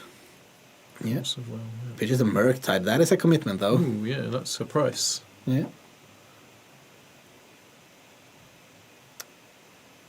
But obviously, if his hand is more cantrips and so now, you don't want the Bowmaster to just sit around.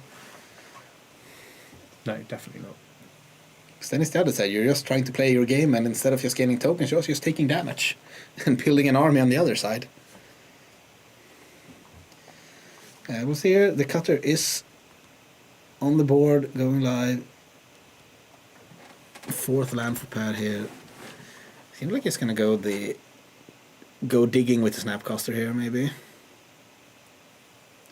Could also see pitching the first Murktide here from Michael's side. He might just be sitting on a second one in hand. Could well be. Would also make sense.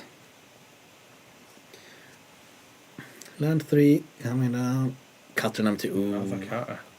And with 2 cards, 1 land, I would imagine we're getting a double trigger here. Yes.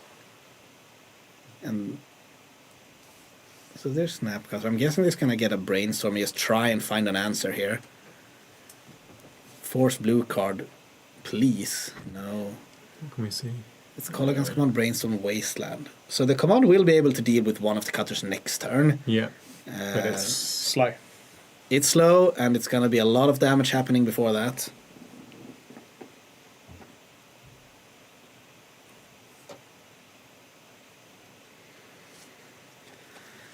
So we'll see here again the Wasteland now not looking too appealing.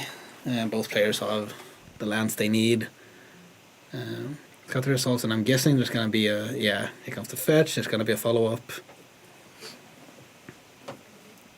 So now we see why you play the cutter over the Delver. Mm-hmm. Coming up slower, but coming out a lot stronger. And even with, because this deck, even the Grixis Wizard deck, has surprising a lot of tools to deal with the cutters. Yep. And they're still just wreaking havoc. Yeah, exactly. A lot of decks don't have any good answers to a Resolve Steel cutter at all. And we'll just see what they're doing here. It just seems to soak things up, doesn't it? Yeah. Like when you start needing to point your, like I said, 1-for-1 removal spells on these just tokens that are generated from just playing the game. Mm-hmm. It's hard. And we're seeing Per struggle with it. Yeah, it's looking pretty rough over there now. Yeah. I guess the surveil. I'm thinking what we need to see from Per's side here. He does have the Colligan's Man again. That answers one of the cutters and one of the tokens. Yep. But he's at 6. But it's not a lot. If any one of those cutters left is just going to still be enough over a turn or two, really, isn't it? Yeah. I think it's 1 card left for Michael in hand, so it's obviously not guaranteed that he can double spell the next turn again. No. So I guess that's like what Per needs here. Just kill a cutter, kill a token. Hope that Michael doesn't really have, like, he's just sitting on like a Force of Will or a land off the top maybe. Mm-hmm. And then he just takes 3, and then he finds, I'm not sure, Trainer into Flame of Anor, Yeah. I guess, would be the best kind of sequence here. He did draw land 5, so that sequence is available next turn, but he will also go down to 2 to do it, if he needs to fetch for it. Ouch. But yeah, I think it starts with, you need to get rid of a cutter and pressure off the board here, so one of the token needs to die, the cutter needs to get thrown. I think you're kind of forced into that, just giving your life total. Otherwise, it's really tempting to call against command the last card in Michael's hand, because it's only 1 card left, but then you're still facing down a lot of pressure. There's too much pressure. Then you're just dead to any prowess trigger, which there are a bunch of in Michael's deck. Mm-hmm. There is the Edict as well, so we can get rid of cutter, token here. But now choosing to wait. And again, now it's dangerous, because if the last card is an instant here in Michael's hand, even if you want to destroy the cutter here, you can just play the instant response, get the trigger. A monk left. And obviously the monk won't have haste then, but it's still another permanent in play you need to deal with. Seems like it's just happening though. I'm not sure what the second mode was. Because it doesn't seem to... He did not bring anything back, he did not... Oh, he brought back the Bowmaster, never mind. That's the second mode. It was just hidden behind his card, or his deck. Oh, I see. Yeah. So yeah, that's a good play as well. It gets him blockers and gets him gets to kill a monk token, and it's also a card draw here from the ponder that's going to trigger the bowmaster. Really nice play from Per here, finding the strongest line.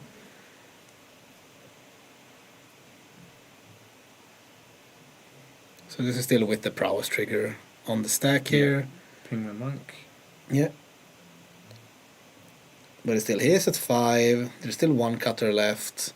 And these are 3 new cards he's looking at. He's most likely going to be able to trigger it, get another monk with haste here. Still a lot of pressure coming to Per. But he does have the Colligans. If he can survive this turn, next turn he will have the Colligans command back, be able to kill the second cutter.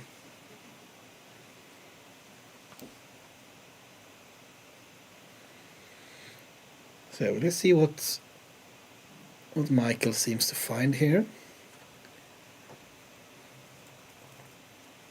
We'll get another trigger of the Bowmaster. Don't think it'll matter because all the tokens will be at least 2 toughness here. So I guess it matters if he pings the token still, because then the Bowmaster will actually trade for it. So that's something. And if there are more prowess triggers coming, obviously you can still trade with your Orc army. Yeah. Ooh, Murktide. We do know, I think, that Per has the Shoulder's Edict as his last card in hand here. So the Murktide is covered. But it does give the monk token here. So this attack would... That is at least not a non-creature spell, so there's no more prowess triggers. So we'll see, so there's a 2/2, a 1/1, and a 3/3 here.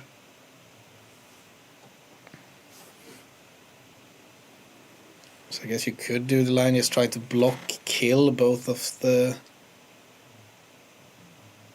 No, it's not, I said it's not a 3/3 because that's the new token that was being made. Yeah, sure, 2/2 and a 1/1. So take 2, go down to 3. And now you do have everything kind of locked up here from Per's side. Yeah, he's got an answer to the Regent. Yeah, and an answer to both the cutter and the token in play. Yeah. So you can nullify the board here, and then you just have to deal with the 1 or 2 cards that are left in Michael's hand after this. But he is on that magic number. He is on the magic number. And that's going to haunt him for the rest of the game. If there ever a bolt off the top for Michael, the game's most likely just over. Yeah. Start with the Edict, that resolves. This is also like, if there's just a days left here, it's going to be backbreaking. But you don't really have a choice here from Per's side anymore. You need to... Gotta go for it. Seems like he's actually going for, yeah, he wants to play... He takes a bigger risk here. He wants to hope that you do not have 2 spells on your next turn. So leaves the cutter in play and gets back the Snapcaster Mage. Interesting. Yeah, I think it's a really good play from Per here. He just tries to... You need something to go right here for you to get back into this game. And just having that Michael does not have double spell here seems like one of them. And even with this double spell, it's not over. No, we've got the He's Snappy coming in as a blocker as well, right? And yeah, for next turn at least. So he's going to 1 this turn. so still in it. And Tameo does not deal damage. So as long as he answers the cutter and the token here, he's not dead. But now he's a bit now he's a bit more forced into actually destroying the cutter, because if he just equips it to the Tameo, it's lethal.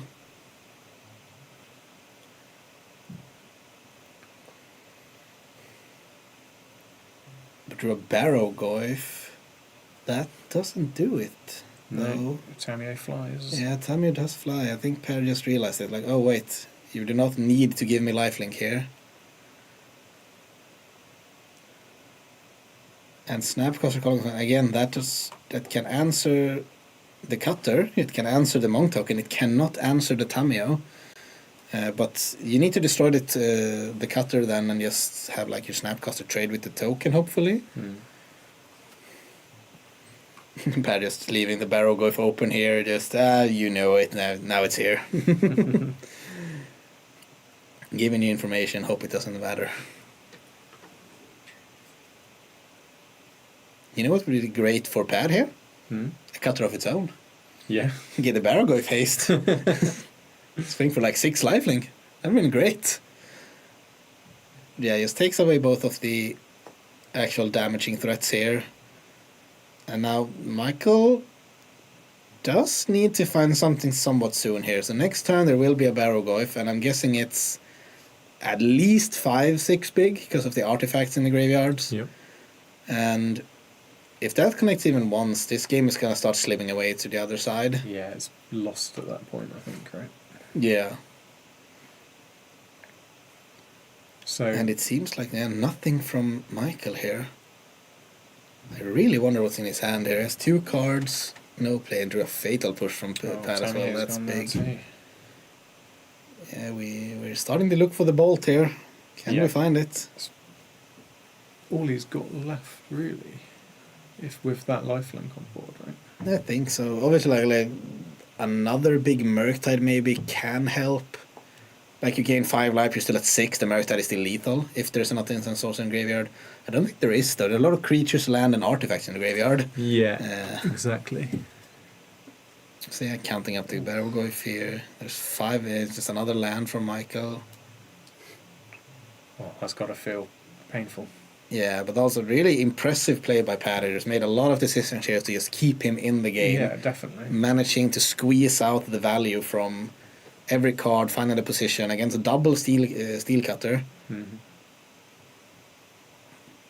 There's a Bowmaster as well added to the hand. And this is also a very fast clock. Like, they didn't update the life total here, but yeah, there we go. There we go. So yeah, 5-6 Barrogoyf. So yeah, he should be at 10 as well. Like, with the Bowmaster here, that's almost lethal going back. It puts him to 9, and then that's 9 posts. Yeah, this is actually lethal the other way around here. Ooh. That's a quick swing. Yeah, the Goyfs. And I just got, what's in Michael's hand? It's not a Force of Will now, because he could have played it here as well. Just hard cast. Brazen Borrower. Oh, yeah. That's a start. So now Borrower plus the Lightning Bolt is still presenting lethal here.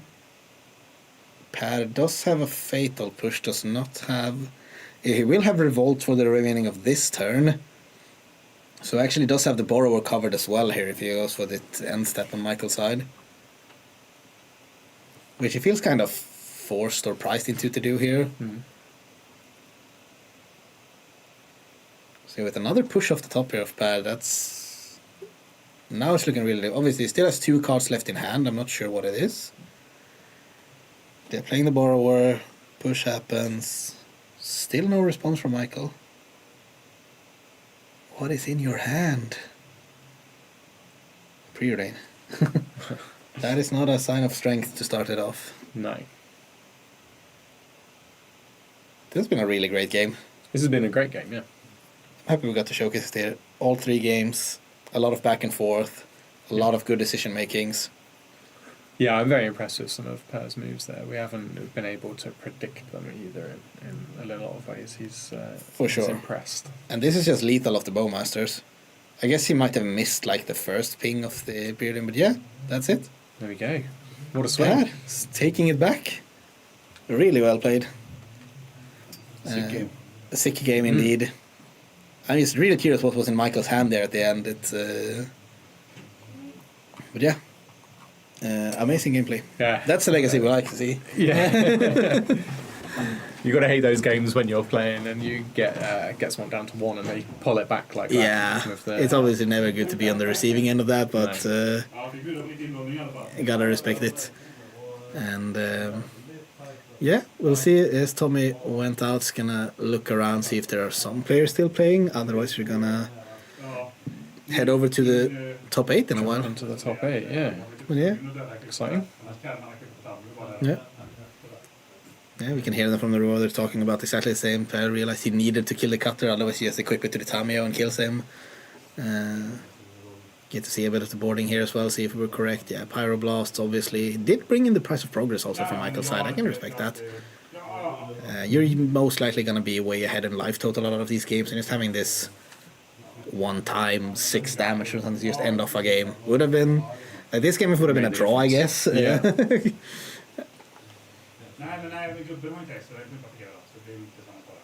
Yeah, Hydroblast also coming in from Pad. Yeah, did Pad have Hydroblast? I thought. Yeah, so Per was the one with both blasts, and Michael did only have the Pyroblast. Yeah. Has one Hydroblast as well. It's not as good, I guess, against the Grixis deck. But yeah. Fun stuff. Fun stuff indeed. Barrowgoyf, lifelink, who'd have thunk it? Good ability all these years. Yeah, you got to get back to basics with your keywords sometimes. Yeah. Yeah, and then that's a lot when we have a lot of these tempo strategies, just being able to, like, you get so low, and especially against these red decks, when they have the burn and the top end and everything, it's dangerous for sure. But yeah, we're gonna see if. Do you know if this was the last round of the? Yeah, or are we are in time, so. Yes, that was the last one. Okay. So there's a top 8 announcement. Yeah. And we will take a short break. Yeah. And then come back with us quarterfinal. Yeah, Beautiful. sounds good. So yeah, round 5 has come to an end. We will have in a short moment, the last players are finishing up their last round. We will have a top 8 decided, and as well a lot of different decks. Now Per making it in with his Grixis Wizard as well. Impressive stuff, impressive play. Hopefully get to see more of that. So we'll take a short break. I'm gonna leave the quarterfinals to my 2 competent colleagues, hopefully. And you will have to be kind to them while they do their best. And I'll see you back in the semifinals. Take care.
All right, time for the quarterfinals. And boy, we got a matchup. Quite an interesting one, definitely. Yeah. It's Dimir Tempo versus Azorius Cats. Yeah, we've got an Ocelot deck coming up.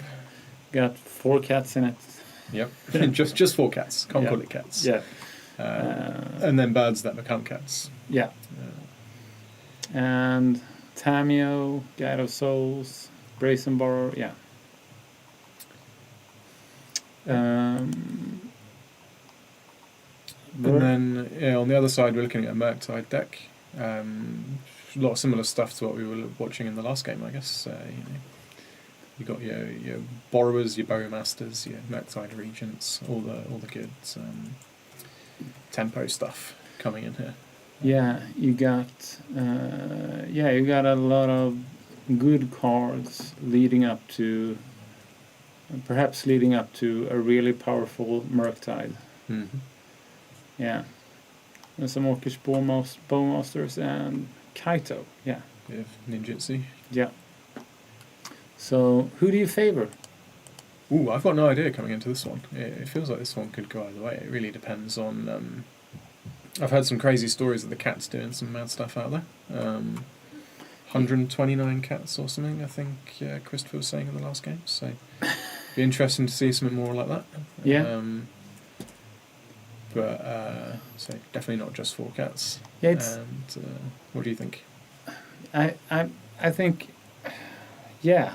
that it might favor the Dimir Tempo deck if it goes on for a while. Maybe if we can keep the cat player at bay. Yeah. Yeah, and get one of the Murktides out in play, but both have removal. Yeah, what kind of removal are we looking at here then? So we're looking at... You're looking at Fatal Push versus Sword Plowshares, and yeah. So, yeah. Did you say quarterfinals? Yeah, we're on quarterfinals here. Quarterfinals here. So, yeah, lots of counter magic, I should expect. Yeah. And yeah, it's hard to pick a favorite. Mm-hmm. But if I had to choose, You know, I mean, if we're gonna lay down some money, I'm gonna go for the cats. I don't know. I think Anders's picture there is is saying aggressive. It's saying I'm in it to win it. I like the 4 Brazen Borrowers also. Yeah. Yeah. Yeah, Anders has it's a magical picture. Yeah. Yeah. So, and who was ranked for... Yeah, it has to be... Dimir Tempo is... Yeah, he begins. He has more points. So, that might be a small edge. Yeah. Yeah. Or Timothy. Yeah. Excited to see what these decks do. You saw Timothy play earlier with this deck? Am I imagining that? We haven't seen Timothy on stream, or am I? Nope. No. Okay. No. Anders and Timothy hasn't been on stream. Okay, No. Cool. That's something new for the viewers. We really have had a lot of diversity today. I don't think, I was worried we were going to be seeing Urza Saga and Eldrazi all day. Yeah. But, I believe he is the head 1-0, right, Tommy? Pardon? Timothy isn't ahead. No, he isn't. Oh. It was world's fastest first game. Yeah. It's called handicap. Yeah. Okay, so start with the Tameo on that side of the table. Yeah. Good beginning.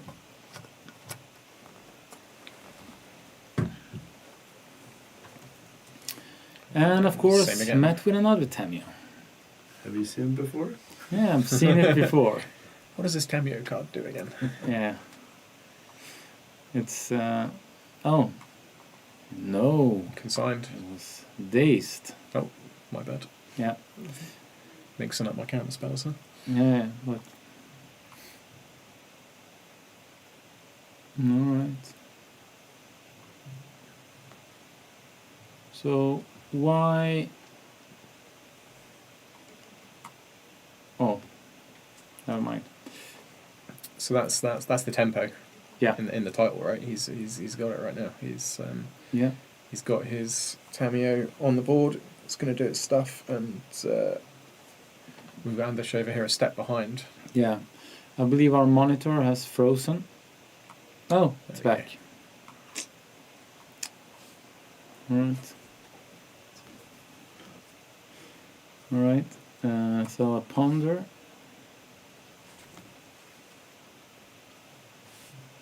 And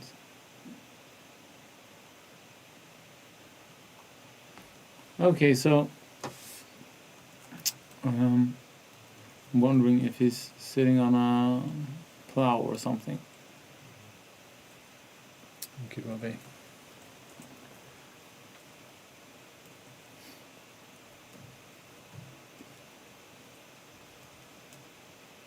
No, another Tamio, of course. Tameo number 3. Yeah. In the game. All right. And did you catch a look at Anders' hand then? no, No. unfortunately not. I see that Timothy has. Oh yeah, has a force. Yeah, I caught a Yeah. little glimpse of a force of will there. Yeah. And I do not think Anders has any counter, but yeah. So now we're flipping Tameo. Yep.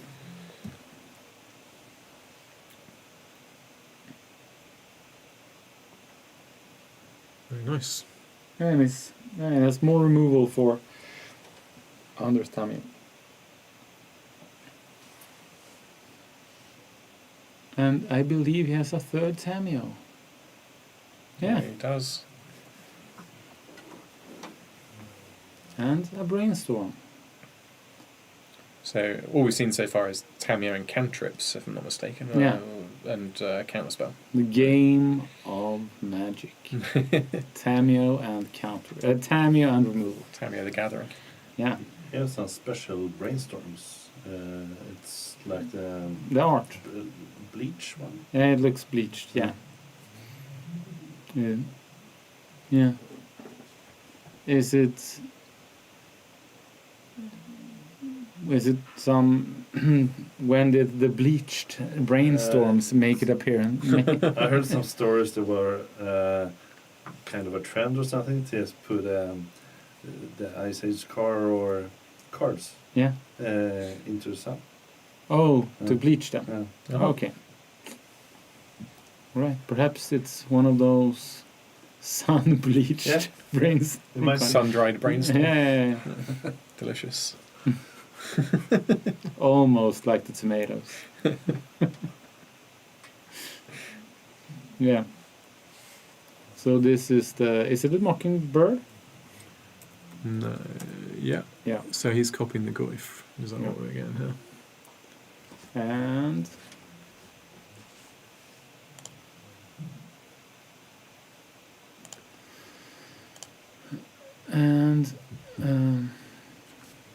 he's playing another mockingbird.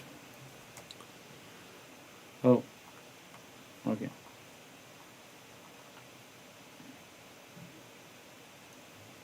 And a bowmaster.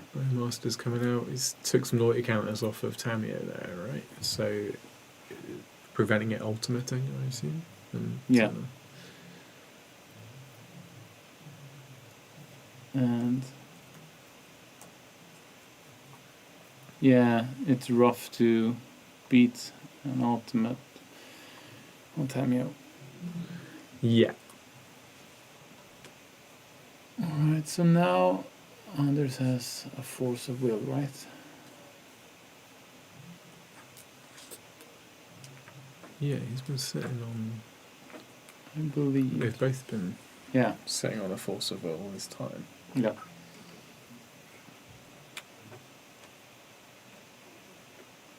All right.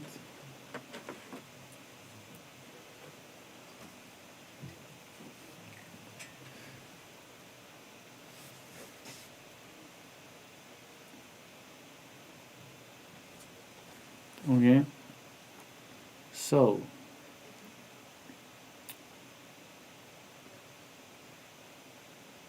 Okay, let's see. What card is it? We lean forward. Try to kind of look under the monitor, but yeah. So kicking up Tamio. Yeah, he's going to. He has to find a way here, right? Here's a okay. So plough on the Orcish Bay Masters there, right? Yeah. And now a ponder. He has to find a land, right? Yeah. He's done a fair bit with what he's got. Yeah. Yeah. He's been stuck on 2 lands for quite a while, right? Well, quite a while for the game. Yeah. Yeah. Yeah. All right.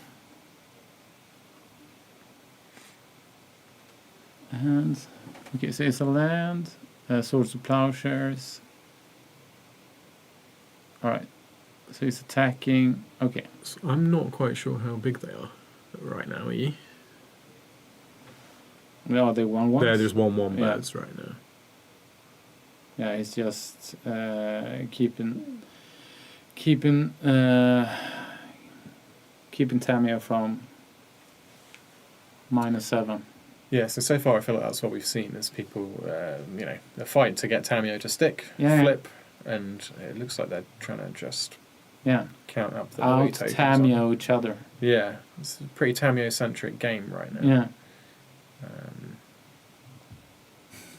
Oh, he has a Brazen Borrower. He can. Okay. It's a fine card to have in this situation, I think. Mm-hmm.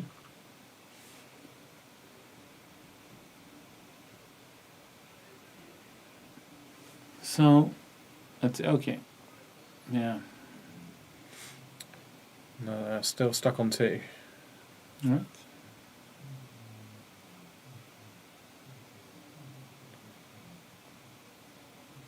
Ploughing the Goyf and trying to count up how much life he's going to gain from Yeah. that. So.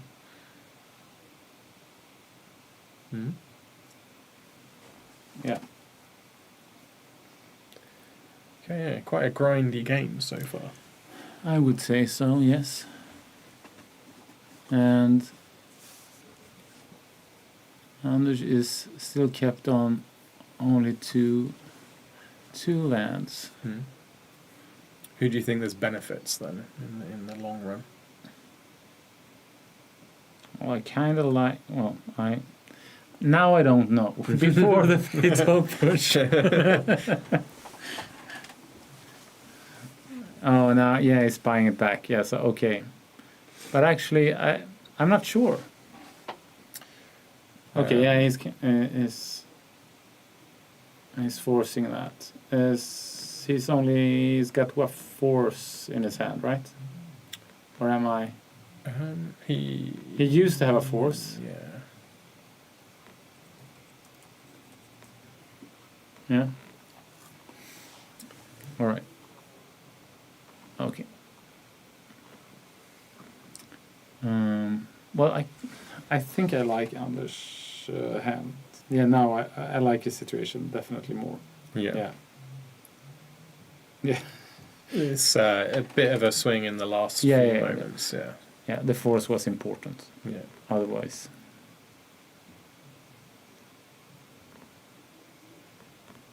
Yeah. Okay. Take down again. Right. And he's cracking a clue token here. Yeah. Yeah, okay.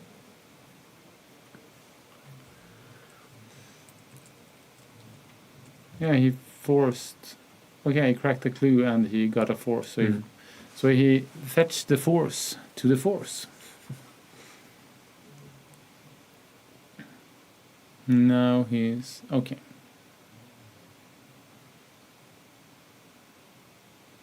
And he has... What's in his hand? Anders. Yeah. Not too sure. No.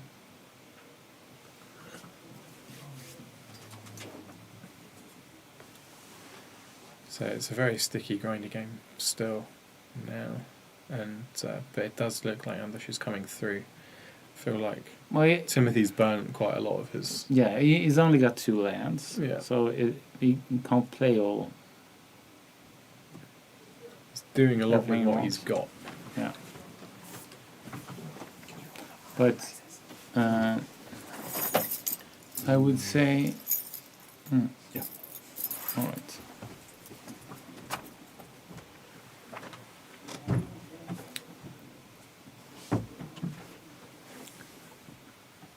So... all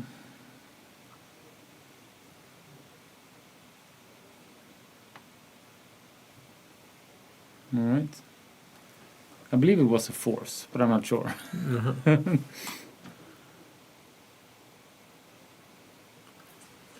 So it's looking a little bit bleak on Timothy's side of the table with the hand and the token. But it's not much happening on the other side. No. But he has more of a presence. More of a presence. He's still got Tamio there to cause problems. And we're yet to see any cats. Tricks. Okay. Mm-hmm.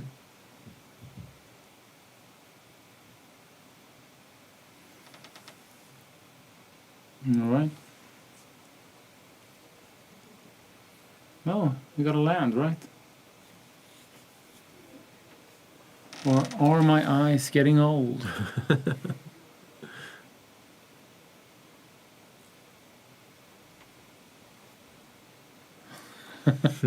Ah. Okay. And he's forcing it. He's forcing the Bowmasters. Yeah.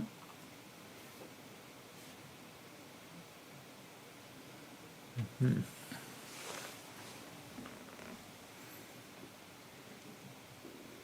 Ponder. Was the brazen borrower? Yeah. Yeah. So now we can. That was probably important.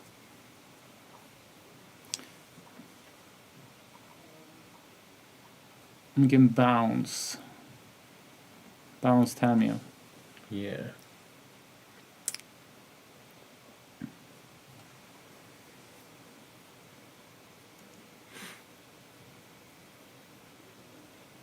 So that's what he's going to do. Yeah. And he even gets to have a free 1 flyer if he wants to.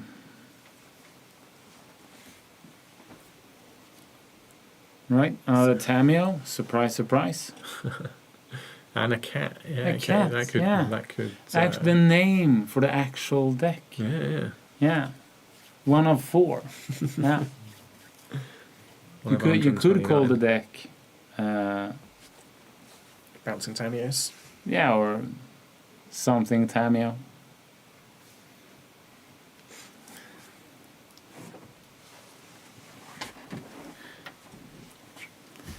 So,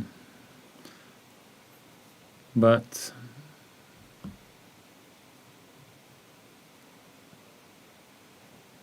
all right. So, have we seen Timothy's card? No?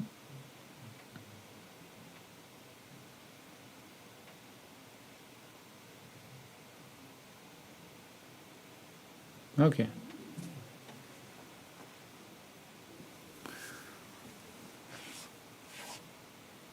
Oh, So oh yeah, the Merc It's type. going to be quite big, isn't it? Yeah.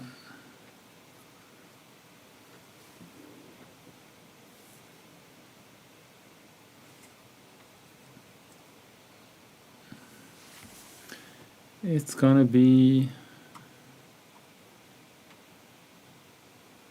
Yeah. I thought it was gonna be bigger actually, but yeah, it's big. Yeah, not quite as big as I expected either, No. to be honest.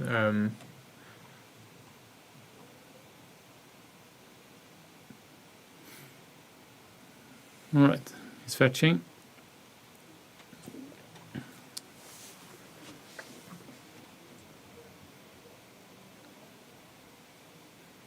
There's a lot more going on Timothy's side of the board now. Yeah. It's a grindy game. It's a grindy game, yeah. The cats can cause problems, but Anders is only, he's one card in hand. Did you get a little look at what that was there? No. Me neither. But not sure where we're going with that. So City's Blessing, of course, is quite far off still. Yeah. So he's attacking with the Tameo into a Baleful Strix. Mm. All right. Okay. Well, that's an overkill, but yeah. Yeah. That's how we're all feeling about Tameos after watching this game. Yeah. All right, another Tameo. Yeah. Who would have known? Yeah. So we're getting into the energy packet of the deck now. Guide of Souls. Yeah. So a slow, grindy game now has got a bunch of life gain and some cat hijinks coming up. Yeah, it was. Yeah, I mean, I felt like the game was almost over when they almost got the ultimate on Tameo, both players actually, at some point. But now it's in a stalemate, more or less. No, I mean he's got the Ocelot, he's got the City's Blessing, he's got the life gain, so he's got his engine up and running here when it comes to the cats. It almost became a stalemate. Oh yeah, but now, it's kind of exploding on the other side of the. Yeah.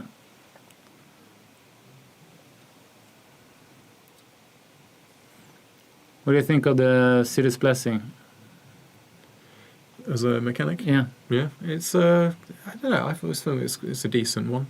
Get 10 permanents out is meant to be a hard thing to do, right? Yeah, it's meant to be a hard thing to do. Yeah.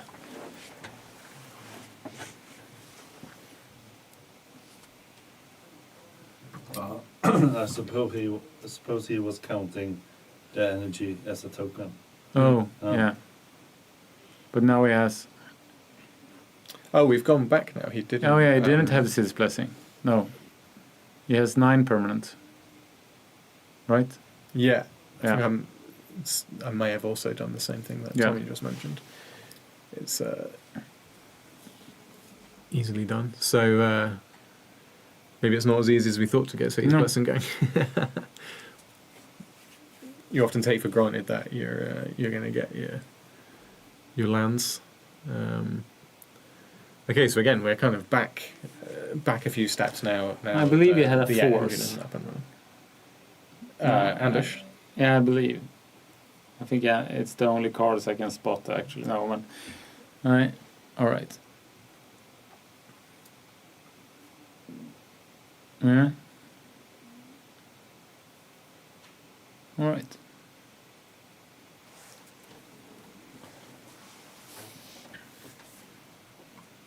So Tommy, who do you favor now? I think Anders. Yeah. He has a lot more going on. Mm-hmm. Yeah.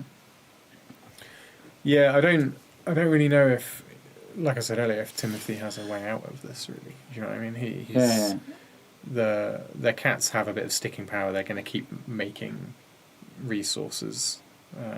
He doesn't have that many cards either. He only has spot removal, right? Yeah, there's nothing here that's gonna. going to deal with it all. No.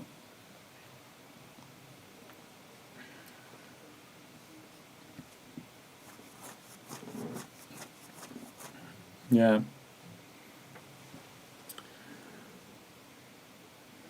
See how it plays out. No, he... Did he have a clue token that was originally going to was a step off triggering the City's Blessing earlier, and then he'd used it, and that's why he gone to the next. Yeah. He'd assumed he still had it in play. Oh yeah, he used it. Yeah. All right. So he's attacking the Planeswalker, as I understand it. So jumping with some the Mockingbird and a token there. All right. I've only ever really played against the Ocelot, the energy deck Yeah. in Modern, but it kind of does those Ocelots do a little bit of everything. It's But I kind of like Timothy's board state, right? He has a strong Murktide, and maybe he can. I think it's that once it's I think he's lost his flying blocker, Yeah. but And he doesn't have that much life. no, he doesn't. No, he has he can surprisingly get- little life. It's still not quite kicked in, this whole thing with the Guide of Souls and the cat. But it is looking a little more stacked on Timothy's side of the board. Yeah.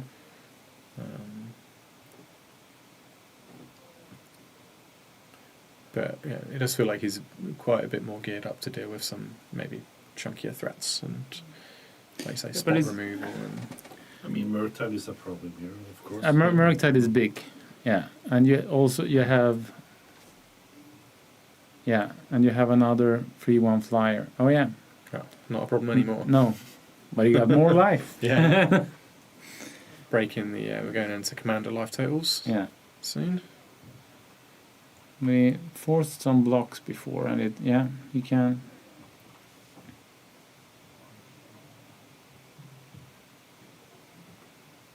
You can get rid of the Tamia if you want to.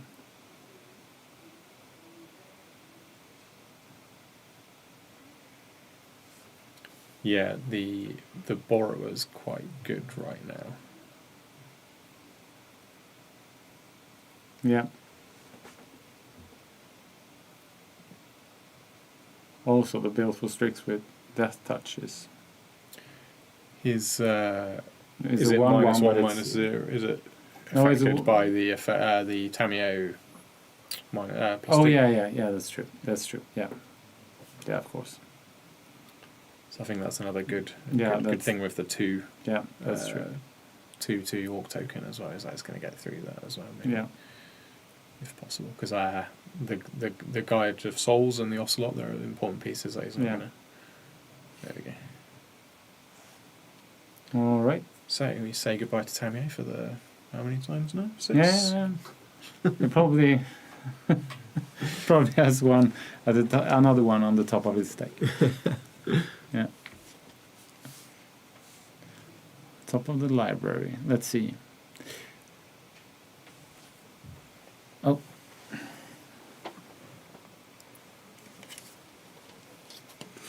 That's he's looking low. Yeah.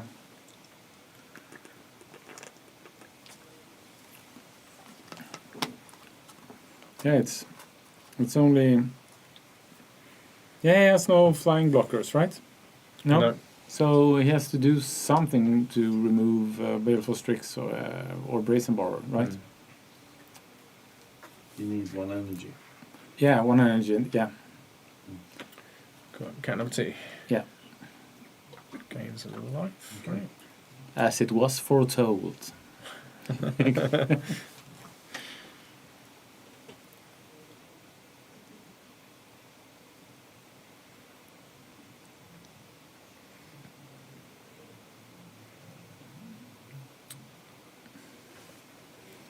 Yeah.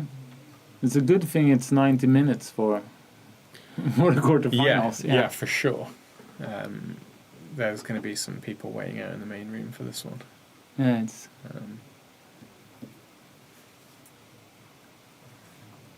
it make the it's way going back this- and forth. Yeah, He will create a lot of tokens now.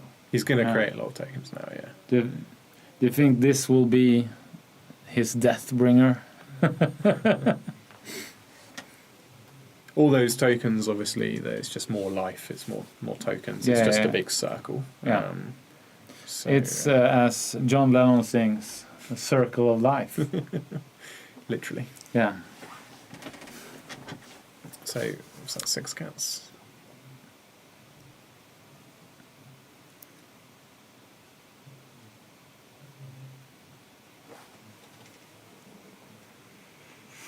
All right. 14 life, yeah. So he's Yeah. out of the danger zone now. Those flyers matter a Oh. lot less, and it's time to move on. Yeah. Interesting. So, how much time was that? Who was scooping? It was Timothy, right? Yeah. So, a very professional professional stream here. But why did he scoop? Was it? Did he deem it was over? Yeah, I think he. Well, You of course. saw the cats were going to get out of hand. Yeah, he saw the cat writing on the wall. Yeah, Yeah. for sure. Yeah, and he will get a lot of flyers next turn also, because he has 6 energy. Yeah. So he has 6 energy, and then he can. He has a first striker also. So Oh yeah. It's an incredibly strong card, Ocelot Pride. Ocelot Pride. It's, he will gain life every turn, and Yeah. we will create a lot of tokens, like 6 or 7 tokens a turn. Yeah. So it's So with first strike, yeah. Yeah. Sure. Nasty stuff. So we're on to game 2. We've already proven ourselves not to be the best judges of the sideboard here, but you would assume that Timothy's going to be looking for a way to shut down that kind of cat combo that we're seeing. Do you believe you should bring in Toxic Deluge? Yeah, that'll probably do the job. Yeah. That's actually would be a very nice thing to have in this. Yes. He has one of those in his sideboard, so that's a definite. Prismatic Ending. Oh no, sorry. Whose sideboard are you looking at there? That's Toxic Deluge's. Yeah, I'm looking at. Yeah, I'm looking at the correct one. He doesn't want to hell himself. Yeah. So it's Toxic Deluge. Yeah. Nice. Engineered explosives would be able to take out. Then he has one of those. Yeah. Perhaps.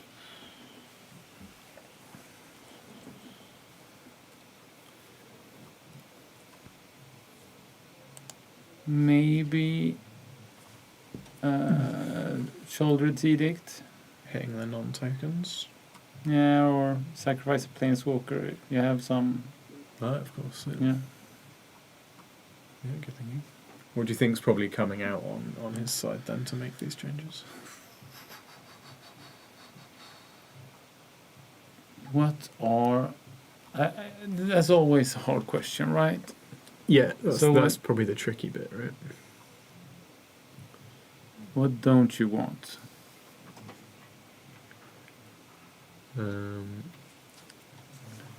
So on the play, Daze is stronger, and he's on the play now. Engineered explosives is pretty good. Yeah, it's kind of What should he bring out? Maybe Force of Will or something. Yeah. Okay. Yeah. Yeah, that could be it. Neil Spellbomb. I was thinking there wasn't really any graveyard in there, so... Yeah, that's true. A card type. That's too. Or yeah. Oh, Yabs. Okay. So, a judge call. Tommy is leaving us. Yeah. with our thoughts. Yeah. Or lack of. Oh, like that, yeah. Yeah, so we're thinking Force of Will out, Toxic Delusion, and Engineered Explosives. They're both going to be pretty devastating to that kind of board. Toxic Deluge and Engineered Explosives, definitely. Yeah. I like the Brazen Borrower as well, but I'm not 100% sure. Getting over the top of them. Yeah. Because it does seem like, there was a point there where if he just had a little more of that, he would have gotten through and ended it before it all exploded, but that wasn't to be this time. What do we think Anders wants to bring in then? What does Anders want to bring in? Well, let's see. So we're dealing with the Murktide here, right? Yeah, and he has the Brazen Borrowers. Yeah. So that's a good way of dealing with Murktide. Mm-hmm. Maybe is Prismatic Ending good? What do you think, Tommy? I would. Are you looking at Anders? Yeah, I'm looking at Anders. Yeah, I would. Prismatic Ending is really good against the Nethergoyf. Mm-hmm. Yeah. Because he has what do you call the ability from the graveyard escape. Escape, right? Yeah. Oh yeah, so that so and I guess I would bring out a couple of Dazes. I think on the draw it's weaker. On the play, it's pretty good. On the play, yeah, but he is on the play. Yeah. So then I wouldn't. Yeah. No, he is on the draw. He is on the draw. Yeah, he's on the draw because he won the last time. Yeah. I got confused. So then I would bring out a couple of Dazes, maybe bring in the Prismatic Endings, right? Sounds logical. Yeah. Maybe Rest in Peace. Hmm? Yeah. Sure. Yeah. Yeah, that's okay against. Yeah. Rest in Peace is also okay. To empty the graveyard. They had to take a break. Oh, okay. Oh yeah. Sure, visit the button. Okay. All right. Understandable after a game Yeah. that. Yeah. Mm. So you bring your Rest in Peace to empty the graveyard for Murktide, I guess. Mm.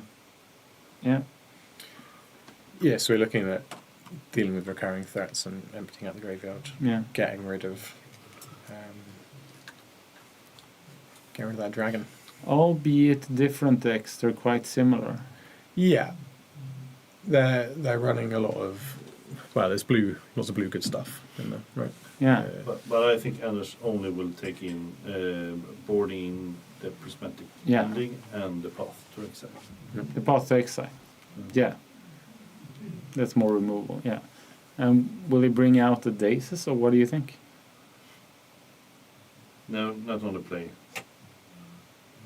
Perhaps one or two Force of Will. But Anders is drawing. Drawing. Yeah. Sorry.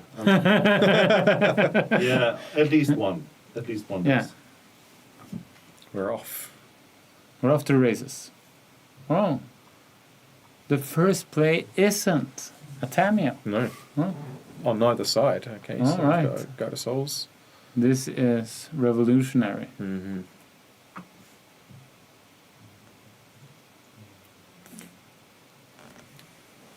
No, but it was. Did we see 6 different Tamiyas played last game? Oh, I think so. Yeah. And some back and forth. Yeah. A Wasteland, yeah.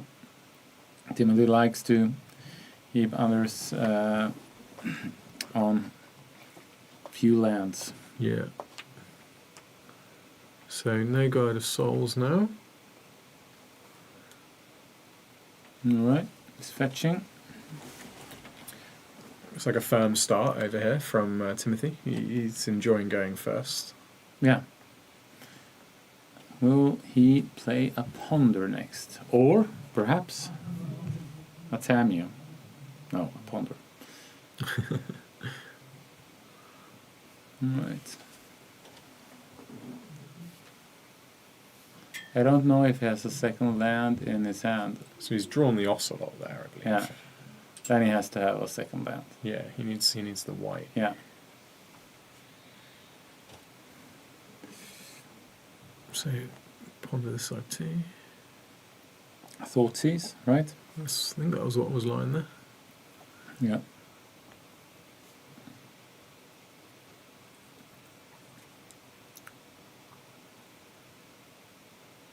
Yeah, and is there 2 more lands at least? Okay.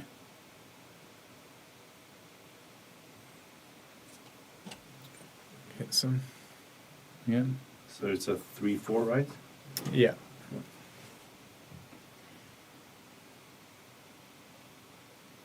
How is it? How many different card types it's in your graveyard? Your own graveyard, yeah. So it's 0 + 1 and then plus plus one Well, plus one those for are every. free. Yeah. Yeah.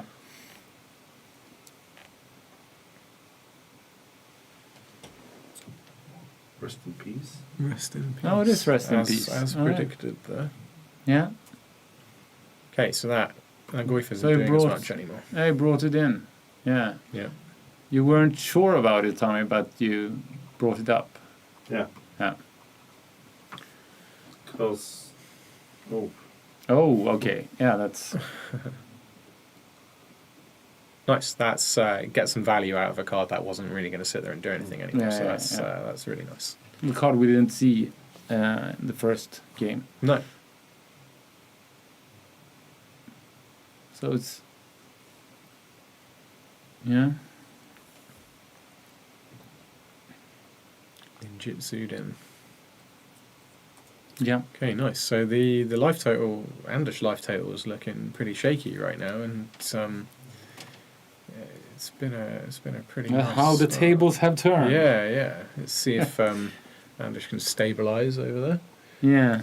If it's anything like the first game, it will stabilize soon. Oh yeah, But yeah. He was on 2 lands for a while last time. Yeah, but, yeah. what do you think about the design of Kaito? It's quite special. The design of the card itself. Yeah, Well- because it's a creature on your turn. Yeah. Yeah. So it's interesting, and it makes removal that much harder.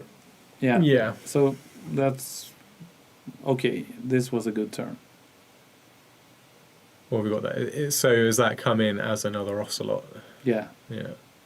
Okay, that's That's quite powerful. yeah. Yeah. Oh. So we've got a Bowmaster taking out that one. That was probably important. Yeah, good answer there. Yeah. He's got a blocker, so he's not gaining any lifelink. Oh well, first strike actually, right? So, Yeah. so that Ocelot could still do some stuff. Another Bowmaster, right? That would do him some good, wouldn't it? Yeah. Hmm. I believe it was. Hmm.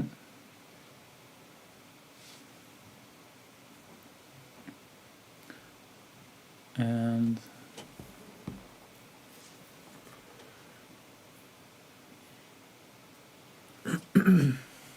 all right. Yeah, Yeah. there it is. So, Ocelot and a birdie down. Yeah, it's He's dealt with everything he's brought out so far, and he's still chipping away. yeah. So there's deciding game. Wow, couldn't have gone better for Timothy there. I don't No, think. no. It's not. Maybe ate something during the bathroom break.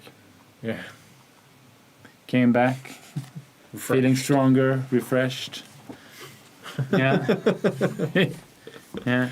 He cut the deck like he didn't cut it before, and yeah. Yeah, Kaito made a big difference there, right? That it was very good answers to everything Anders did. Being able to the rest in peace wasn't really a problem.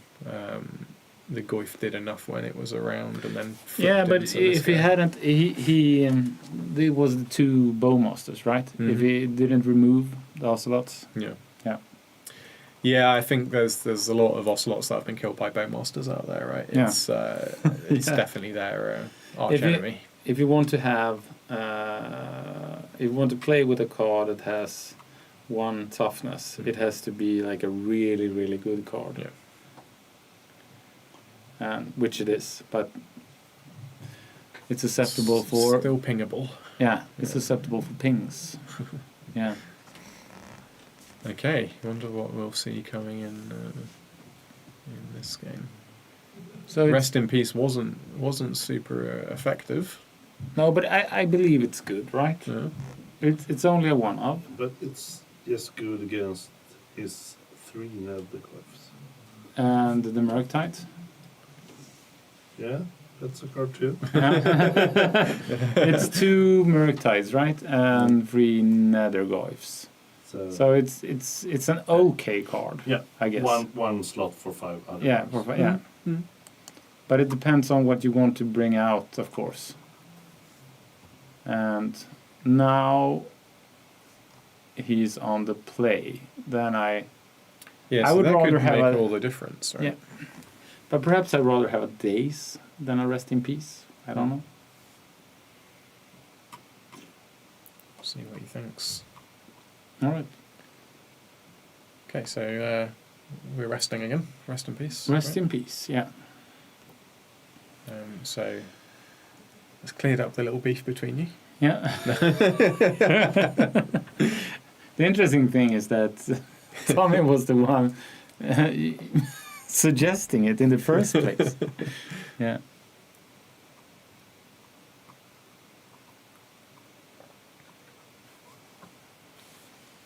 All right.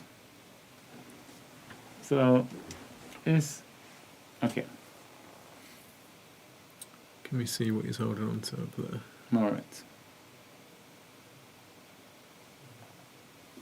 What's that? It's...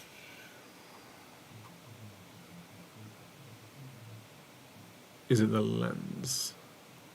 Yeah. Oh, it's the Glimmer Lens. Oh, yeah. Yeah. Whenever equipped creature and at least 1 other creature attack, draw a card. Okay, nice. So we've got a 2/2 rebel creature token, or looks like a beaver. Yeah. Well, quite... Oh, it's a bear, 2/2, right, of course. That's a bear? That's what it says. It's rather It's been fatal pushed, regardless. Yeah. It looked kind of like a guinea pig standing on its hind legs. 2/2 guinea pig? Yeah, 2/2 guinea pig, yeah.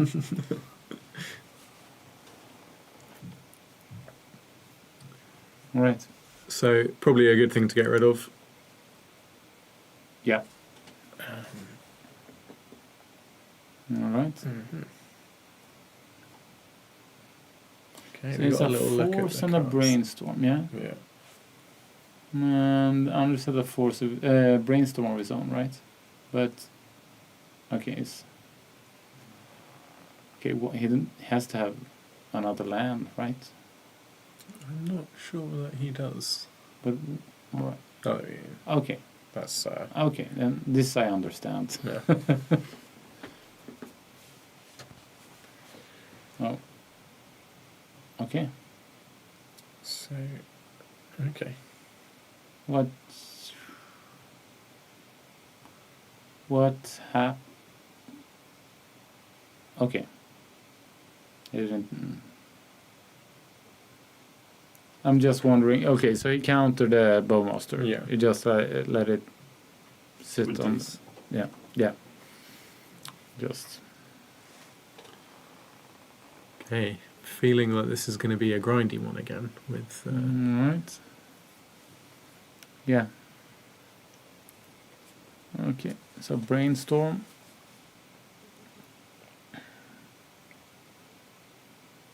Hopefully he finds a fetch land. Hmm.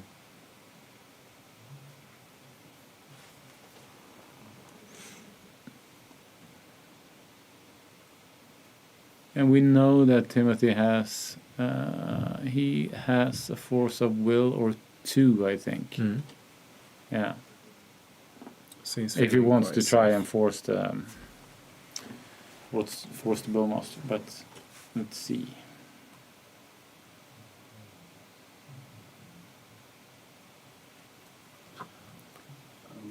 No. Okay.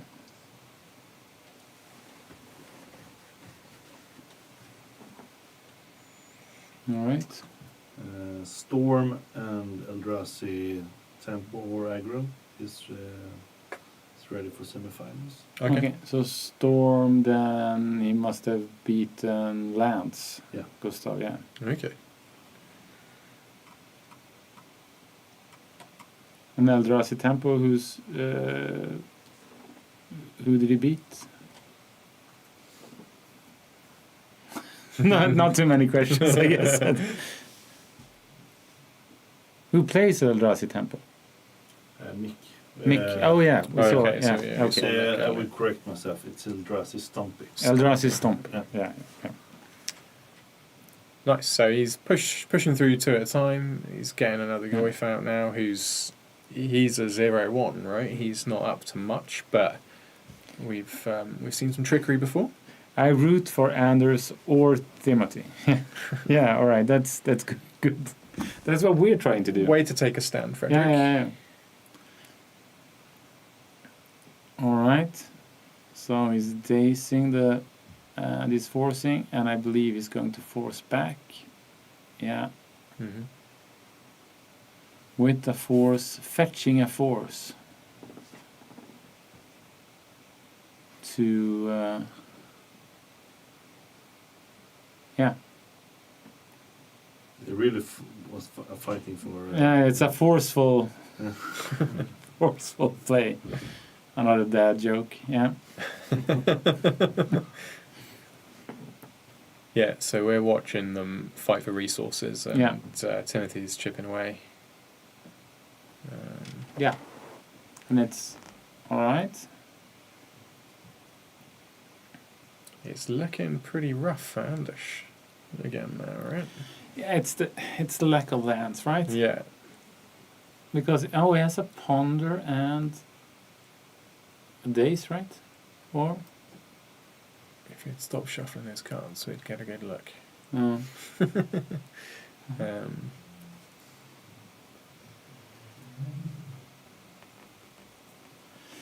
All right. Another Goyf. Yeah. Mm-hmm. Yeah. Oh. So Yeah. it's the Mockingbird. Yeah. And yeah. He's going to be an Orcish Bowmaster. And he's borrowing an orc army, I guess.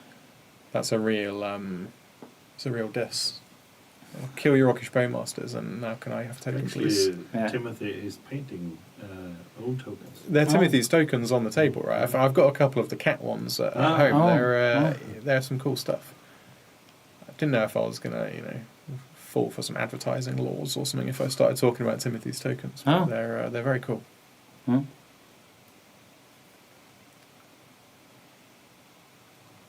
Children's Edict, okay, and it's dazing it, okay, yeah. Might be a clutch play, let's see. Yeah, this has turned things around a little bit in his favour, right? Yeah. The Mockingbird's done some work. Definitely.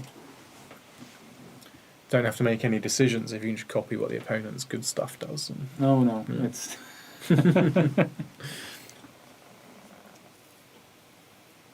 And the Goyfs are only 0-1s. They're right? 0-1s, yeah. So here it's... They're just ninjutsu bait, I guess. Yeah. No claws at all. All right, another... So, you gotta under... Oh, okay, a fatal push. So no more Orcish Bird. Yeah. And they're trading armies. So it's 2 0-1s against. Okay. Against a living weapon. Yeah. That's not living. No. And he has another wasteland, right? Yeah. Ooh, Forces. okay. Doesn't want that. Was there a spell pierce or? Minor misstep. Missed it. Okay.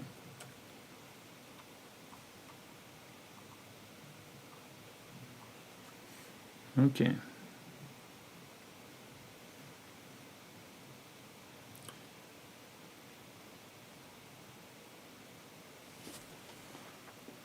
All right. So, Okay. has he got a way of dealing with that? Nothing. You gotta Okay. like his Anders' chances now, right? Well, he's a little way off. The Goyfs can't do much about the cat. No. He's quite a way off of the city's blessing there. But He wants goes to quick. yeah. How many Bowmasters has he played himself? 2? Anders? Timothy. No, Timothy. Yeah, he's played 2, right? I think so. And he has 4 in the deck. Yeah. He's got a card in hand. Yeah, it's not great. No. And he wants to remove the. But it's hard. I guess. There's the cat token I was talking about. Yeah. What's the long game for Timothy now? I don't know. I think that's where he struggles. I think this is what we saw in the first game. Is that if it, Yeah, but it's because of the rest in peace, right? If it wasn't on, he could hope for a Murktide perhaps. Yeah. Or just a Goyf beatdown. Yeah, that as well. He's been drawing 3 out of 5 dead cards. Yeah. Which Painful. they're only dead because of one of Anders' cards. Yeah.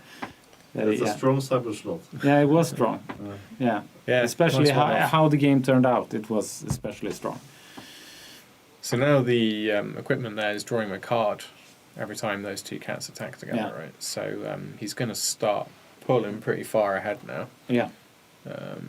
Who is he? Who is the winner here facing off against? Do we know that in the next game? Not sure. Let's get back. Let's see who the winner is first off. But it's looking good for Anders now. It definitely is. Very. Kind of a fast early start from Timothy that fizzled out pretty hard. Yeah. And now, how many won? 4, 5, 6. There's really cute cats. They're nice, aren't they? Yeah. He's one off his city's blessing now as well, so the cats are going to get out of control soon. Yeah. We'll start getting out of control.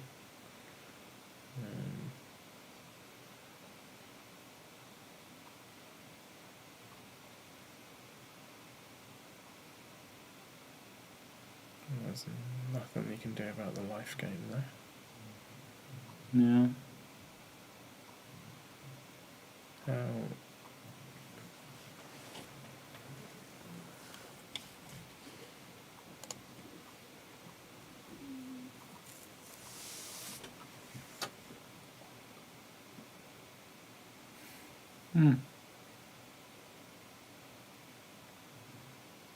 Okay. So Mockingbird. We're looking at another Ocelot, yeah. City's Blessing. Right. 2, there it is. Yeah. 2 cats, double tokens each time. Oh. So we have talked about these sideboard cards that could sweep all this away. Yeah. Maybe one of them's going to make an appearance. Maybe. It would be quite the draw. Yeah. Yeah. That actually the only draw, I guess. Ooh, I have a feeling, you looked at that. Yeah. All right. Okay, no, it's going to... Okay. It's got, getting a last bit of value out of Tamia. Yeah. guess it's the toxic deluge you're talking about. Yeah. Yeah. But it's I don't think now he can't play it, right? Or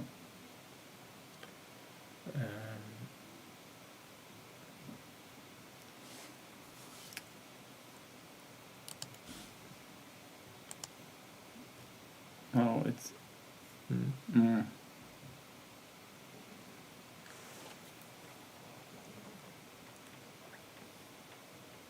All right, another card. Does he have a brainstorm? I'm just gonna search it. But he can't play the Toxic Deluge. What can he play?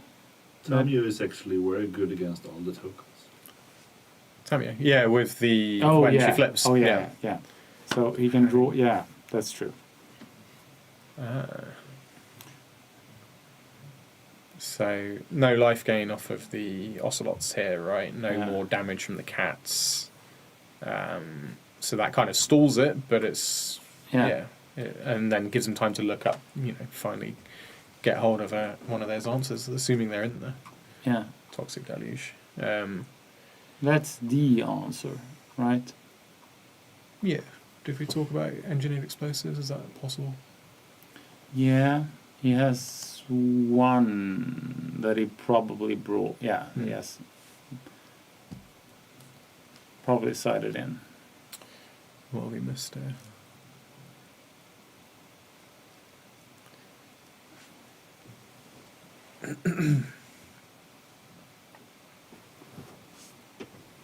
All right. That was a brazen borrow, right? He Anders drew. I think so. Yeah. Yeah. So he can.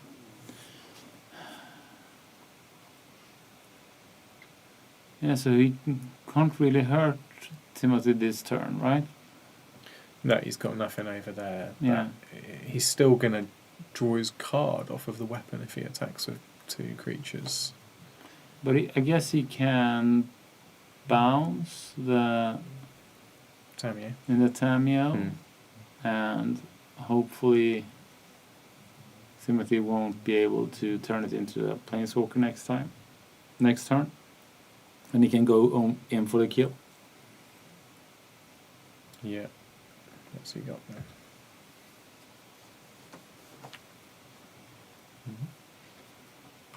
And his, No bounce. Oh no, what's happened there? Someone is laughing. Yeah.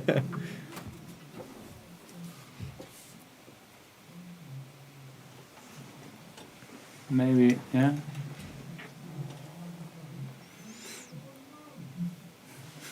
All right. Someone is very loud. Yeah, there's some emotions in the room over there. Look at his hand. Oh, wow. Oh. 2 barraglyphs. Yeah. Oh, no. But Oh, toxic. Toxic Deluge. Yeah. Yeah. Yeah. Nothing you can do about it. No. This was, yeah. Tamio's there, ready to get on with some Tamio stuff. Yep. Okay, so we've had another swing the other way now. Yeah, but now he's... Borrower's coming into... Well, 10 life, that makes... Makes sense. Yes. Didn't he have a brazen borrower on... No? Okay. I forgot that actually the Rest in Peace deal with Tamio's second ability. Oh yeah, Creating cards. Yeah, definitely. Yeah. It's much better Than we thought. Yeah. Yes. And an expertise commentator trio. Yeah. Well, yeah. There's an Ocelot out again now, and the city's blessing still, obviously, there. And he seems to have recovered really well from this. Yeah. Yes. We know Tim doesn't have much going on in his hand now. No, it's another Goyf, right? Yeah. Yeah. Yeah. Borrower part 2. Oh, he plays. Okay. Yeah. Now can he go for the kill? No, but There's he can the kill 0/1 blocker, right? Yeah. 6 in the air. Draws a card. Yeah. Does he? Yeah, he kills. Oh, he's going. Okay.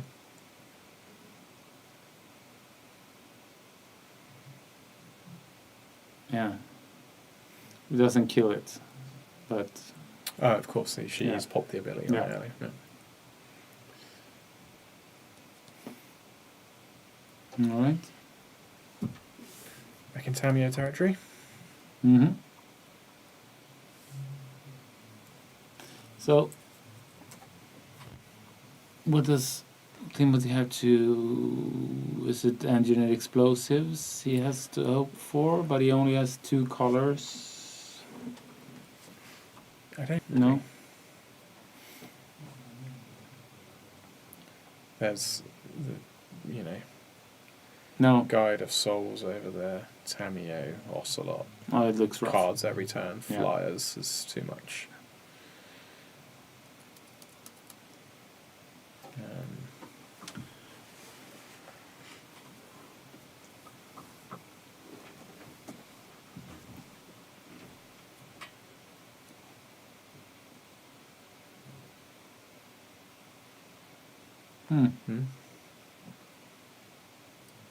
This is the silent part of the Yeah. commentating.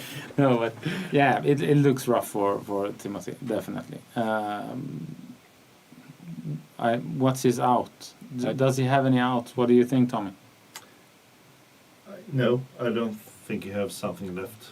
No, it's it's possible. because it doesn't have another toxic deluge. It has. He needs to blow out Rest in Peace, maybe, but there's plenty of threats left. Yeah. So he has an engineered explosives. Maybe it could help him to get the game another round or for a couple of more rounds, and then maybe he can.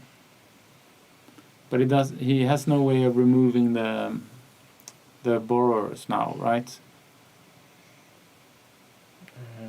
It looks like he's gonna take. Well, so they're not hitting for any damage, right? Yeah.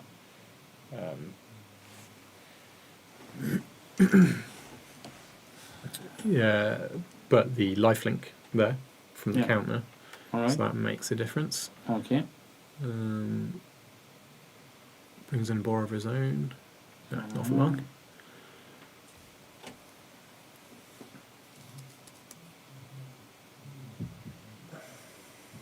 And Tamiyo's gone now, yeah, so it's really just a matter of time, I think. Yeah.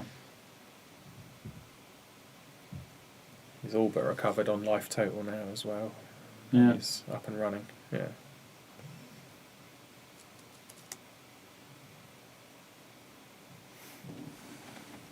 Well, it ain't over until the fat lady sings. So let's see What's he if gonna she get? sings. Well, Frederick's going to be happy. Yeah. Yeah, no. Yeah. And a bit sad, I guess, And a bit because sad, only 50% of what he's rooting for is actually winning. Right. It's a good tempered game here. The players are enjoying it. Yeah, they're having. We can hear them in the other room having quite a lot of fun, Yeah. right? That's good. Yeah. It's nice to hear in a way. Yeah, It it's is, nice. yeah. I mean, I don't know if I'd be laughing. No. Depending on I'm what not a good side player, you're nor on, am I yeah. a good sport.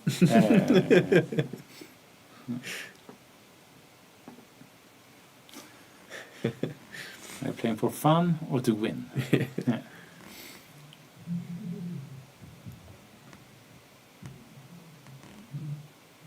So this is Oh, got to be the finishing blow soon Tamio. without Tamio on. Oh no, he's got the non-planeswalker Tamio now, so I shouldn't say no Tamio, but he's taking the full amount of damage this time, which is pretty significant, right? It should be. He's thinking 6 in the air. It's yeah.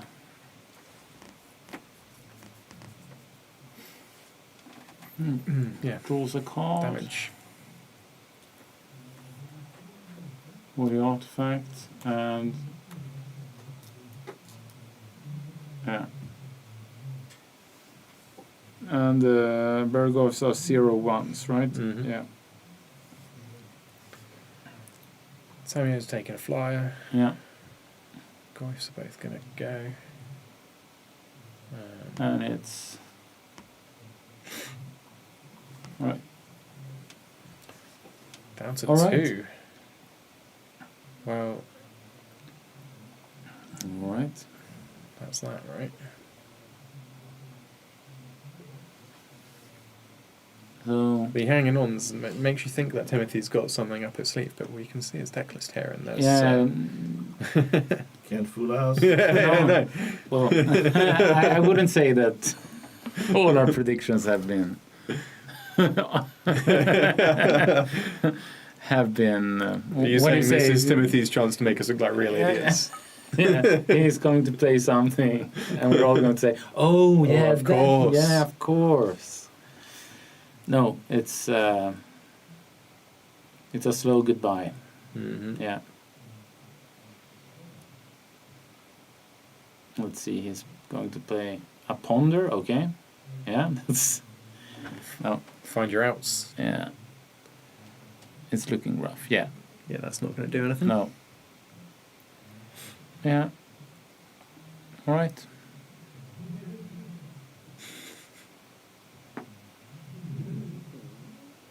But he's shuffling. Yeah, and he's drawing a card. Look like a land, yeah. Yeah. What's it going to get? He can waste a couple of lands. He's wasting his own land. All right. Oh, okay. Yeah. Okay. They're having a good time, isn't they? All right. Tap them all. Yeah.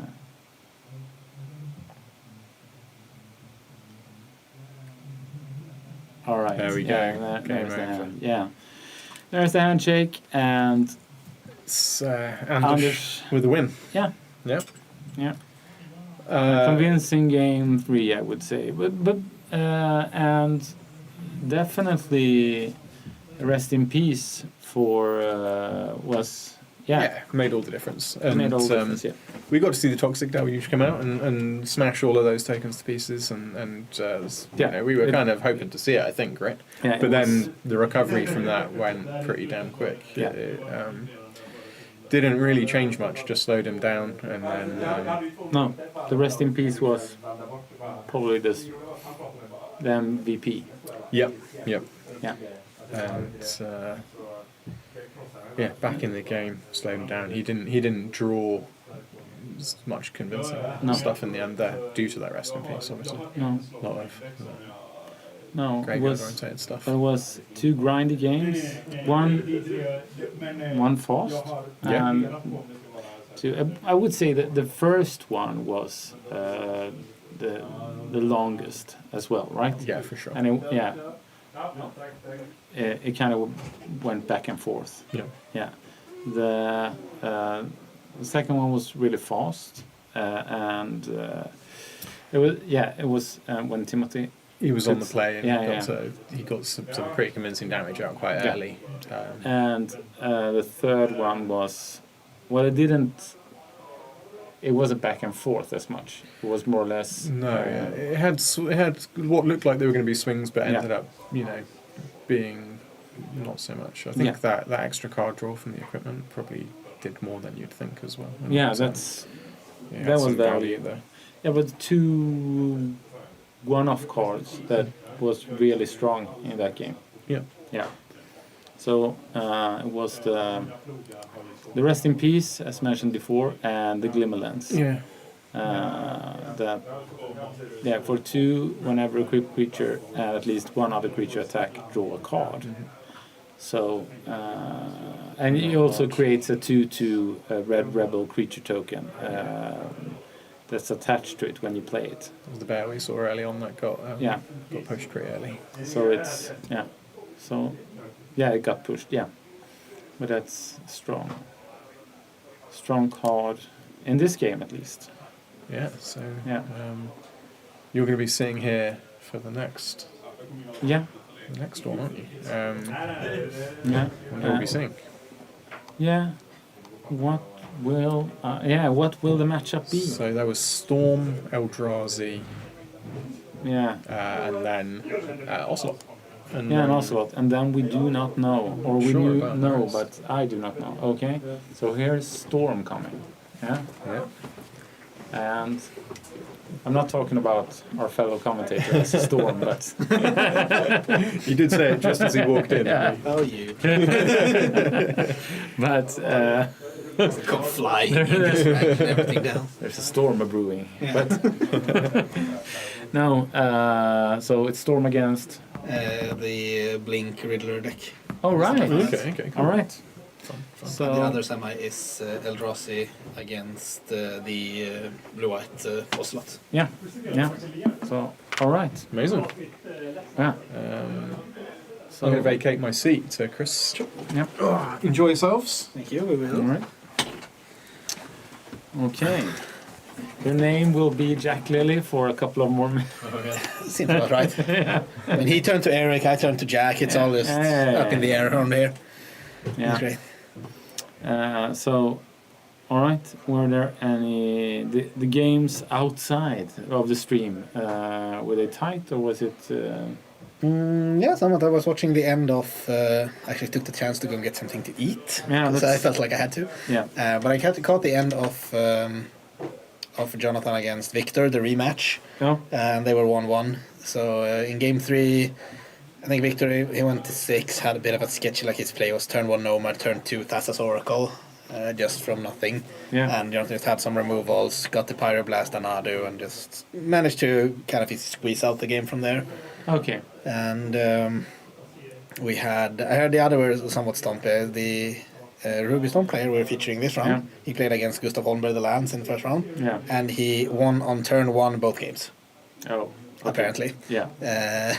And the last quarterfinals I heard was Mick against Per, and it was also just the turn 1 Chalice for 1, and then just Thought Not Seer into just very good draws from the Eldrazi deck. Okay. So those 2 matches were very quick. These last 2 were a bit more grindy, and we'll see if I talked a bit with Jonathan outside here, and he thinks this is probably his worst matchup in the entire room and maybe in the entire format.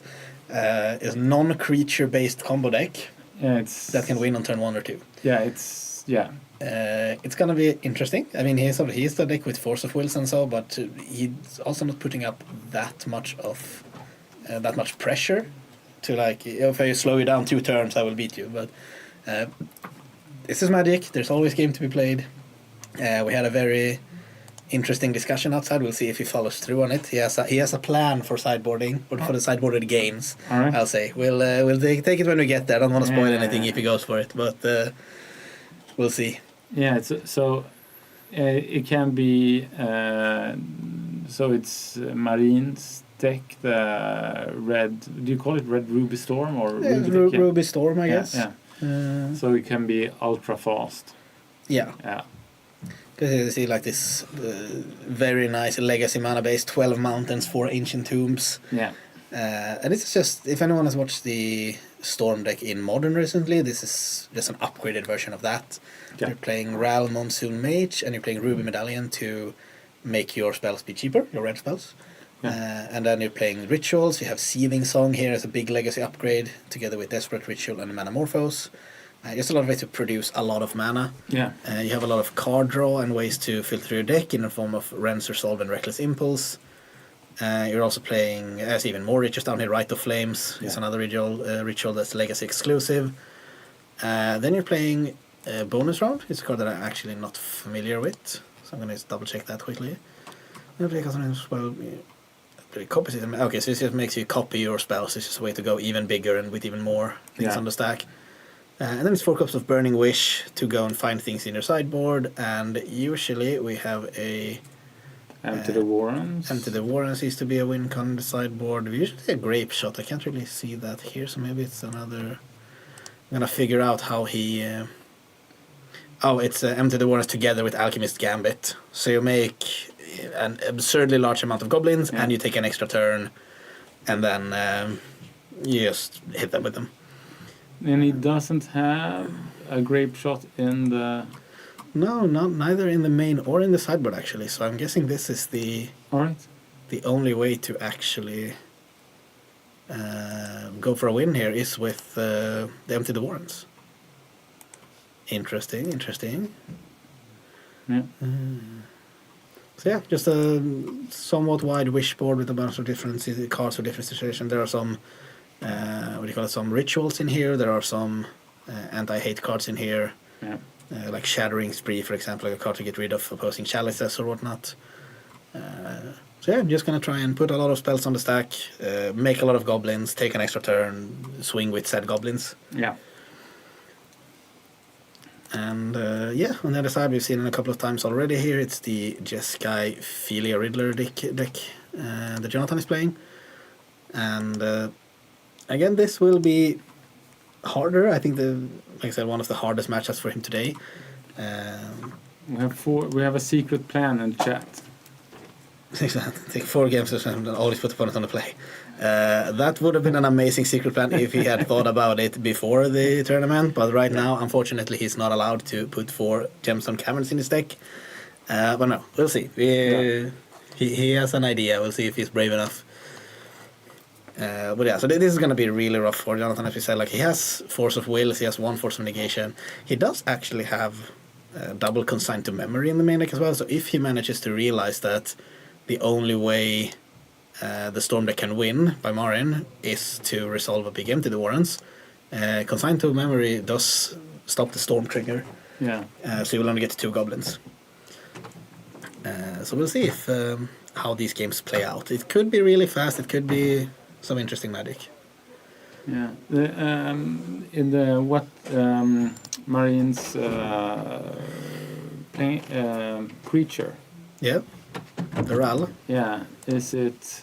This is one of the enablers or the cost reducers. See, when it becomes a planeswalker.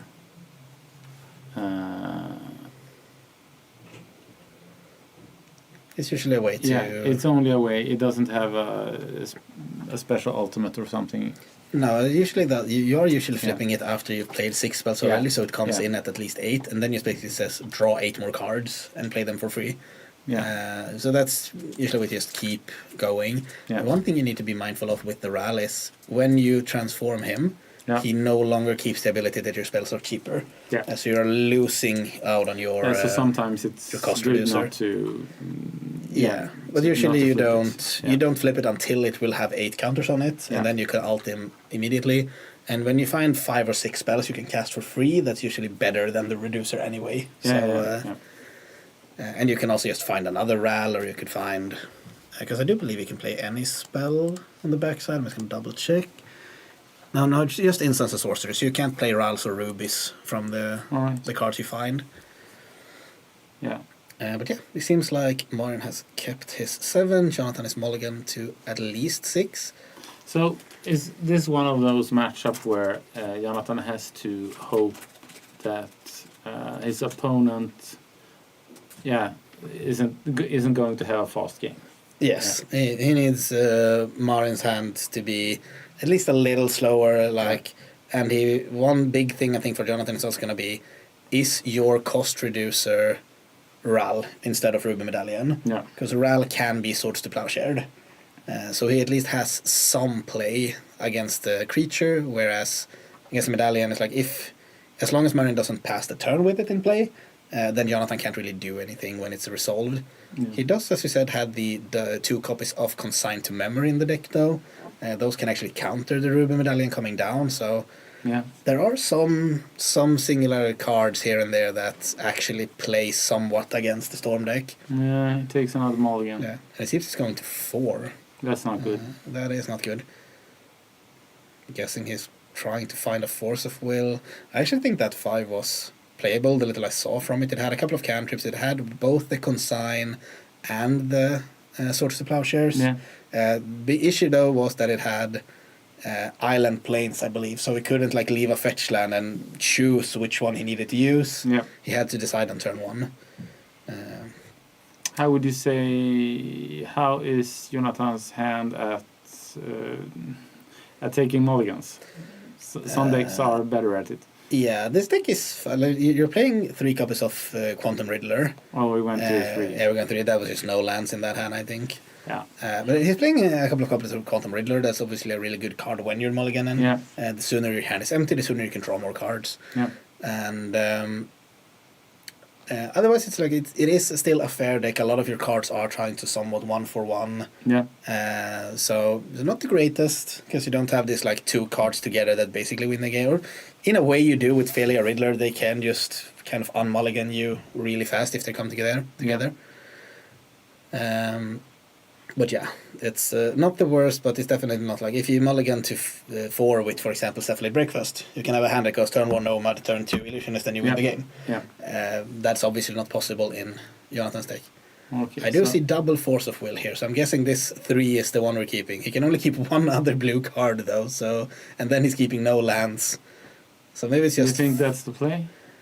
I don't think so. I mean, you have to play the game as well. If you're never pressuring Marin, he doesn't need to go for it. And then, like keeping a hand that's just double Force of Will, would just pray like, oh, I hope you try and do something stupid turn 1, and I get to stop you, and then you don't have a game. And that's, and why would you if the other player only has exactly 3 cards? Yeah. So Marin on the play here has the turn 1 Ruby Medallion. I think it's not fun, but you kind of have to. Yeah. And hope for another Ponder or something. Yeah, and just hope he doesn't have another Reducer. Or that it's Ral now that we drew the Swords to Plowshare. Yeah, that's...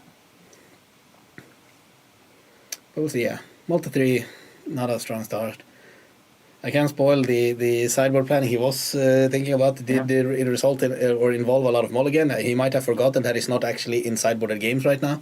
So he didn't wait until he actually ported. There's no Rent Resolve here, so that's not a Reducer. That's at least good. Yeah. Yep, another Resolve and that's one of the extra turn spells, I believe, the bonus round. Yeah. No, it's not an extra turn. It's for until the end of the turn. Whenever a player casts an instant sorcery spell, they may copy it. There's also a good way to just go way beyond in this deck. Like every ritual you play is doubled. Every card draw spell is doubled. Yeah. So it was he won with this deck one of the Return to Trollywood. Yeah, Legacy Trollywood. Legacy Trollywood, yeah. Marine one. I'm not sure if the same deck, but no, more or less. Yeah. But I think he had Grape Shot in it, but I'm not 100% sure. Yeah. Now he's back, currently in the semifinals. Yeah. Doing it again. Yeah. And now this is on the other side here, here's the downside of trying to mulligan a bit too aggressively. Yeah. Now Marin, he is not in a rush. Yeah. He has all the time in the world to just make sure his hand is perfect for when he wants to go off, because Jonathan is not putting any pressure back on him. Okay, so he has a Swords to Plowshares, Jonathan. Yeah. And here's the Ral that gets targeted by it. Yeah. So I mean, as far as the game on the multi, his cards are lining up somewhat good. It also is not gonna matter.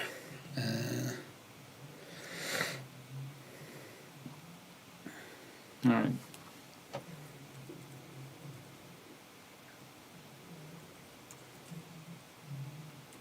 So I love these little tokens that Marin has brought. He has a little for everything. He has cards he knows when he gets to play them. He has the mana in his pool. He has the Ral trigger with a wait stop sign. it becomes easier to follow. For sure. And that's really, I really appreciate it when players who play these kinds of deck or so go the extra step to to make it easier to follow for both themselves and their opponents. Yeah, Because there can be long stacks and weird situations in these decks with a lot of cards in a lot of different zones. Yeah, it can sometimes be hard to follow as an opponent, and you're not sure if, what they're doing. Yeah. Yeah. Seems like he somewhat stalled out there. He has got 2 new cards for next turn. It's a Monomorphos and another Ancient Tomb. Yeah. And then does get rid of the Ral, draws another card. I think it's the Wandering Emperor he drew, not the best here, maybe. Yeah, it's Planeswalker, right?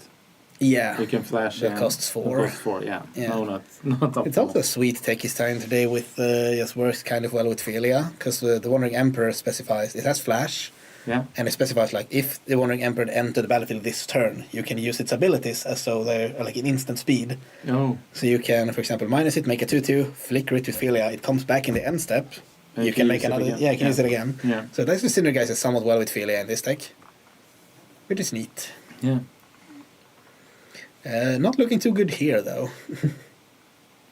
All right. Getting some love in the comments. So, thank you. Yeah, that's amazing to hear. Great that you're enjoying the stream, even if it's only by sound. Yeah. We're doing what we can to try and follow the action here. Yeah. And, Storm with the tornado tokens. I really like these these token Varnas brought. This is just a great viewer experience.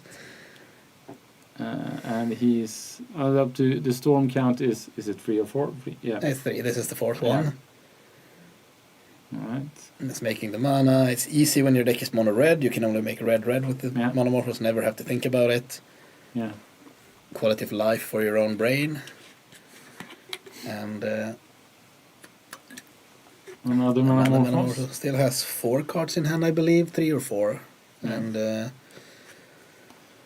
still just 2 lands left in exile that could be played this turn. At least one of them. Yeah. And Storm is fine. 4 mana in the pool. Yeah. Slow down a bit now, so it's not usually if you've played against Storm enough time, if they slow down, you actually might still have a chance this game, because when they're moving fast, the game is just over. Yeah. So now, okay. Seething Song, it's just like more mana coming in.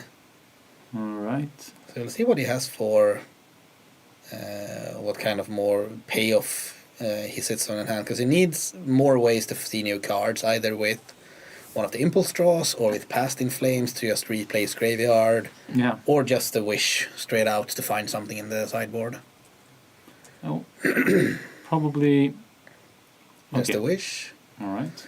I was interested to see what he gets here, because I know from the modern decks you usually just have another just of Past in Flames in your sideboard that you can go and get for this situation to just replay all the spells, all the rituals, all the card draw, and then you replay the Wish again, because it's also a big game flashback, and then you find your Grape Shot usually in modern then to go for the end. But in this deck, it's the sideboard is a bit different, so it's interesting to see what he goes for here. So, Empty Warrens is the only. It's the only real payoff card I can see in the sideboard, and it also needs to go together with. In this matchup, it doesn't need to. He can get Empty the Warrens, make the Storm is 8 now, so that would make 18 tokens, and there's no way Jonathan on 1-2 cards in hand, 1 lad is going to be able to beat that. Yeah. So I could probably just say that's enough for this time.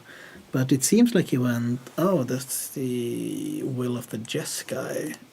See what that says. That's the Past in Flame version of Choice. Each instant and sorcery card in graveyard gains flashback until end of turn. The flashback is equal to the mana cost. Also has the second mode where each player may discard their hand and draw 5 cards. Bet Jonathan would love him to choose that one. Yeah. But yeah, okay, so there was a Past in Flame effect-ish in the sideboard, I just missed it. Yeah. And that makes a lot of sense here. Yeah. But we still need, again, we're just going to make so many Goblin tokens here. And there's also a small fun thing here. If Jonathan had 2 lands, he could have dripped, or like say if he somehow could have puzzled together Tami or Brainstorm next turn, the Goblins can't beat that. No. Unless I guess Martin can just go and get the second turn spell anyway, because I think the Tommy well actually maybe that works until all the way until your next turn, and then they would just be basically locked out. Yeah, until your next turn. So no matter how many turns you take, the goblins will always attack as 0 once. All right. So that's actually a fun interaction that might occur in future games, but right now it seems Marin is just having too much fun. Yeah, he gets to do it all. It's a bonus round, so now we're gonna double everything that comes after this. So Storm is already like 15.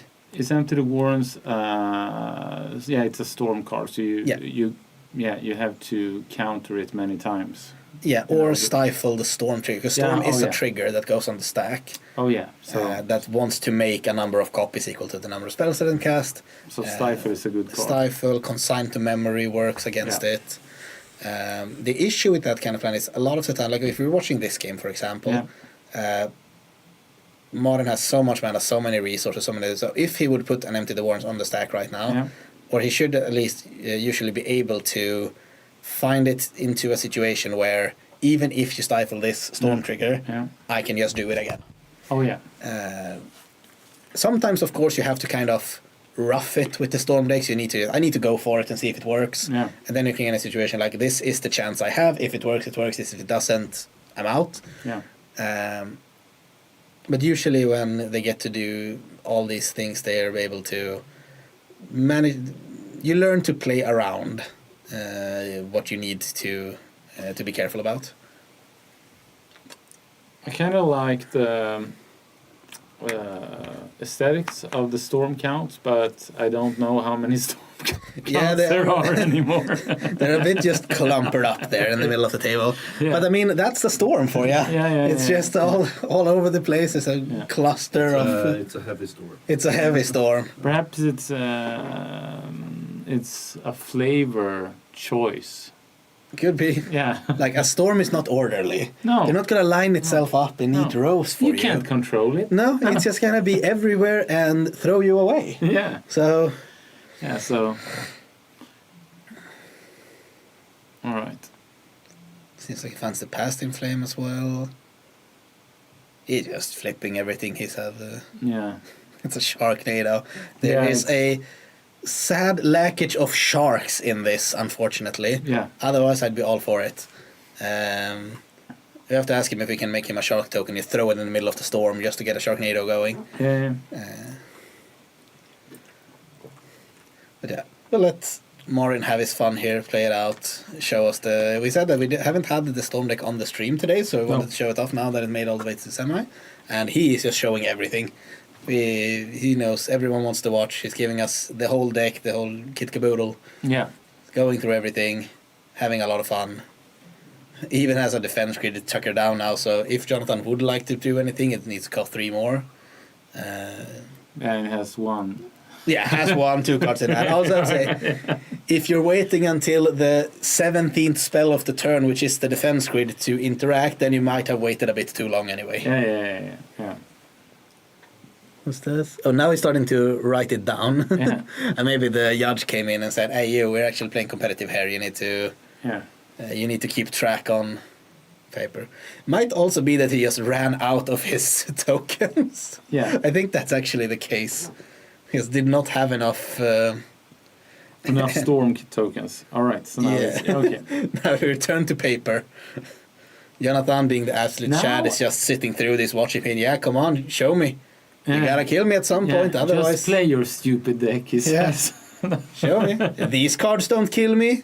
I don't see... Yeah, mana, bring back mana burn, then we talk. And actually, now the paper, the torn paper, actually bit looks like a fish on the storm. So now it might be a Sharknado. Fishnado. It's a downgrade. Yeah, it's a downgrade, right? We gotta go in and paint some... fish. We gotta go in and paint some teeth on it. Yeah. All right. That's his token of 5, yeah. Probably right. Yeah, I think that's the case as well. Yeah.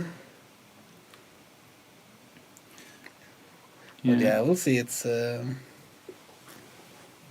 3 bonus rounds. Oh, right. So every spell he's casting also gets copied 3 times right now. All right. This is just, he's having the time of his life. Given it's against a mulligan 2/3. Yeah.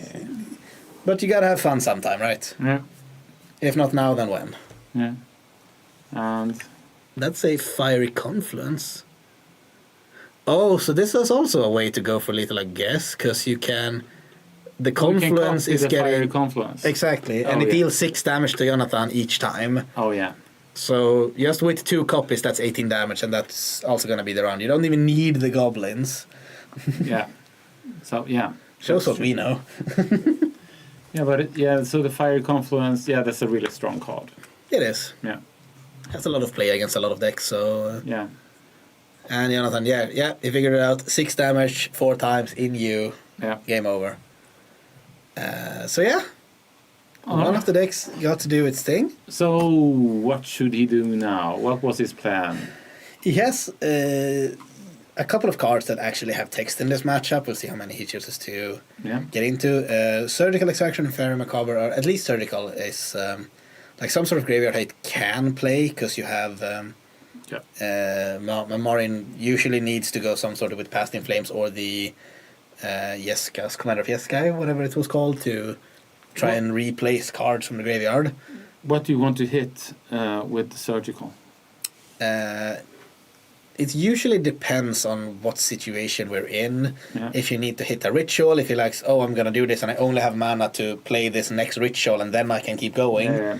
If you can manage to snatch the ritual, then you're kind of good. Otherwise, it's like you wished for this Past in Flames and you need to wish again to actually get the thing that kills me. Yeah. Then I can get the wish with the Past in Flames on the stack. Yes. For example, but that's a bit narrow as well. But again, Celestial Purge might come in just as another answer to the Ral.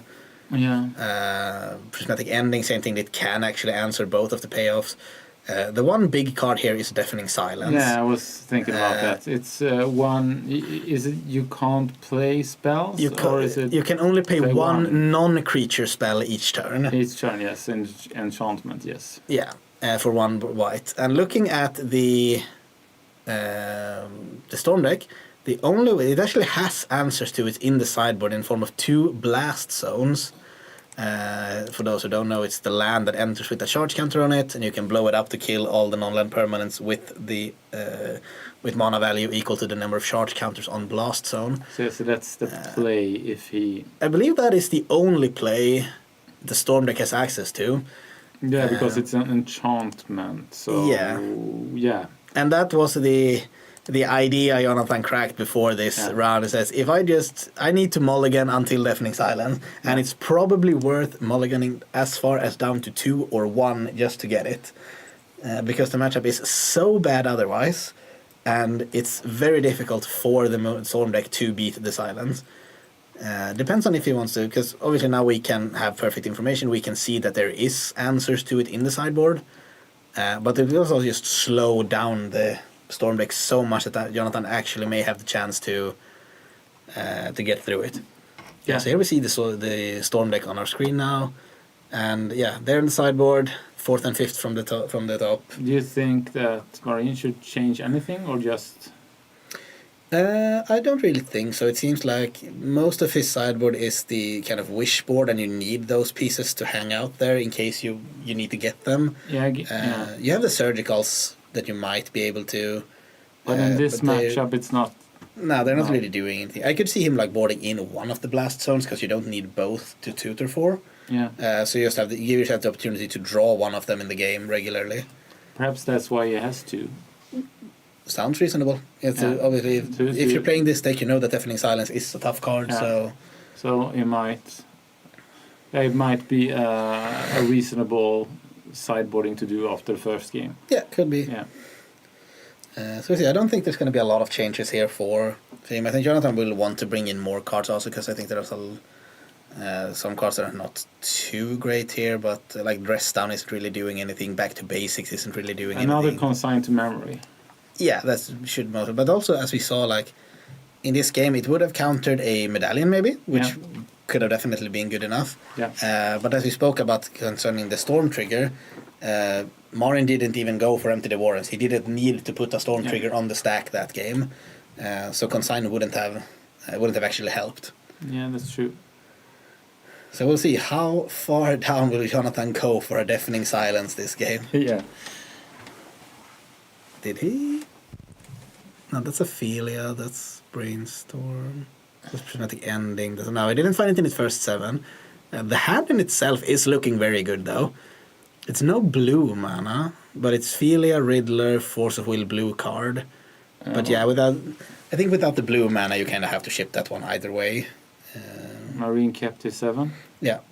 Yeah. And I think especially because like when you have this power, I'm betting he's going to go to at least 5 looking for the silence, I think. Maybe even 4. Yeah. If he's disciplined with his own logic, he will go to 2 and maybe even 1 if he doesn't find it. Why go to 1? Because then you can just top deck the land. Yeah. And it's better than a 2-card hand that doesn't do anything. It's the argument here. Like if yeah, you're I already guess down. The argument, if you go to 2, then you might as well go to 1. Exactly. So if you've gone this far down the rabbit hole. The discussion is more: should you mulligan after 3? Yeah, I think if you're not going, I think if you don't think it's worth to go too low for down, I think you should stop at like 5. Because then usually 5 is a good spot where you have like your hands are gonna be somewhat functional. You can do things. Your next best card in the matchup is basically Force of Will, and you need 5. cards to pitch to that as well.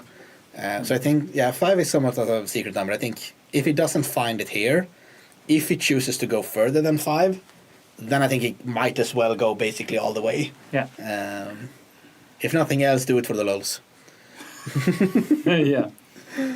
Yeah.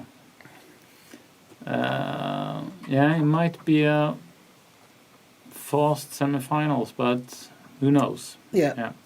But that's also like sometimes what you have to do in these kind of matchups. Like again, because this matchup is really poor. So maybe this is what you have to do to try and. Did he? No. No, I don't think so. Heading to 4.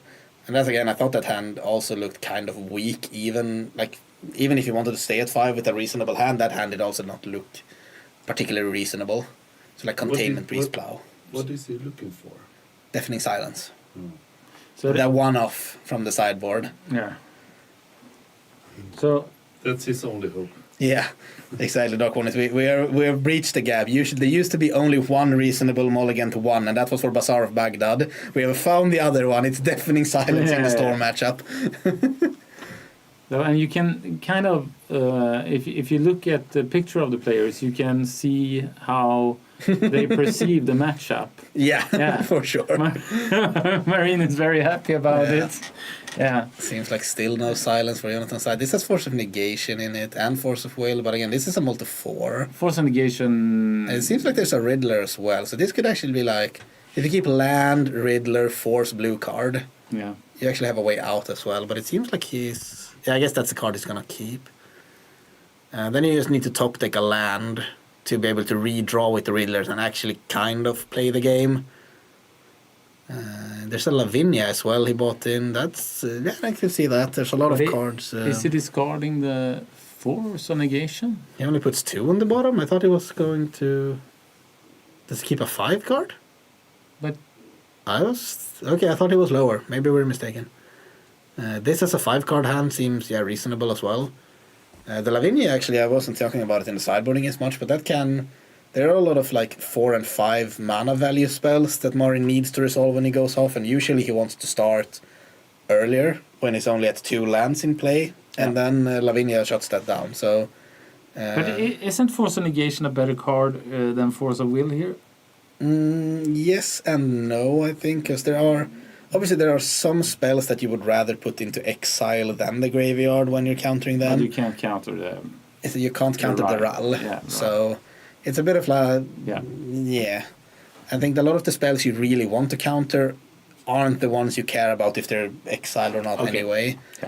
Yeah. But he kept... he has the Force of Will, and he has double Force now even. And what did... This is a game plan. We have a 2-power beater in play, and we have Force of Wills in hand. Lavinia is not one of these, symmetric effects, so this only affects Marin. Yeah. So Jonathan can still use Force of Wills. See, they're just clarifying something. Cost it, counter that spell. Yeah. Yeah, seems that they're just clarifying some things here.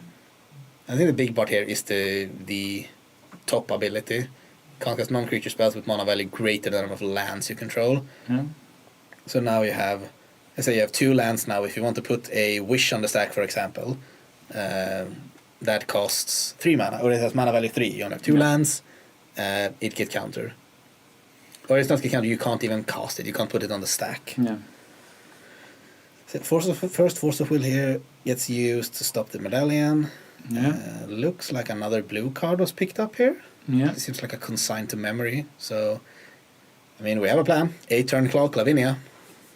Yeah, and then probably less than that since it's using an ancient tomb, but yeah. Yeah, it's true. Do you see the blast zone getting in here? He did bring them in. Yeah. This is so. Thankfully, Jonathan did not get to the deafening silence because it would have been blown up. Backbreaking, yeah. So he probably has another one in the sideboard then. I would guess that. Yeah.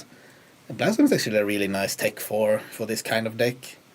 Obviously, I'm not too familiar with the Legacy, like what you're watching out for with this kind of deck in Legacy, but Deafening Silence must be one of the big ones. And just having a card that doesn't even use the stack to get rid of it is really powerful. So otherwise, in this situation, you're not going to just be sitting like, I'm sitting on Force of Will, and if you ever try to remove my hate piece, I will just force it, and that's the end of it. Yeah. Blast Zone, of course, does not use the stack, so... Is he going to force this? Nah, not the impulse. No, force, that's the impulse, yeah. Yeah.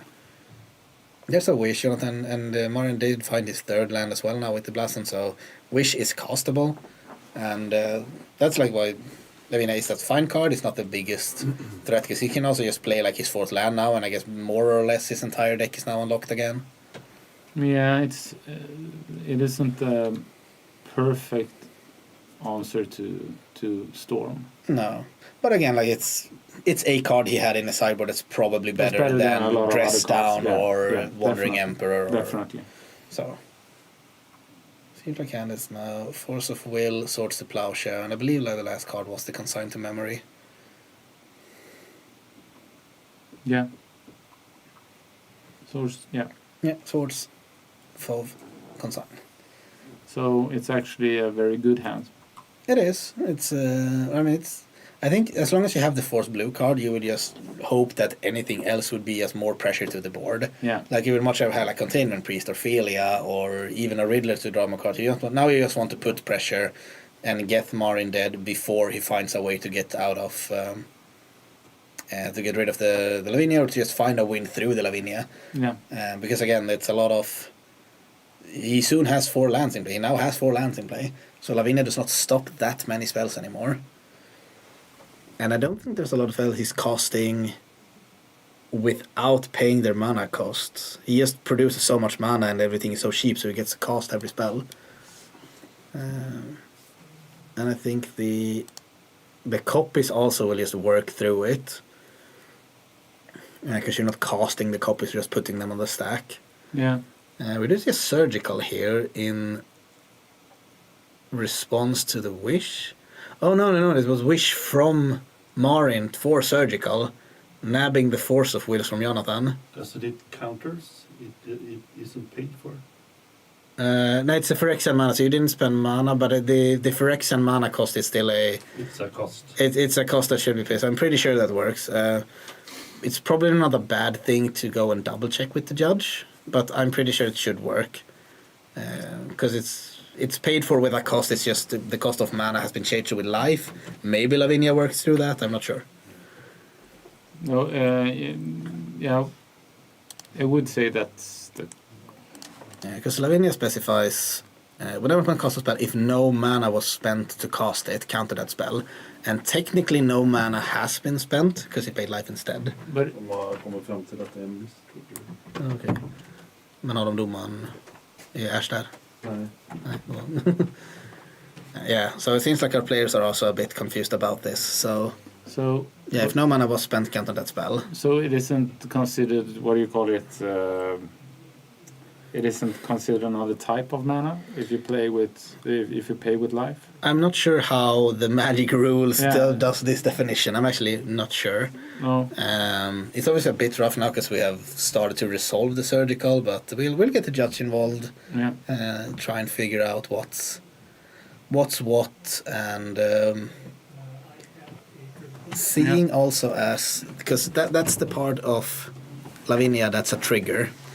That doesn't make sense. Whenever an opponent casts a spell, if no one has got to counter that spell, that's a trigger that has gone to stack. So it's also just a situation here when he casts a surgical target, Jonathan lets this resolve. Exactly, it's a miss trigger. Yeah, okay. So this should... Cephalid checking, okay. Yeah, this should never be a rewind. No. Because it's not... If it's the first part of Lavinia is just when you can't do this, then it would have been a violation against the rules. He is well in his right to cast a spell however he sees fit. Then it's up to Jonathan to remember that this is a trigger I need to remember that says counter it. Yeah. If that's how it works still. Yeah. But has Jonathan just let it resolve, that's probably going to be treated as a miss trigger. Yeah.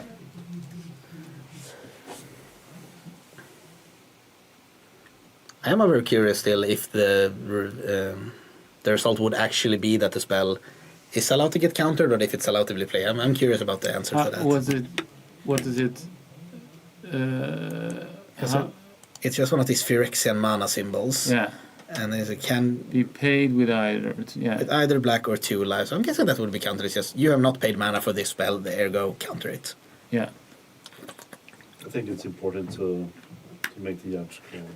Yeah, for sure. Yeah. But the judge, I think, was just in, and I think she just left again. Yeah. But anyway, I say, regardless of if it should or should not get countered, it's as we said as well. It's up to Jonathan to remember his triggers. Yeah, it seems like it. Yeah. And if he did not remember his Lavinia trigger, then that's on him. Unfortunately for him. But we're not 100% sure. Not 100% sure, but yeah, probably, yeah. As far as my understanding of the rules go, it feels like that's how it should work. Yeah. That if Jonathan had remembered his trigger, the surgical would have been countered. Yeah. Anywho, Brainstorm hiding Jace, is that a... That's a situation you don't see often. Usually it's Jace who does the brainstorming. Yeah. But yeah, I did find a Force of Negation, so another piece of interaction here for Jonathan. It's going to be good. And Marin is down to 8 here. I think it's going to go down to 6 even with the Ancient Tube here. Yeah. Does take the Blast Zone up to 2 though, so it does have the answer to Lavinia now. And he's going to have to take 2 more damage to use it though. I really like the art on the surgical extraction. The first, this one. Yeah, the one we see on screen, or it's nice. That's the first one, right? Yeah, that's the original New Phyrexia art. Yeah. That's a. It's an earring one. Yeah, it's a good word. But there's another one that's really good as well, but I kind of prefer this one. Yeah.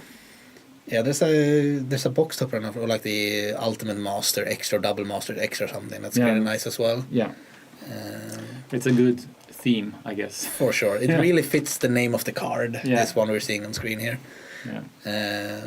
What else is going down to 4. He's gonna KO Seething Song, so he's probably looking here to get rid of the Lavinia and go off in the same turn, I would guess. Yeah. Jonathan he's not unprotected here. He does have the Force of Negation still in hand. But the thing is, if he forces this, then I think it looks good for Jonathan. Because he's down to 4. Yeah, I think so too. The thing is, also Blast Zone requires 3 mana to activate. So I think I would have blasted the zone. I do believe it's... I'm not sure if Martin has played a land yet this turn. I think the tomb was from a Impulse Draw last turn. So he might still have a land drop to make. But either way, if he needs to crack the Blast Zone now, he needs to use an Ancient Tomb, and he goes down to 2, which shuts down the Ancient Tooth, which is right now his primary source of mana for the rest of the game. He only gets 1 more Ancient Tube activation. Yeah. And if Jonathan gets to untap here, then it's then they're locked out. Can't use it. Yeah, you can't use it. And it seems like this is passing the turn now, so Jonathan's going to put Marin down to 2, and then he's down to 2 mana. Yeah. Still not impossible to win from there, but I think we're looking at a third game, but yeah. me too, and I'm excited for Jonathan to be able to sneak in a game like this. We're seeing the he should have blasted the zone. I think. Yeah. Zones have been left utterly unblasted. What is this? But also, I think the best card for Jonathan this game is Marin's Ancient Tombs. Definitely. Yeah, but that's like it is a real downside to playing these cards. It's nothing to scoff at. It's they're obviously incredibly powerful lands. Just being able to cheat on mana, going ahead, getting the ruby down that's early turn 1. Yeah. But they do come at a cost. All right. Let's see if he down to 2. He only has 1 mana now, right? 2. The blast down still taps for mana. He taps for mana. Yeah. 1 red. I don't think he has any more lands in hand though. So these are the 2 mana he needs to win with. Yeah. And obviously this deck can do it. It can just go ritual into cost reducer, into ritual into card draw, into yada yada yada. But it's gonna be tough. And this is the last turn he has to do it. Here is the first one. Rite of Flame. Add 2 red mana. What card is Jonathan holding? I have no idea. Oh. Alright. Storm is 1. Can we go from here? I think this needs to start with reducer into more ritual if we should go from here. But I'm also not a storm expert. No. So we see. Maybe a Manamorphose and draw into some. Sure. But you would prefer if that's comes after this, because then the Manamorphose also nets mana. Definitely. But yeah, here's the Medallion. Here's the Manamorphose. We are starting. Yeah. So let's see if Marin can take it from here. Through all these, all the interaction Jonathan still were able to put up from this game. It's a prismatic ending in Jonathan's hand, so no help there. No. Land from it. He is down to 3 mana now though, so I also believe I saw copies of Jeska's Will in Marin's hand, which can give you mana, but it's equal to the cards in an opponent's hand. So that's 1. That's 1 for 3 mana. That's not the way to do it. No. Or for 2 mana, I guess, since it's the Medallion is in play. Alright. Goes for Ren's Resolve, finds a Reckless Impulse and another Medallion. Goes for another one, so he needs mana. I do not believe that's mana, that's the Burning Wish. And another land, and he has already played land with us, so he only has 1 mana left, so he needs to have rituals here, either Rite of Flame or Desperate Ritual, or another Manamorphose, I suppose. Yeah. And again, when the Storm players are starting to slow down, you feel an inch of hope. I believe it will be a third game, because he's thinking about it. Yeah. Knocking on the table, counting it out. So I can play that, but I can't even play the Burning Wish. It costs 2. Sorry, I thought it was 3. Sorry. But yeah, you can play it and then don't do anything else. Yeah, just put a card into your hand and die from the Lavinia. Yeah. Should have gone blasting. Yeah. I think so. Jonathan manages to, without the Deafening Silence. Who needs it? The Deafening Silence. Did not mulligan to 1. Chickened out and got rewarded. Yeah, and the Cats has won their match. Okay. Anders. So Anders managed to take down Mick in the other semifinals. All right. So blue, white, Sioux, kitties, birds, everything beats Eldrazi in the second semifinal. Yeah. Anders will get to play the final here against whoever manages to squeeze out game 3. And we'll see how many mulligans will Jonathan take this game. Place your bets now. Yeah. We do not actually Which condone player betting. do you think he would prefer with the Cats? Jonathan, I think his deck has the same issue as Jonathan's deck. You are not well prepared to deal with a non-creature based combo deck. You obviously a blue deck. You have cards like Force of Will and stuff, but those will only get you so far. I do believe from what I saw earlier that Anders has a bit more sideboard cards that could actually play in the matchup. He has Rest in Peace, he has Grafdigger's Cage, he has also so there are a couple of more like hard hitters in the sideboard for Anders. against a deck like Ruby Storm. But still, I think he would rather play against Jonathan because Jonathan wants to just play somewhat of a fair game plan, and it's kind of easy to, or you have a good chance of just overwhelming the fair matchups when you put 3 Ocelot's Pride in play. You just go so wide. Yeah. So I think you would prefer Jonathan. That said, I think he is better equipped than Jonathan to beat the Storm deck. Yeah. Let's hear Jonathan thinking over his sideboard choices, maybe his life choices. And I guess Marin's worst matchups is out of this tournament, the Eldrazi deck. Yeah, from this top 4 at least, I think Eldrazi was his Is most it the decks with Chalice in the main, or? Yeah. I think, but I'm also not actually, as the more I'm thinking about it, it's the Storm deck isn't that full of 1 mana cards. Like Chalice for 0 or for 1 doesn't really do anything against Storm. It has 3 copies of Rite of Flame in the main deck. That's the only card that costs 1 mana. Everything else is 2+. You want to put it on. You want to put it on 2, and they can do that. They can do that on turn 2 at the earliest. I don't think you can do it turn 1. No, maybe you can if probably he's depends on if he's playing the version with what's it called, the Grim Monolith or not. Oh yeah, because then you can do like there's 2 Monolith modes, but can you do like Ancient Tomb, Grim Monolith, Lotus Petal, Chalice for 2. All right. Yeah. So you have the option of doing turn 1 sometime. But turn 2 isn't that far-fetched to play it. No, turn 2 should be somewhat reliable. Through the again, it needs some sort of Ancient Tomb, but you also have a City of Traitors. You have the petals, so you need 1 Ancient Tomb in the mix and like a petal. And you should. What would be the But this would be the worst matchup for the Storm deck, or what would you think? I'm actually not sure about that. I think historically Storm decks or these kind of combo decks, their biggest issue is the like black-based mid-range decks. Or blue and black decks, as you said, because they are interacting with you both through discard spells and counter spells. Oh. So it's really easy, or not easy, but they have a very good plan of just picking your combo deck apart. Yeah, so discarding and countering. Yes, I think that blue back tempo would be the worst deck in the room probably for the Storm deck. Historically speaking, I'm not sure if there's like one random legacy deck that just preys on Ruby Storm specifically. I'm not sure. No, probably not. But also, I think a lot of the I think the Forge decks also have a way of just they could be playing a lot of what's called Thorn of Amethyst, for example. Yeah. Just make all your spells cost 1 more. Yeah. Or Trinisphere is obviously a nightmare. Everything has to cost 3. Yeah. So decks with those Thalia cards. Thalia is a good card. Yeah, exactly. These kind of taxation effects. Yeah.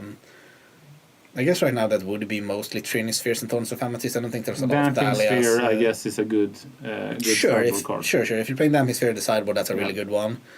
It's really hard to get something going through that. Yeah. But yeah, I think maybe if the Forge decks are playing Trinispheres and Thorn of Amethyst, I'm guessing that might be the that or Dimir decks with Thoughtseize and counterspells. Yeah. Yes, that Reanimator is usually really good versus Storm. Are you thinking for the like black-red Reanimator decks, Onyx, or just the blue-black that are also playing counterspells and Thoughtseizes? Because like again, blue-black, Thoughtseize, Force of Will, that's gonna be good. And you can also just 1-2 punch and put now you're dead in 3 turns. Yeah, that's also it's also a very fast deck, Reanimator. Yeah. See Jonathan here, I think now there's a 5 on the board. I thought this was his first mulligan, maybe it's the second. We got tricked by the dice last game. Yeah. But I would guess it's signaling that it's going to 4. Yeah, otherwise he's just playing with the dice. Maybe Marion's just so used to having cost rules in place, so 4 equals 5. Yeah. So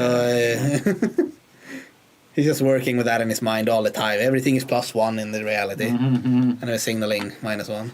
Yeah. But we can talk about the Grixis band effect and follow it up with unmasked effect. Yeah, that's also very fair. They just have a lot of free discard spells. Yeah.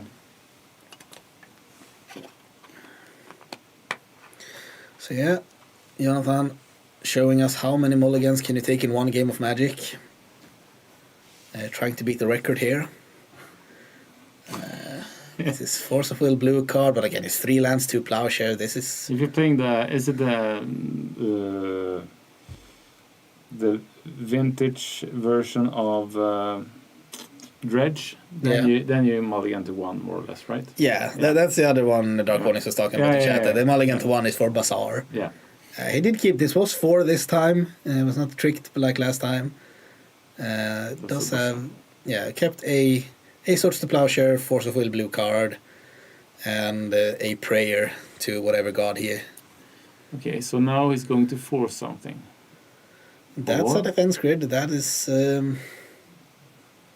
that basically says if you don't force this now, you won't be able to force anything until your turn 3 in the soonest. Yeah. He might have to let this go. Because if he forces this, his hand is Island Swords to Plowshare. I'm not sure if you have a path to victory from that. Oh.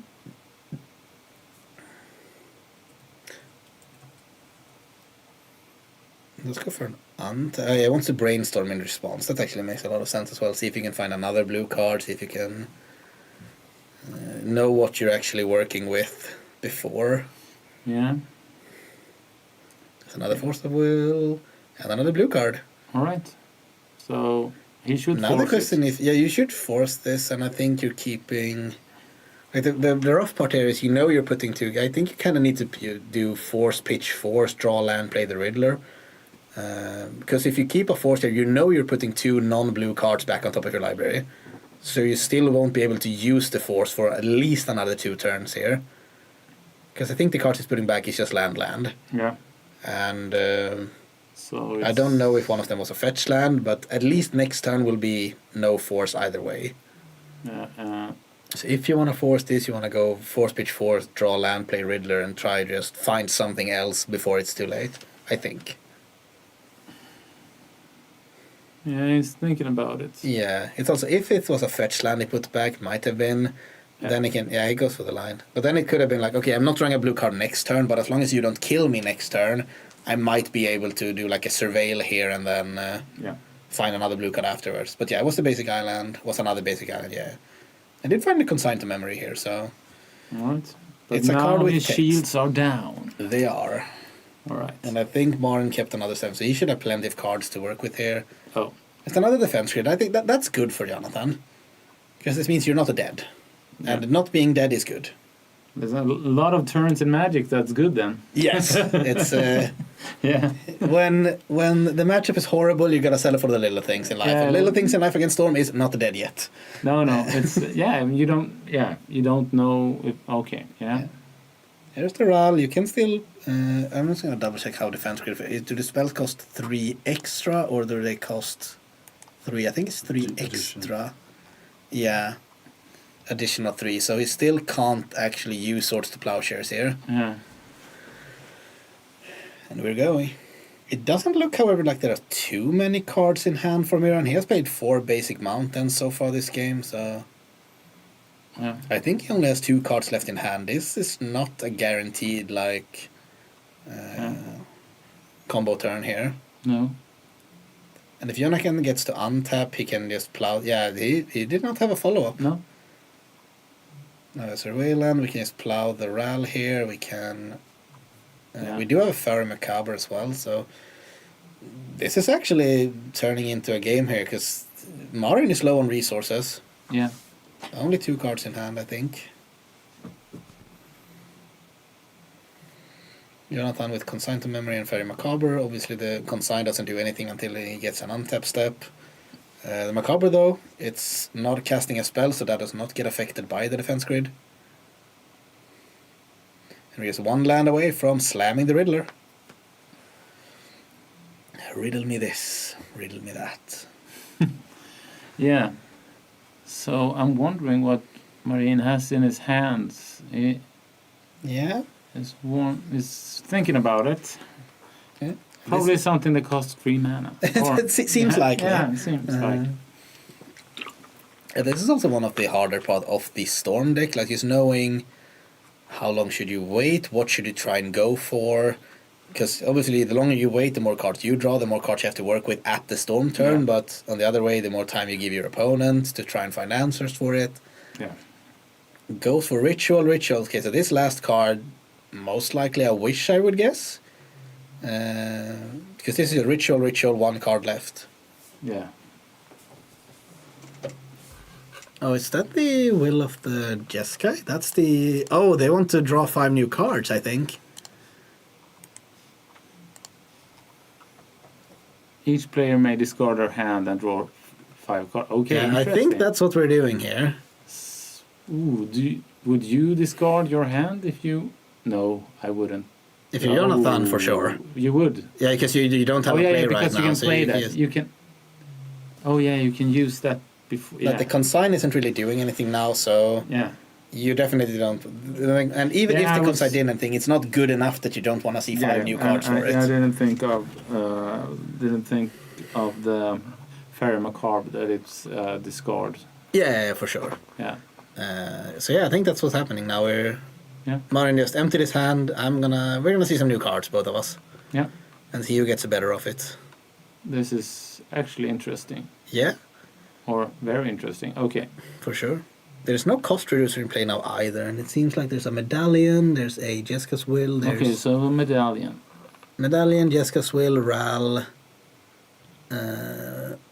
Not sure what the 2 cards on the left is, but it does have 2 mana left here, so it's gonna start with a medallion, yeah. Yeah. I think this was a really good... depending on what the 2 last card is, this could be a great hit for... Oh, I think it was double mana morph of the last 2 cards. That's big.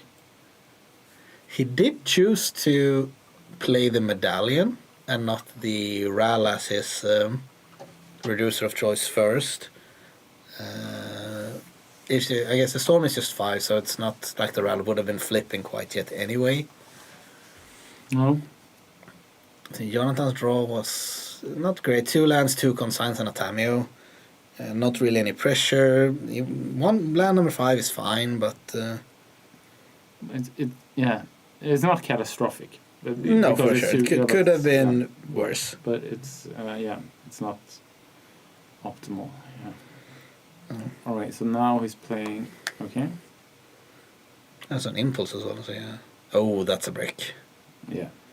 I think he has. I'm actually not sure what the turn we're on, so I'm not sure if he has played a land or not this turn yet.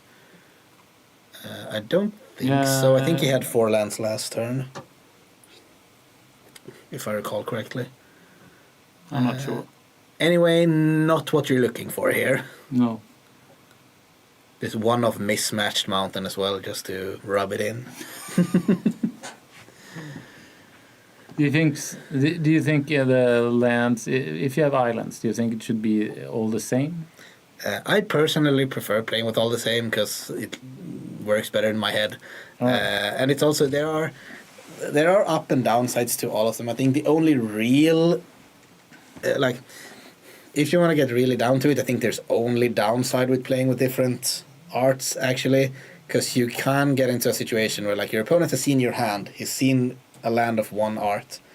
You draw a second copy of another art, you don't think about it, and you play the second one. Now you've given away information that you actually have 2 the basics. Exactly. So that is a real downside that can happen with playing different arts. That's true. The upside is you can get an immense amount of tilt value from people who don't like it. But that's not something I'd actually like to factor in. So especially the lands that you can't see what color. You can't see what land you the have oil to, slick ones. Yeah. I mean, those are kind of fine because no one knows what they are anyway. So you can just say this is a forest and you play a plains or something. No one's gonna know because you can't tell. Yeah. Obviously not true. Please don't do that. But yeah, it seems like the Jeskai Will here was played. I'm guessing it made mana. Did play an Ancient Tomb for turn as well now, so the 2 mountains in the exile there are just staring it down. Yeah.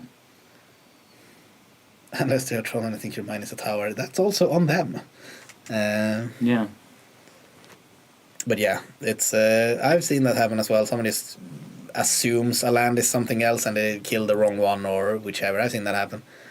Was it a rule change because of what's the creature that's a 1/1 and a forest? The Dryad Arbor. Yeah, the Dryad Arbor. Yeah, because you have to put it among the creatures. Yes. Because one art actually looks exactly like a forest. One of the Dryad Arbor arts is really just looks like a 7th edition forest, I think it is, or it's an invasion forest, something around there. And it was a very famous clip from Gabriel Nassif's All Our Favorite Yellow Hat. Made an attack thinking he had lethal, did not see the Dryad Arbor in the lands, that was a blocker, and lost the game because of it. Yeah. And after that, rule can come in. If you're playing that as a land, you need to put it at your creatures. Yes. I actually used to get a lot of people with, back in the day when I played Jeskai Control, I had a lot of random foils in my deck because I thought they were pretty. And there is I can't remember if it's by a box art of Colonnade or there was a special full art foil version of Celestial Colonnade that a lot of people thought were a Hallowed Fountain. All right. I don't really know why. So, because for me it was also maybe because I wasn't playing with the card, I always knew when it was Colonnade or not, but there was a lot of times I played that control deck and I just, untap, animate my Colonnade, and they were like, huh? You have a Colonnade down there? I'm at 3? Damn. And I was like, suspiciously many people did not recognize that art as a Colonnade. So, 3 wins. Woo! Yeah. But yeah. Marin seems to be having fun. Again. Yeah. Do you think he will keep having fun until he wins this round? Yeah, when the Storm deck has gotten to this point, I'm guessing it's gonna be able to finish it all the way. It's not 100. Obviously, with a lot of these storms, it takes a while until it's actually 100% guaranteed. Yeah. But it does have one card left in hand, I think, and I guess the cards in exile here aren't that good actually. So a bit depending on what is in his hand. It's only lands, right? Yeah. And I think he has I think there's a Past in Flames under one of the mountains. Hidden there. But his graveyards isn't that great. And he's down to 2 mana left in the pool, so... Okay, apparently he could play a Jeskai Will. I guess that's from an earlier flashback spell. So we can gain 5 more mana from Jonathan's hand here. Yeah. That must be extra annoying for Jonathan now. I could just get these cards out of my hand for the consigns, but I'm not allowed to because there's a defense grid in play. So I guess that's kind of a good, good, not combo, but defense grid and then be able to, if your opponent isn't able to play their cards. Yeah, both. You can't stop me and you can't empty your hand after I gave you cards, so now you have to give me mana. Ha. Yeah.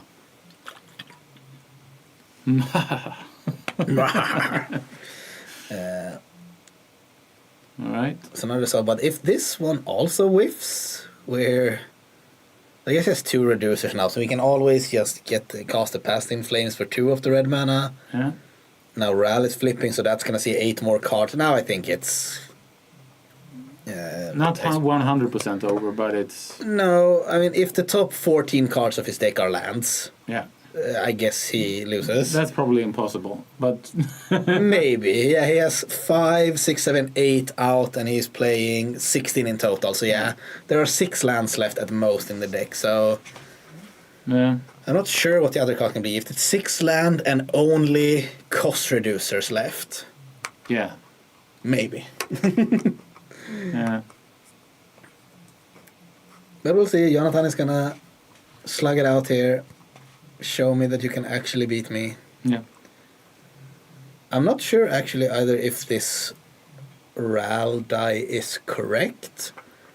Because he has played spells like Ral and the Rumi Medallion and stuff this turn. And Ral only counts instans and sorceries for the number of loyalty counters it has on it. And I'm not sure if he's been tracking... he's only tracking the storm. But maybe he's actually doing... Because there's 5, 10... 15, 16. And it enters with an additional loyal can't. Yeah, because I think he took that minus the amount of other spells. Yeah, I think he's. And yeah, Jonathan's seen enough. Yeah. Understandably. I think he keeps good track actually of the storm count and I think you can usually kind of easily go back to it. Like, this is storm count. How many of these spells were not instants and sorceries, just the RAL and whatever others, and then just take that away and you have the number. Yeah, but we have another finalist now. We do? Yeah. Angelica. Yes. It's gonna face against Anders Mogren Karlsson from Gothenburg in the finals. Yeah. And play for the invite to the European Magic Cup. Yes. It's been a long day. We're closing in. Yeah. It was some heavy play by Marion who took him there. I think the sponsor for today. Yeah. Nice segue. I think the one feeling heavy is Jonathan right now, but yeah. Yeah. But yeah, of course, heavy play. Great shout out and thanks to them for sponsoring this great event at Alara Games as well. Yeah. Big shout out to them for having us. Yeah. We are gonna get at least Jonathan out of there. We're gonna get Erik out of here. Yeah. For a last time today. Yes. We will bring you back before we close, maybe. Or you might not be able to bring me back, but yeah, we'll see. We'll see. Stifle that trigger. Yeah, it'll stifle my leaving trigger, but no. Yeah. But it's been great casting, and let's see how the final goes. Yeah. Very nice to have you here, Erik, as always. Yeah. And. If not till later, then until next time. Yes, definitely. Should we take a few minutes pause? Yeah. Do they want it or do you? Okay, yeah. We're gonna take a 5 or 10 minute break just before we get back to the final. Marin needs wants a little break after having the best time of his life, so he needs to relax and recharge a bit here. So we'll be back in 5 or 10 minutes with the finals. Don't go anywhere. Yeah.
Welcome back again for the last time today. We're gonna get our name switched around. If you don't want to play Christoffer this round, and I'll be Erik for the last time, mixing it up.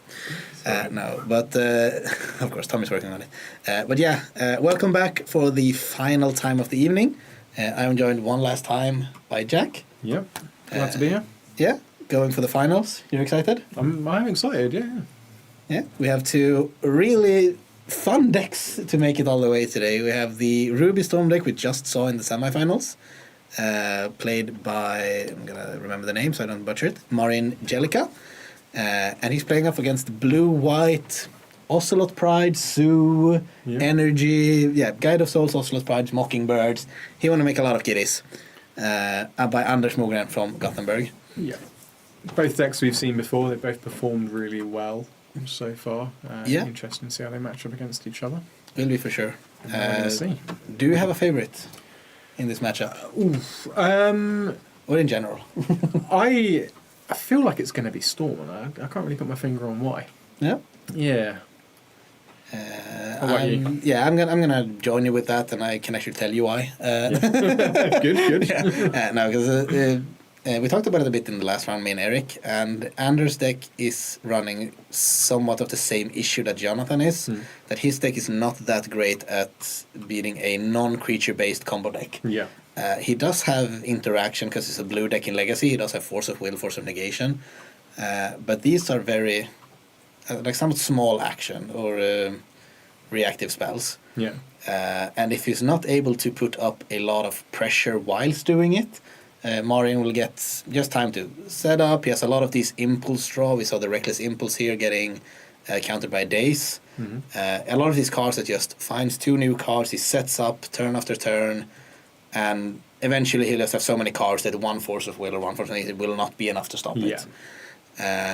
Like I said, Anders is better set up to deal with this than Jonathan was, because Anders has he has the full Force of Will, 4 Force of Will as Jonathan has, but he also has a better clock on the table, because if he manages to go, not this game he went Tameo, but if he goes Ocelot, Pride, Guide of Soul, it's able to make a lot of creatures very fast, and actually put the pressure on Marin that this game will be over in a couple of turns if you don't find the win. He also has Daze, we see here, is making good use of. Has been with the Daze double impulse draw so far. A bit rough for Marin, of course, not just having the third land here for the second one, but again, it's not putting that much pressure on Marin here, so he has time to keep playing these spells, maybe find a reducer. Now he starts with a ritual. We did also get a question in the chat here while we were on the break, who we think if Marin will be able to take the back-to-back trophies, because he obviously he won the last Trolleywood Legacy series here in Alara, with what I've understood a similar deck, or not exactly if it's exact same deck, but I think it was Ruby Storm as well. And as I said, I like his chances in this matchup. But I think it's going to be... We still saw, like, at least in Game 2 and somewhat in the other games in the last round, that Jonathan did put up some of a resistance, and Anders has even more of that, both in the main deck and in the sideboard. So what's Anders' best hope? Right now it is find creatures with power, because he has been able to stop a lot of what Marin has been doing, but he's not putting the pressure on anyway. He's gotten 3 clues. They aren't pressuring anything. No. He's not drawn the cards from them. This will put a bit of pressure on Marin. A flipped Tamio basically says you have 3 turns on you, then I win the game. Because then I draw half my deck, and then I'm going to find all my interaction. And if you can get through the last 3 Force of Wills in my deck, maybe like 2 of them, good for you, but... there's another one waiting. Yeah. Let's see, Marin still... He tried there, he went for a play, got the Medallion, Force of Will. Still stuck on 2 lands, it seems. Go for the Wish. So let's see if he just needs to wish for a Blast Zone here just to get a land to play. Blast Zone also obviously a good way to deal with the Tameo. And goes for a Ritual. Just puts in his hand, so setting up for next turn. So he has full access to his sideboard all the time, as long as he's playing that card, right? Yeah, basically. You get to choose one of the cards and just put it into your hand. Yeah. Surgical. Or not. Nope. Yeah, I think if he has the... And that's one of the interesting part I get with these wish boards and wish lists is if Marin had a win in hand more or less lined up, Surgical is a great card here. You just go for the Surgical, you get the Force of Will, you make sure the coast is clear, and then you go for it. Right now he might also think like Anders has already produced 2 days, 1 Force of Will. How many more is he gonna have? But Anders is also, again, he's not putting a lot of pressure on the board, so his hands need to be something. And if it's not creatures that are attacking you, it needs to be something else. Mm-hmm.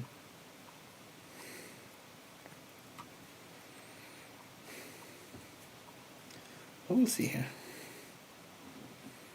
Which side, if you got to play down at this finals table, you get to pick one of the sides, which, not if you think just from the best side of matchup, which would you like to play? Well, I mean, we've already discussed that Storm probably has a bit of an advantage here, and I definitely still wouldn't be picking it. From personal preference, no diss in Storm.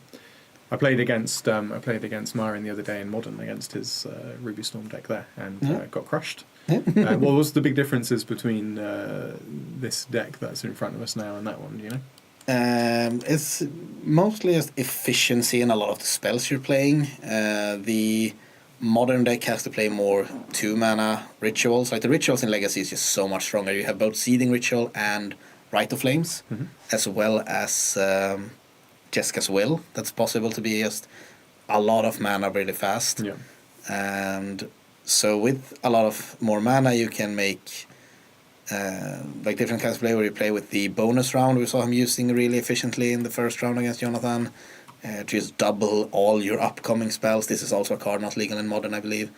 So you're basically doing the Modern decks thing on crack.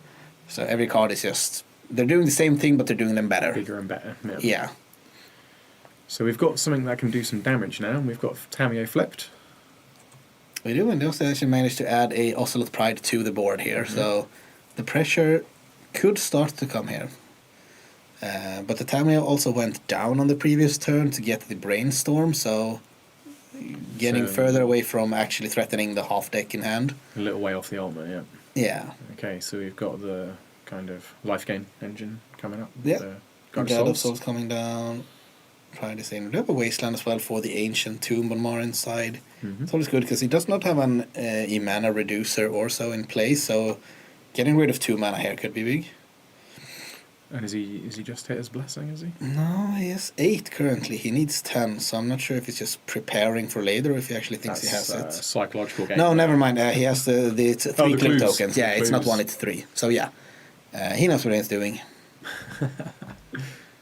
That was me thinking he was trying to get in his head. Yeah. So yeah. Good sequence here. Playing out up to the blessing, then using the Wasteland. Up in the Tamiyo. So yeah, this is what you see is actually managing to interact in another way with the Storm deck that Jonathan did not manage to in the semifinals. He's keeping him down on resources. He's managed to stop Reducer, stop card advantage, and now the pressure is building. Now there is some pressure, yeah. Yeah. Storm's quite well known for not really... He doesn't really care what's going on the other side, right? Referred to as solitaire by some. Yeah, for sure. So it's not going to do anything about that side. It's just going to try and win the game by itself, right? Yeah. As long as the creature on the other side is not dealing you lethal damage, you don't really care. Yeah.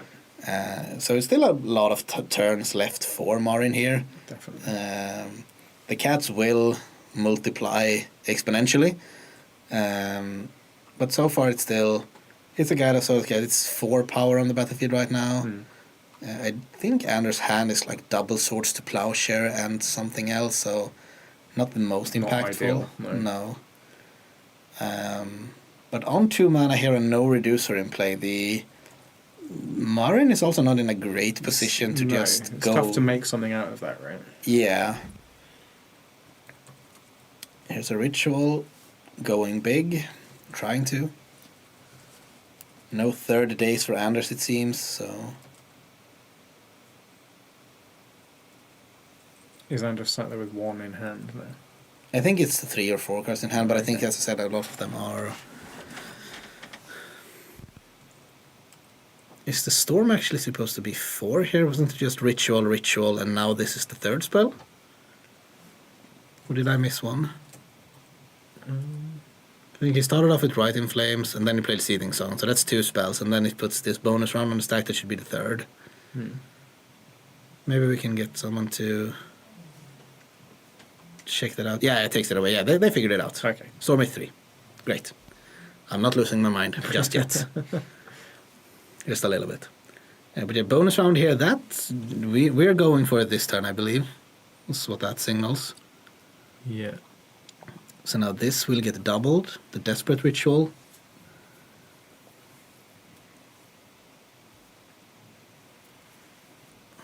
So there are 2 cards left then in Martin's hand. Oh wow. I mean, it's good that he did manage to actually draw a Daze off the Clue token. Yeah. And Burning only gets Sorcery Spell. Oh, that's also true. That's also a reason to not get the Surgical, I guess. Let's see, Burning Wish. Hey, Sorcery card, yeah, there we go. Chat smart.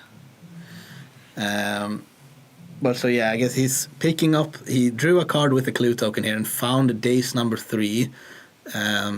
There should still be a copy of I'm not sure what they're discussing in here right now, but there's still a copy of the Desperate Ritual on the stack, which should at least be. There might be a discussion like, this just happened a bit too fast, we're not sure where we are. Yeah, not sure what's happening here. This should also add a 5th Storm, because it's just all spells played this turn. But yeah, we'll see what happens.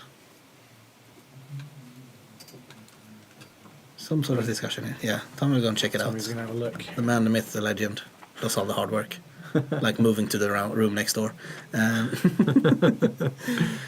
He's grateful just to get up, I think. Suppose it's not trigger from it. So, yeah, they're like that Anders wants to counter it before the other spell is on the stack.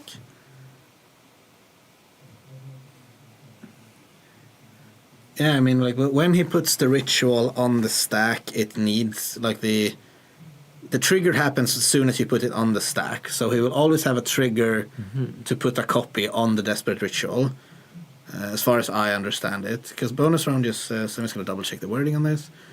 Whenever I play cast an instant, so I guess, yeah, because whenever a player casts an instant sorcery spell, so Anders will also get a copy of his Daze. His Daze, right, yeah. So that would be able to copy or counter both of the Desperate Rituals here, which is huge for Anders with finding the 3rd Daze off the top with the Clue token here. So now maybe it's just like, are you doing this in response to me wanting to put my copy of Desperate Ritual on the stack? Or is this in response to the trigger, like after the ritual is already copied? Because that's obviously make the difference, like if you have 2 targets for the Daze or not. Messy. Messy indeed. And just cracked a Clue. Yeah, for sure. It's just again, like as soon as Marin puts the Desperate Ritual on the stack, it has a trigger. And he did, as far as I can tell, pretty clearly just reach immediately for the little weight token he has there. And I think my guess would be that the discussion is about, is it just a copy on the stack, or is there a trigger wanting to make the copy? And if so, if Anders responds to the trigger wanting to make the copy, then the copy is still going to resolve, because now Daze only has 1 legal target, and it's a Desperate Ritual on the stack. Whereas if Anders, which I'm guessing he wants to happen, is wait for the trigger to resolve, so that there's 2 Desperate Rituals on the stack, the original and the copy, then he can get the double Daze and take both of them. So I'm guessing they're trying to, like, argue it out, I guess. Yeah, animated hand gestures in that room. Yeah, doing the best. A messy stack. messy Yeah. stack. Because his spells also doubles. Yeah. And So the idea sequence is right. Exactly. He needs to wait for the copy trigger to resolve and then use daze, so he gets both of them. And I'm guessing that's the argument from Marin. Like the argument from Marin is like, no, you used it with the trigger on the stack and that. But yeah. Anyways, what's the final decision then? It seems like they just let the spells resolve, and Marin did not get any mana in the pool. So I'm guessing the ruling was the copy trigger had resolved. There were 2 copies of the Desperate Ritual on the stack. Daze got copied, managed to target 1 each. Marin had no money to pay for it. Both copies are countered. I mean, the head judge is next. Yeah, of course. But it's always going to be like a question of how you're wording it, how you're saying it. Because if Anders just says, like if Marin says, putting this on the stack, trigger, and Anders says, in response, I'm going to correct it. Like if that's how he words it and uses it, then the trigger of the copy has not resolved yet, and there is no second copy on the stack. And that's on Anders then if he didn't wait enough. And I'm guessing, like, obviously it's hard to us. We don't know how it was phrased, what they said. But yeah, end result is both copies of Desperate Ritual did get countered. Anders now taking his turn, cracked the clue, hits with some kitties. I believe he just drew a Force of Will as well. That might be the end of this then. Because Marin did use a lot of resources that turn to try and go off. Up in the cats, yeah. Yeah. Mountain of the Top's not going to help. And I think he's only down to like, 2 cards in hand. That's not going to... 3 cards in hand, I guess. Wait, what's he do? Oh, no, it's 2. He has dropped one from the sideboard, I guess, and has picked it back in. So 2 cards in hand. Looking through the sideboard here, is there anything we can find? Now would be a great time to have a Pyroclasm in the sideboard. That would deal with the board. It's not this turn because you don't have mana for it, but Burning Wish. Does he have anything of the sort in the sideboard there? Don't think so. No, just goes for the Jeskai's Will. It's just a draw 3, basically. Yeah, no. And that's what we spoke about, like, all the way back in round 1 with the Humans deck. Like, Legacy decks, it's not... You don't have board wipes in your sideboard. No, yeah. Except for, like, Wrath of the Skies, maybe. A lot more single target removal, a lot more powerful counter spells. But exactly, you just need this efficient 1-for-1 interactions to stop these problematic cards. Yeah. There aren't that many decks that goes this wide. No, I guess I think that's been part of why it's here now. Yeah. Nobody's really had anything in the sideboard to deal with that many cats. I think so too. Yeah. And as soon as you get, like, we've seen this is just with 1, it starts to put a lot of pressure on. And as I said earlier, I saw a game Anders playing, he had 6 Ocelot sprites in play. That's a lot of kitties in the end step. Yeah. You want to do the math? You know how many it turns out to? I can't remember if I was with you in the booth. I think you said 130 odd, right? 26. 126. 126. Yeah. Because the Ocelot math is all just +1 doubled. Yeah. So the first one makes +1 and double to 2. Then it's +1 to 3, double to 6. That's with 2. Then it's to 7 and becomes 14. That's with 3, and so on and so forth. Insane. Yeah. So yeah, 6 ones at once. That was the most I've ever seen. I've seen 3 and maybe 4 earlier, but yeah, 6 was just a lot of kitties. How many of them were mockingbirds? 2 or 3. Yeah. I think there were 3 of each. So yeah, we're going for the last ditch effort here, I think, and that's the try the Jeskai Will, look for something, but yeah, Anders had the Force of Will that you mentioned earlier, and game 1 to Anders with an insanely well-timed Daze off the top from a clue. Huge. But yeah, well played, managed to... Here you can see the interactive part is picking apart the Storm deck. He tried to go for Revenge Resolve, it got the Dazed. He tried to go for Reckless Impulse, it got Dazed. He tried to play a Medallion, it got Force of Will. He has never got to... You never got to put the pieces together, right? Exactly. So I would imagine that the Cat's deck is probably in a better position sideboard-wise, but because I imagine it has more interaction hidden away there, right? Yeah, I would think so too. Like looking here at the Storm sideboard, we talked about this last round, me and Erik as well. Since this is a wish board, you don't have that many cards you're actually willing to take out of it. Yeah.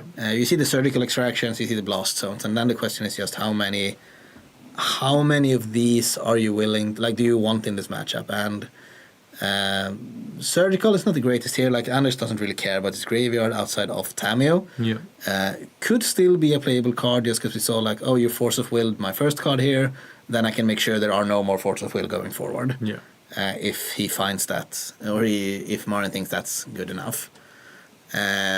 Also guessing the Blast Zone comes in. They came in against Jonathan. He's going to probably expect something like the Deafening Silence, another difficult permanence to deal with. Yeah. Blast Zone is just a really good way to deal with that. Is Blast Zone not quite slow? It is slow, but it's better than just losing to the card. Yeah. Because this mono red deck, you're not splashing blue, so you don't have bounce effects like you do in Modern when you can play into the Floodmaw. Yeah. You're not splashing white, so you can't have cards like Prismatic Ending. You don't really have a way to deal with these, like these rough permanents, like Deafening Silence, like Damping Sphere, like Rest in Peace. So you kind of just have to pick your poison. You have to play what you got. But here's from Anders again, as I mentioned earlier. Even the sideboard here is better equipped at dealing with this kind of deck than Jonathan's deck was, because you have the Hydroblasts, which are just cheap counter spells for all the red cards in Marin's deck. The Cages, which makes all the Past in Flames effects basically useless. You can't cast cards in your graveyards. More Force of Negation, just more counter spells, really good. Consign to Memory, maybe not because you have so much else to bring in. And we saw against Jonathan, he didn't even need to do the Empty the Warrens thing to win. He just copied Fire Confluence 3 times and dealt 18. We see the Rest in Peace. Obviously, again, all the flashback spells don't work if you don't have a graveyard. And the Deafening Silence, which is obviously really strong here as well. So there are a lot of hate pieces here for Anders. Yeah, it looks pretty big. So, you think Tameo's coming out, or? I can see Tameo being somewhat the cut. Like, it's one of the greatest one-drops in Legacy right now, but I don't think this is necessarily the matchup for it. This isn't where it shines necessarily, no. But I'm going to guess like Brazen Borrower is probably getting trimmed earlier. Some copies of Swords to Plowshare will go, because you only have the Ral as a target. The Glimmer Lens probably gets cut out. Yes, these cards are more for like the interactive stuff in that way to make for, because you also want, if you're playing a lot of Force of Wills and Force of Negations, Tameo works really well with them, because you need to you pay 0 mana to interact with you, and then I use my mana to draw more cards, so I can refill. So keep your creatures, deal damage, more countering. That's what we're expecting. I mean, I think Anders' like dream hand is just gonna say like Ocelot Pride into Ocelot Pride Deafening Silence with Force of Will in hand. Something like that. Maybe it's actually, if he's on the draw, he might need to start with the Deafening Silence, but... I'm seeing a Force of Will there. Yeah, I see a Force of Will. I see an Ocelot Pride. That might actually be the Deafening Silence as a third card down as well, and a Daze. This might just be the absolute... bit of a dream start. Yeah. As we say in the business, the nuts. What happened in game 1? Anders managed to daze, FOV, and daze some more, and then got some kiddies down, is the long and short of it. No, but seriously, he managed to slow down Marin's draw very well with some well-timed interaction. Marin did go for somewhat of a big turn, but had to tap down to get his last ritual on the stack, and Anders cracks a clue, finds daze number 3 to stop the combo turn, and managed to just keep the pressure up after that. Yeah, some quite exciting magic, actually. For sure. Yeah. See here, Marin does his best Jonathan impression, takes a mulligan. And let's see if he keeps going down. Yeah, looks at the top card, he's going to 5. Maybe you don't need to copy him this much. That's not going to feel good, especially with what we see in his hand over there. No, for sure. But that is the variance you somewhat sign up for with this kind of deck as well. So far we haven't really seen it, because he's kept strong 7s every game. But you are a combo deck. You need somewhat specific pieces to actually fall in place for your deck to do what it needs to do. A lot of other like somewhat mid-range decks and so, this are lands and spell, it's good enough, because all my spells are solid. If you're looking at the Storm hand and you only see wishes and Jeskai's will, you have no mana reducers, and you have no rituals, that hand is never going to do anything. No, yeah. And obviously you have your regular magic variants, like, oh, I look at 7 cards, there are no lands in this. That's going to happen to every deck. Unfortunately. Yeah. So he's 5. Yeah. Looking at his 5, see if he wants to keep it. So this is so far looking really solid for Anders. Kept his 7. We need at least 2 counter spells with an Ocelot Pride. And I think I saw the silence, but I'm not sure. Or maybe it's Prismatic Ending, Guide of Souls that are the other 2 white cards. Because it's Hallowed Fountain, I think it's Prismatic Ending, Ocelot Pride, Tundra, Days, Force of Will. I think the last card is a Guide of Soul, but I'm not sure. But it definitely looks like it. There we go. Turn 1 Ruby Medallion. You can't Daze if you don't have lands out. No, nothing to do about Get that. But also, on the mull to 5 here from Marin, Anders can be a lot more picky with like his Force of Will. Mm-hmm.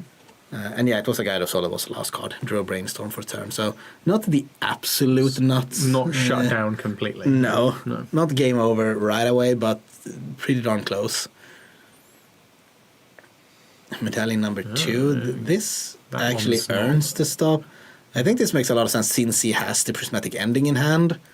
Had he not had the answer for the other medallion, I would have probably just liked letting this go. Because a lot of spells are like, they cost 2. If they cost 1, they can't cost 0 anyway. So it's overkill. Yeah. But now with the Prismatic Ending here, going to get the other reducer, going to leave Marin with 2 cards in hand and no reducer in play. There we go. Yeah. So starting out looking really good for Anders. Which makes me happy because I like this deck. And I'm looking for a deck to play at BSK, and if Ocelot Pride is in it, I'm going to be happy. It's definitely one of those silly cards. It is. Yeah. So fun to play with, though. Yep. Kitty galore. Here comes the Burning Wish again. Gonna see what he finds from the sideboard this time. Does have this 1 floating colorless from the Ancient Tomb as well, so no way for Anders to daze it yet. For the Rite of Flames, just want cheap ritual effects.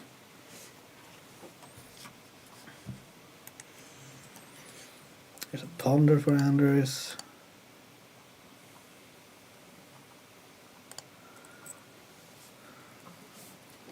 I'm guessing he's just looking for more either hate pieces or counter spells here, because he has the Pride in hand as well already, so he does have the pressure to keep to start to really lower the clock on this game, especially with the Ancient Tomb on the other side. He doesn't need to be careful about when he's playing that either. Right? He can just flush out what he needs to. Yeah, basically. He did find a Hydroblast, so yeah, there's more interaction here. Takes his time, no need to rush out the Ocelot Pride here and leave yourself shields down. Let's see here, let's Ritual Resolve, see what the next spell is. Being patient with the counter spell is always nice and necessary. You want them to use as many resources as possible before you stop them, because that makes following turns a lot weaker. Mm-hmm. But that's a hard balance to go, like when do you stop them? Because you need to at some point. Here's Ral. And I guess now this should be... Actually, there's 2 mana left in the pool here. 1 colorless and 1 red. So now Anders does need to choose now. When does he want to pull the trigger on this Hydroblast? Coin flip. Yeah. But now also he's out of red mana on Marin's side. So he shoots to transform the Ral, still with the Rens Resolve on the stack, or with the Reckless Impulse. Blasts the Ral. You can flip 2 cards. Was he waiting to see the result of the coin flip there, do you think? Yeah, for sure. And yes, this is a good timing, because this is now... Your reducer is already gone, because you flipped the Ral, and before you have a chance to actually activate it and do something with it, I'm just going to get rid of it while there's still a spell on the stack. Alright, because you can either plus the RAL and make it into reduces on of turn, or you can just actually kill the Guide of Souls. So, yeah, it's good patience from Anders, realizing when you need to pull the trigger. So, Ocelot's in. Yeah, the namesake of the deck, Kitty Cat, entered the building. And he's dealt, again, with everything Morin's played. Pretty much so far, right? He's just showing this a huge amount of interaction, just lining up very well against Morin's attempts to push something through. Yeah. Obviously, being on a 7-card hand against a multi-5 is going to help. Big advantage, yeah. Yeah. So we've you will just 1-for-1 all day long. Yeah. And the March of the Cats have begun. There's another reducer in. We do have an Amorpho Seething Song in the Exile zone here. Those are. It's enough to get launched. It's enough to get started. The issue is you have 1 red mana here. You need to cast the Monomorphos, and Anders can daze this if he'd like. And he will. Yeah, he could get somewhat greedy here if he'd like to, and just cast the Seething Song as well. Then you will also be out of mana, and I can daze that one. But yeah, he's just going bouncing the medallion. Yeah, he's just going pure like surgical here. Yeah. Just get the Monomorphos out. You don't get to draw another card of it. Then I'm gonna bounce the medallion. You're at 7. I have 3 power here. If I play creature before, I have 5, and then your Ancient Tomb is turned off. No creature pre-combat, sadly, so we can't threaten the return of the Ancient Tomb here as well. But 4 left. But there's also just 2 cards in Martin's hand here, and it's going to be a tall order. Yep, all of the answers. And you just need 2 little 1-drops to pressure enough. And there's a Consigned to Memory in hand for Anders as well, I believe. So this is just a replay of the medallion. We see Consigned to stop it. Consigned, yep. Marin's at 2 life with 1 red mana, and that will do it. That's the end of it. Anders calls on with the blue-white Zoo deck. He really didn't face any problems at all there, did he? Clinical showing from Anders here. He managed to, had it all. Managed to really dismantle the Storm deck. Completely different showing than in the semis. Obviously, that's Magic. But yeah, great showing for both of these players, obviously. Still a little trophy here coming in for Anders. Happy new owner of that. He's going to get that together with some other prizes, of course, like the playmats here from Heavy Play we've seen entering the screen now. And also, of course, winning the qualification for the European Magic Cup. Yeah, he's going to Italy, right? Yeah, that's Bologna. the cup. Bologna. Bologna, yeah. Beautiful. Great to see. We don't have any date yet, but it's Q1. Yeah, Q1 early 2026. 2026 somewhere. It's a date to be announced. Exciting. Really exciting. Yeah. Enjoyable game. Lots to talk about there. Like as it went along, it was. It wasn't just watching people make mana and put storm counters down, which was what I was expecting. Actually, yeah. So. We managed to see the Storm deck in both of its appearances. Like one when you actually managed to get it through and do your combo thing, and one how you actually managed to stop it. Yeah. So we can all take some lessons home from this. Maybe how to deal with Storm. Yeah. Just be Anders. Just very draw your third days off the clue when you need it, like a champ. Yeah. But we'll see if we can get Anders in here for a winner's interview. I think he's running around high-fiving all his buddies. Yeah. He has some friends here from Gothenburg still waiting for him. They're gonna high-five all around and be happy. We'll see if we can get him in here for a quick winner's interview. I guess Tom is going to want to take some pictures and so as well. Yeah, he's got his camera. He's ready. So he's going up on the wall. Hide your walls, hide your kids. Tommy with the camera is coming. That's an old reference. I mean, Tommy is old, so... yeah. Fair play. Probably older than that reference, to be fair. Could be. Oh, well. But yeah, that's great game. And great day, all in all. Yeah, I've really enjoyed it. Yeah. It's been some fun Magic. For sure. Some excellent games. Yeah. 8 rounds down, a lot of fun decks, a lot of a broad meta game like we used to see here. It's really fun. Yeah, I think that's. I've been quite surprised over how varied it's been. It's been really fun. Good to see. And I would say, really sweet deck, managed to take it down. Yeah, it's sort of fun. I mean, trawling through the metagame list, it's not something you see up there, so it's really fun that it's come and won. Yeah. The cats are their own thing, right? Yeah, for sure. And like we said, doing a bit of a different angle, just actually going wide. It's not that common in... Like the closest thing to that in Legacy right now should be the Core Steel cutter, I think. Yeah. Goes somewhat wide. Otherwise, it's big Murktides or it's big Barogoyfs or just singular threats backed up by a lot of interactions like the Dragon's Rage Channeler or whichever. Or you're just comboing. You're just going or it's big mana, going to Ugin or Karn, and there's some singular cards just winning the game. Yeah. But not this one. Or I guess it's a singular card. It's the Ocelot Pride. Well, yeah, Ocelot Pride is the guy there, right? Yeah, it just makes its best rabbit impression and multiplies like crazy. Yeah. Some congratulations for Anders in the chat there. Nicely done. From home, but I guess Gustav is going to be happy anyway because the Stormclayer got dismantled because he was not nice to him in the quarters.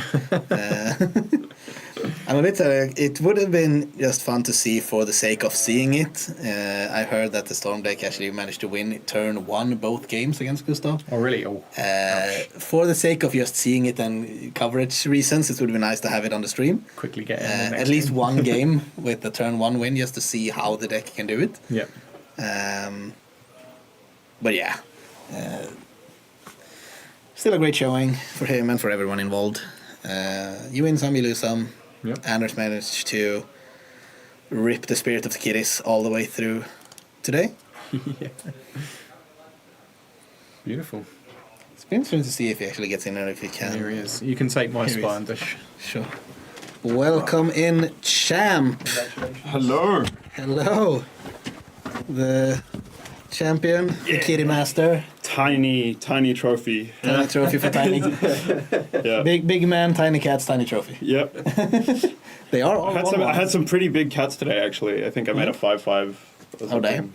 This trophy is not a 5-5 trophy. No, that's this is a 1-1 trophy. So you need like 60 more of them to actually match the amount of cats you make. 126, right? Yes, that's the one. Was that the highest number today? Yeah. I mean, I had six Ocelot Prides. That's 126, according to you. I didn't actually count it, but I think that checks out.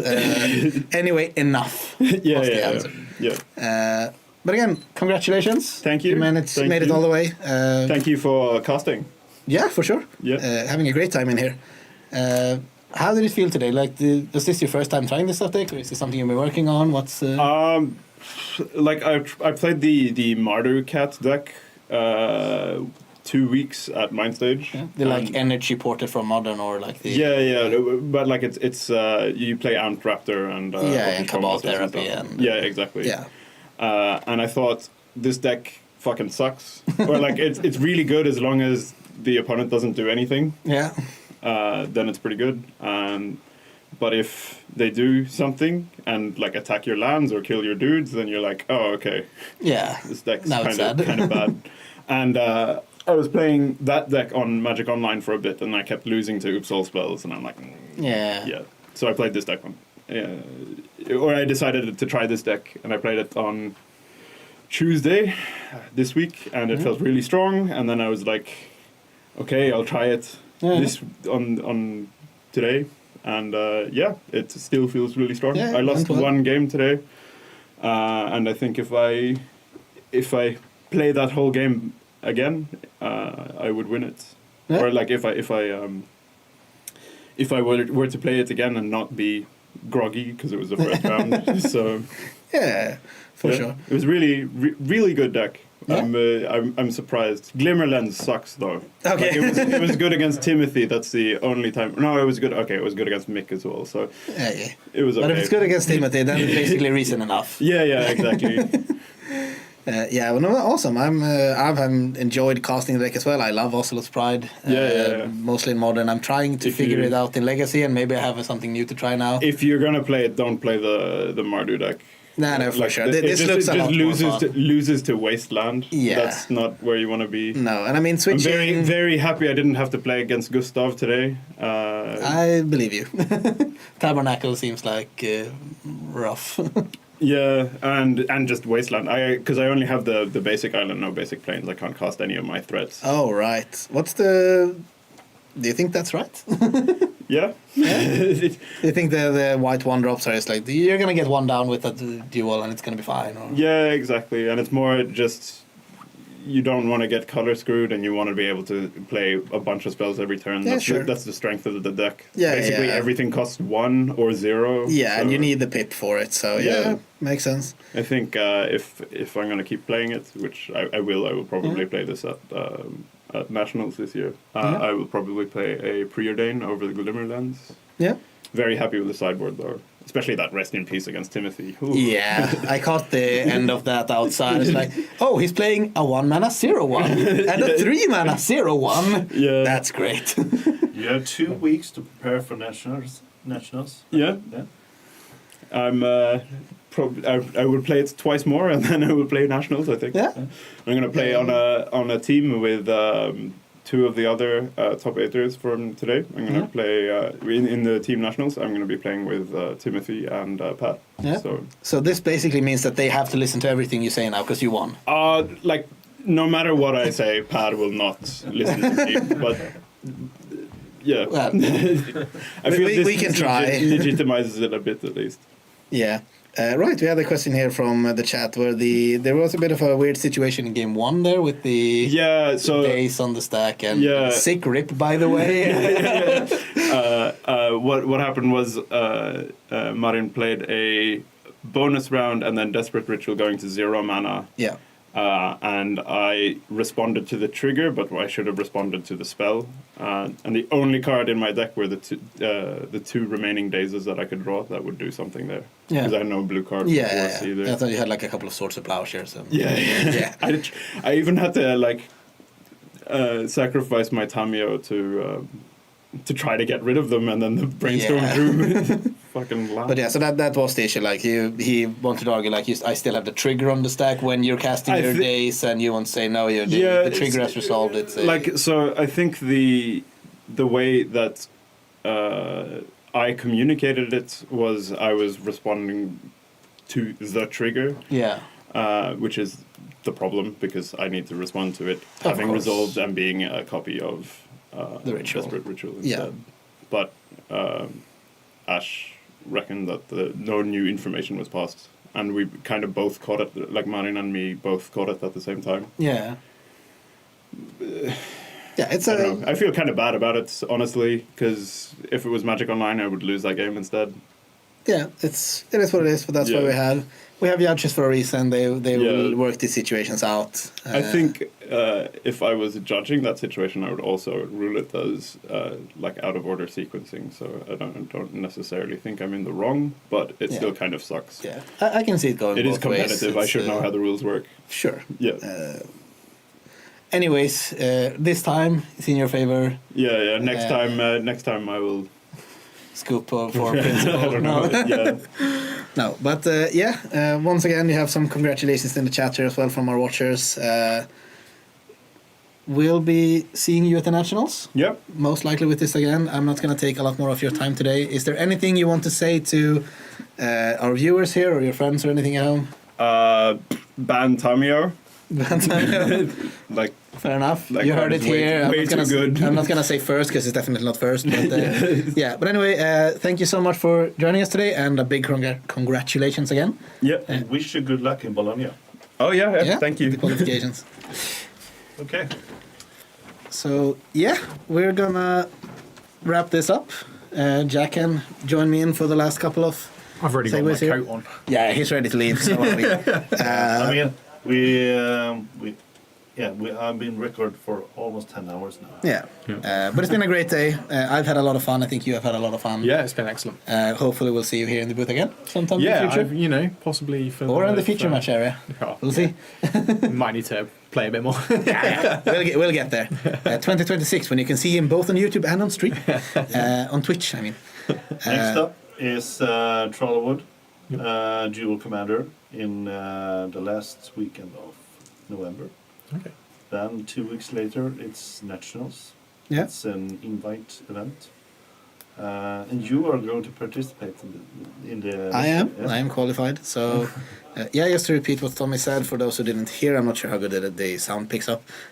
Next event here on Alara Games will be the Dual Commander Trollywood in the end of November. Then December 13th, as we mentioned before, we have the Nationals here in Sweden, the European Unity League Nationals playoffs, where more of us will compete, myself included, for a spot also to Bologna as part of the Swedish national team. And I'm guessing they're both going to aim to be streamed. Yeah. In the same way as today. Yeah, same as today. So excellently. Mark your calendars, check your dates, be here, sit in, enjoy the evening. A last big thank you to Heavy Play, new sponsor for this stream as far as I'm aware. Making really interesting and new innovative ways, products for Magic the Gathering. Big shout out to Alara Games as always, keeping this whole thing going.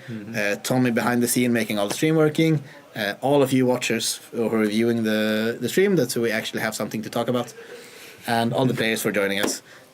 So from me, from Jack, from Tommy, from everyone, thank you so much for watching, and we'll see you next time. Thank you very much. Bye-bye.